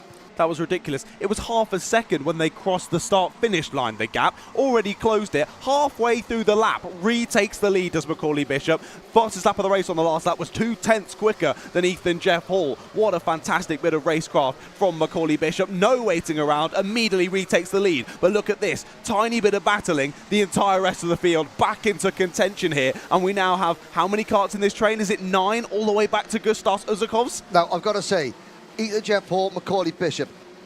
We've got a hugely talented Rotax, junior Rotax field in the UK. These two, they're in their last year as a junior. They are two exceptionally talented drivers. They don't always see eye to eye, it has to be said. But this is now an opportunity for both Bishop and Jeff Hall to show why they are so good, why Jeff Hall is the international trophy winner, why Macaulay Bishop qualified 61st in the international trophy, qualified 34th to the final and came through to finish in about 7th position. And that's as a senior, not as a junior. You know, the rest of the Rotax world is being put on notice. Ethan Jeff Hall and Macaulay Bishop have both had a podium finish in the Rotax Grand Finals. Jeff Hall last year in Portimao, Bishop back in 2019 as a Micromax driver in Sarno, Italy. And now Macaulay Bishop, first one to drop into the 49-second mark. However, fastest lap goes the way of Archie Clark. You mentioning him earlier, up 10 positions to 14th in this one. Now a 49.89 fastest lap. What a fantastic run through the pack it is for Archie Clark. He's only about a second or two off of this train as well, so it's definitely not out of contention getting up into those top 10 spots. Yeah, indeed. Now, so Macaulay Bishop's chances, you know, they're in his own hands. However, if Joshua Graham sits and pushes Ethan Jeff Hall, they might catch Macaulay Bishop. If Josh Graham, I think it's safe to say, if Josh Graham goes for a move on Ethan Jeff Hall, it'll slow them both down. That'll give Macaulay all the the opportunity he needs to pull a gap, because he did win. He has won by a convincing margin so far this weekend. Look who's now taking the fastest lap. Kenzo Craigie. Craigie. There we go. You see him flash through the screen there. He is already up into 15th position. He's just behind Archie Clark, isn't he, who's getting through the pack nicely, so trying to follow him through, stick with him, push through the pack together, and they're doing a good job of it. We've just seen that move on screen. Thomas Min spearing through on Timo Youngling. Ewan Charman following through as well, so drops Timo Youngling on his birthday down to 6th. That's not very nice, but hey-ho, it's racing. No one cares if it's your birthday. Yeah, exactly. You know, all they hope is that nobody gives you the birthday bumps. Yeah, that's true. That is true. Ow. Certainly not on circuit, anyway. Bishop, 49.58 seconds. Oh, there's the number 24. KR Sports Kart. Archie Buttle. Archie Buttle. Drops down to 32nd. I think he lost 3 or 4 positions from that little excursion. Yeah, all 34 starters are still running. Tyler Harris has dropped down. Now, I did see on the last lap, out of the corner of my eye, Harry Hannum and Cian Geraghty, the 2 Jack Dex racing. At this point of the circuit, this exact point there, you're looking at now, the 2 Jack Dex racing drivers, 2 karts, 1 Apex. Never works well. Never works well. Harry Hannum ended up dropping a few positions. Right. But the Bishop's lead now 9/10 of a second. Yep. 49.54 seconds for Macaulay Bishop. Joshua Graham has taken over P2, and the gap between top first and second grows to over 1 second with that move from Joshua Graham. Well, Graham obviously thinks he's got the pace in that Argenti Motorsport kart to make something happen. Argenti, they've had a couple of podiums this year, with one of them with Ewan Charman. They haven't stood on the top step of the podium in 2023 in this championship. No, indeed. And now with Ethan Jeffel following, he's getting a little bit frustrated as well, of course. It's a difficult one because you want to sort of work together and push ahead towards the leader, but you can visually see Macaulay Bishop getting further away. So do you think, Matt, you know, I'm just going to go through here and I'll take second place and we'll settle for this? Or do we try, possibly in vain, to push on together? You're about to see a graphic coming up on the top of your screen, and it is that Macaulay Bishop has just set another new fastest lap, 49.50 seconds. Bishop in the championship continuing to push away. Can't bring you the virtual championship standings for this race, but Bishop, he came into the race with a 34-point advantage in the championship, and that is growing. Indeed, yeah. Closest person on pace at the moment is actually Gustav Uzakovs in 8th position. Was a 10th of a second slower on that last lap. Now all drivers settling into the race a bit, getting a little bit faster as we've got a driver off. The number 38 is off of the circuit. That's Leon Hasty. Oh, one of the Scottish contingent for Thule Motorsport. Going down the island. Speaking of the Scottish contingent, Saltire Motorsport back in the paddock this weekend. The S-plate holder, the Scottish Super Series champion. Rhys Bailey is in 22nd position. Matteo Palazzo is 26th, and we've got a new third place driver. Yeah, indeed. Joshua Graham back through on Ethan Jeff Hall. Through follows Thomas Min Spearing. Through follows Ewan Charman. That relegates Ethan Jeff Hall now down into 5th place. Now has Timo Youngling for company as well. Now, we said no one could challenge Macaulay Bishop's pace. Kenzo Craigie can. 49.48. New fastest lap of the race. I said he was following Archie Clark through the pack. He's now overtaken Archie Clark. Finds himself in 11th spot as we've got another driver over. That's Kasper Tomalewski. So, Kasper Tomalewski in the number 27 Kato Motorsport kart. Now, Kasper is walking, he's sort of crawling away from his kart. He's out of the kart and he is with the officials. We've got 6 minutes of the race to go. Yellow flags, a full course yellow. They're just coming past the incident now on the outside of the screen. Kasper Tomalewski moving around, so he did try to get up and then thought, oh no, something hurts. I'm going to sit back down again. And this is the worst possible thing for Macaulay Bishop. His 2.5 second lead will be diminished to nothing. Well, I mean, what's going to happen? And we've got red flag, yes, red flag. Well, yes. So red flags are out the board there. So I can see now, very important. So Kato Adams, the team boss, is is with the Kasper Tomaszewski. I think his dad is over there with him as well. Kaspar, he's sort of writhing about a little bit. He did try, he got out from under his cart, crawled off a little bit, and then he decided, oh, I'm going to have a little sit down here. He's talking. The marshals are with him. He's talking to his thing. So the race has stopped with 5.5 minutes to go. Now, that is not 75% race distance. No. So, the end of... Now, we were on lap 12. We were on the end of lap number 10. The start of lap number 11 was the last fully completed lap. John, I will go and find out exactly what the restart procedure is going to be when we get it. And if you run through the full running order at the end of lap number 10. Yes, indeed. I will also mention the fact that I believe it was Kai Veach involved in the incident with Kasper Tomaszewski.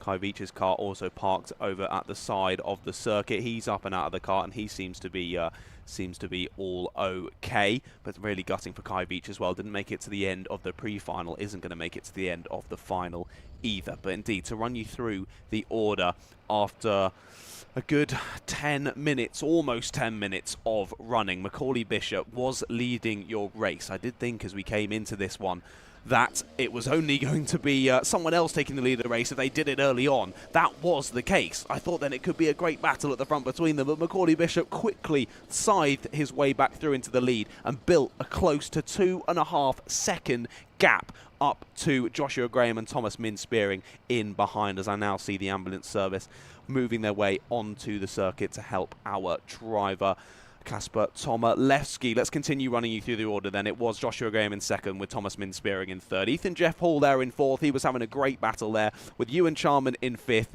Timo Youngling in sixth. Joshua Turnbull seventh with Gustav Overkos eighth. Thomas Behrman ninth and Alexander Kull rounding out the top 10 at the moment. Now we'll run you through the rest of our running order and how we're going to continue to play out the rest of this final later on after a few advertisements.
Welcome back, ladies and gentlemen. I can confirm that we will have a restart. It will be a single file restart with 5 minutes and 30 seconds of the race remaining. We were not at the 75% distance, and if a race reaches 75%, then we can call the order. Now, we can see Lewis Goff, who's getting plenty of support on the online chat, chatting with Lizzie Mentier. Lizzie is in 21st position at the moment. Lewis Goff is down to in 29th, where he started. They're having a discussion with the bright red race suit there, number 37. That would be Reg Haywood for the Coles Racing team. He is running in 22nd position. There's Lewis Goff now. He having a little trot over to the barriers directly in front of the commentary position just to talk to the mechanics. And there is a smattering of applause as Kasper Tomaszewski is up. There's his dad, and Kasper is walking into the ambulance. I think obviously when a cart overturns with the driver still in it, first thing, everything hurts a little bit because, you know, it's tarmac, and then the shock sets in, and then sort of like, you know, I've been winded. I think what happened is that Kasper had the wind knocked out of him, and it took a little while. Again, safety, the highest order here. So Kasper will go back to the paddock. The drivers, you can now see, will go back to their carts, and we will resume this race in the order in which they were running at the end of lap number 10. And we had 31 carts still running. Sadly, Leon Hasty had retired. Kai Veach and Kasper Tomaszewski also out of the race. So 31 drivers. There'll be Macaulay Bishop, Joshua Graham and Thomas Min Spearing. The top three. Ethan Jeff Hall fourth. Ewan Charman is fifth. Timo Youngling will take the restart in sixth. Then it's Joshua Turnbull. Then it's Gustav Usakov, Thomas Behrman and Alexander Kuhl. The top 10. Kenzo Craigie up to 11th, followed by Harrison Crowther, who's up to 12th, and Archie Clark to 13th. Then it is Cian Geraghty, Brandon Truman and Harry Hannam. Harrison Whitcomb, Hugh Moulton, Deacon Russell and William Antrobus round out your top 20, followed by Lizzie Mentier, Reg Haywood, Thomas Ingram Hill, Rhys Bailey, Rachel Robertson, then Matteo Palazzo, John Brown, Ethan Carney, Lewis Goff, Tyler Harris and Archie Buttle. So there'll be some of the drivers will be, I wish we had just called that, the main one being Macaulay Bishop, who had a handy little advantage. There'll be other drivers, namely everybody else that wasn't Macaulay Bishop, will be thinking, right, we've got a real chance now, including, and I'm going to highlight a couple of drivers here, including, Archie Clark is very, very quick. Kenzo Craigie, the fastest driver on track at the moment. He started second, had that moment on the opening lap and ran wide, was forced wide going through turn number 1, dropped to about 17th position. He's back up to 11th, and he'll be looking, it'll be like, you know, picking up like that old computer game, Duck Hunt.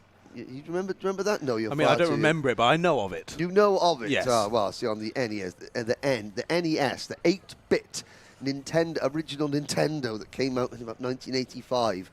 Yeah, Duck Hunt. That's what Kenzo Craigie be thinking. Just pick them off, bing, bing, bing, one by one, hopefully into top 5, because Argenti Motorsport have 4 drivers in the top 10. It's been a good weekend for Argenti. They just need a couple of podiums, maybe even a win, to sort of like the little cherry on top of the bakewell, as it were. Indeed, indeed. They're pretty close there. We have 2 of them in the podium spots, but can either of them challenge Macaulay Bishop? Of course, I said just before we went to the adverts, I thought it would only be the case of someone else getting to the front if it happened really early on. They were able to shuffle Macaulay Bishop back before he just drove off. And that's what Ethan Jeff Hall tried to do. He went up the inside turn number 6 like a man on a mission. Exactly, because we saw in the pre-final, as soon as Macaulay Bishop got a bit of free air, he was gone. Same happened again in that final when we got into sort of the second half of it. He was gone again, nearly 2.5 seconds up the road. He's going to have to do that all again as the drivers do now set off from their standing positions, and we'll be soon getting this Junior Rotax final back underway. Oh no, Harry Hannam, the lion is not roaring, he's looking down, the kart won't start. Can he get that kart? They're going to do a full lap. There's our race director Nigel Edwards coming over to him. Oh dear. And the EBC brakes. Well, it's not a braking problem for the EBC brake sponsored drivers, but the wagon has broken. Yeah, the final hadn't gone well already. He was down 8 spots, wasn't he, from his starting position for Harry Hannam, and it goes from bad to worse as he's not going to make it to the checkered flag. Indeed, and he trudges aside. So, we are down to 30 drivers. Oh. Now, Corley Bishop. He controls the pace at the front. There is a yellow restart line where he has to bring, where he will sort of accelerate. Yes. It's all down to how awake Josh Graham, Thomas Min Spearing are. Graham, as they come into turn number 6, Graham has got to be literally planted on Bishop's rear bumper. Bishop will get a fraction of a second. We talk about racing drivers' reactions. Joshua Graham's reactions have got to be milliseconds later than Macaulay Bishop. Look at that. And Graham isn't going to let Bishop get away. Now, they come into turn number 10 now. He's gone. Out of turn 10, green flag, here we go, 5.5 minutes plus a lap to go in Junior Rotax. Joshua Graham's going to have to make it soon, or he's not going to make it at all. Look at them fanning out in behind as they head down to the first braking zone. A couple of drivers diving for some moves to the inside, but as you say, we need that immediate pressure from Joshua Graham if he has any shot of taking away the final win from Macaulay Bishop. Macaulay holds on to it as we head through the first part of the lap, but Joshua Graham, he is sticking with him. He's forcing Macaulay to check over the shoulder in behind. Thomas Min Spearing is up into 3rd place. He's got Ethan Jeffall for company just behind him, but already a gap forming between 2nd and 3rd place. Yeah, Joshua Graham, he was so competitive in Honda Cadet. Looking back to see last year's wins for Josh Graham, he didn't have one last year. But Graham does know how to win in the British Championship. Ethan Jeff Hall having to defend a little bit from Ewan Charman, and that allows Thomas Min Spearing to get a couple of kart legs. But Graham is with him. Now, this is the only part of the track, John, in these junior karts where the slipstream effect does come into play. But, oh, Bishop off the corner. Ooh, that was good exit speed from Bishop. And here comes Ewan Charman. Argenti, 2nd, 3rd and 4th now. Indeed, yeah, great little move, and immediately moves over to defend as Ethan Jeffall gets nerfed out wide a little bit, and a more touching just kisses the barrier on the outside, but he's losing 5-10 positions because of that one. Since the restart, they're all super close together. One little mistake like that, and you lose a number of positions. Here comes Kenzo Craigie picking up another place there. So Craigie took the restart in 11th. I'm looking on the corner of my eye at a nose cone flying down the outside of turn number 8. The marshal picks it up. That nose cone belonged to... it gives it back to the team.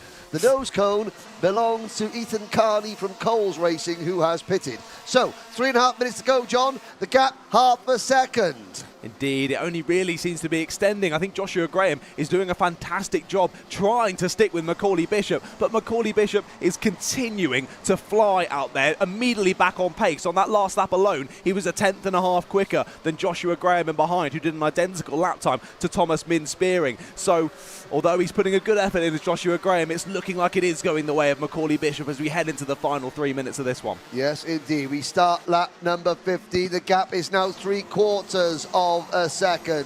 Graham looking to hold on to a podium.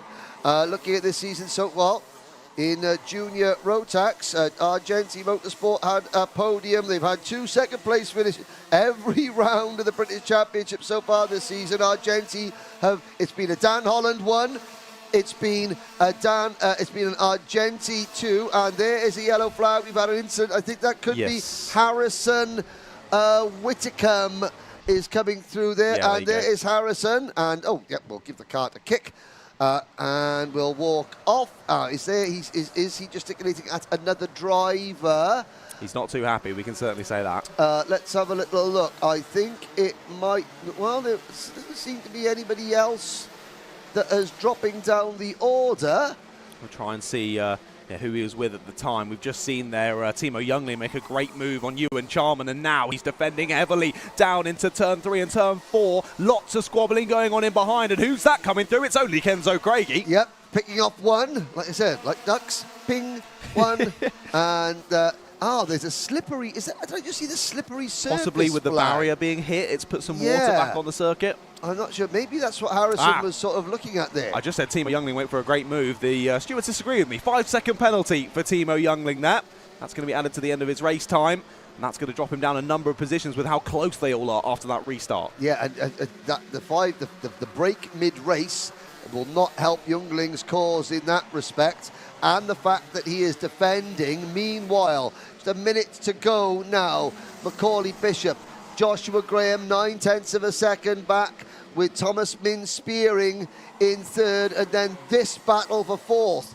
But 5 seconds to Timo Youngling, that would put him back to 16th position. It would, not great. You can see there pointing forward is Ewan Charman wanting to work together, but goes immediately down the inside, nearly shuffles Timo Youngling onto the grass. He holds onto it though, and now has to defend into this tight left-hander. Interestingly enough, Gustav Suzukov's involved in this battle as well. There you can see the number 5 of Ethan Jeff Hall trying to go around the outside of the 87 of Thomas Behrman, but he's going to get pushed out, isn't able to get it done. I was highlighting Gustav Suzukov's. He's had a great run through, 8 positions up in this final, and there he's going to grab another one down the inside of Timo Youngling, who goes wide and loses 3 positions. I think that Timo Youngling has a slow puncture on that kart.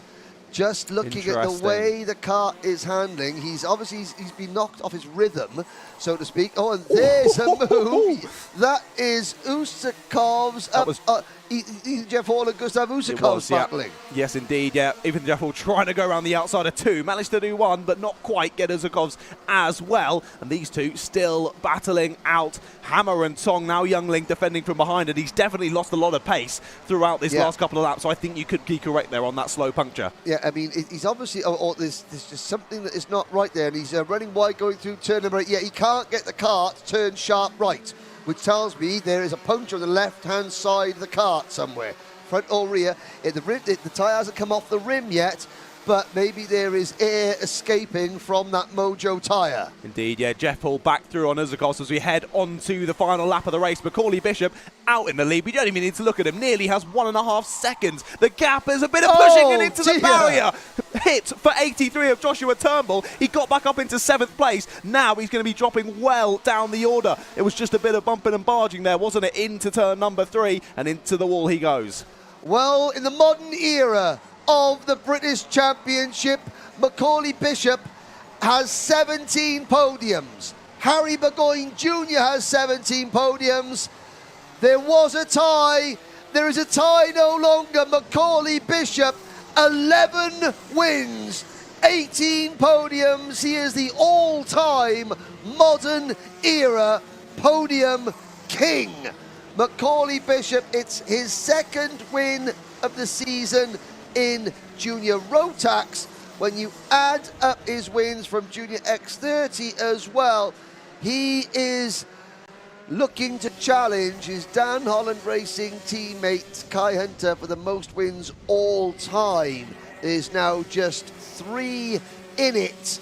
Macaulay has 11, Kai has 14. It's Dan Holland Racing's 8th win of the season, and they move their podium tally for 2023 on to 19 in just 7 rounds. Here's a look at your 4 results. Wow, what a race for Macaulay Bishop. Was anyone in any doubt that he'd be able to crack that restart and get the win? Not a chance. He takes it on the hoe plate. Fantastic result. Joshua Graham and Thomas Min spearing round out the provisional podium, with Ewan Charman and Ethan Jeff Hall rounding out the top 5 behind Gustav Suzukovs and Timo Youngling there in 7th. But of course, he's got a 5-second penalty that's going to drop him down the order. Behind them, Thomas Behrman, Harrison Crowther and Kenzo Craigie rounds out the top 10. A good fight back for Kenzo. Hugh Moulton in 11th with William Antrobus 12th, Cian Garrity 13th and Archie Clark in 14th.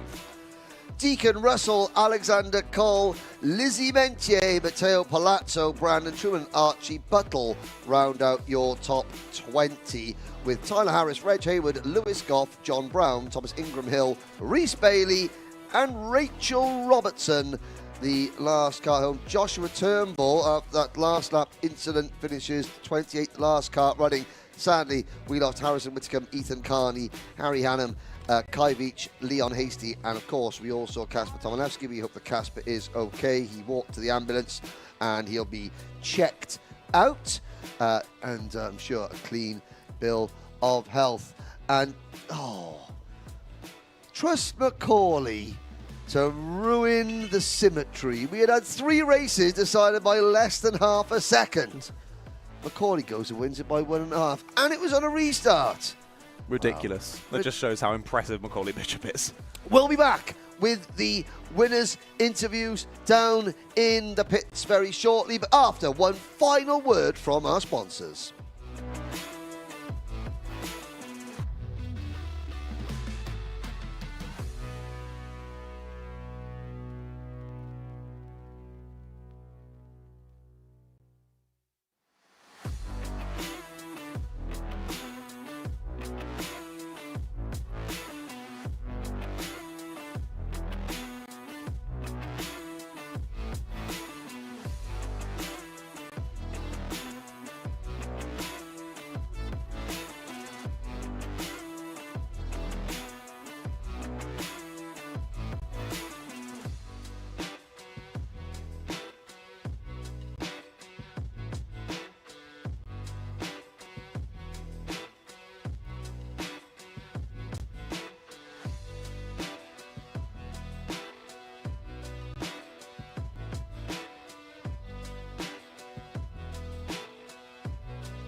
And we are back down in Parc Fermé for the last final of the day, and we have got the podium winners here with us. So in first place we have Macaulay Bishop. How are you feeling about that one?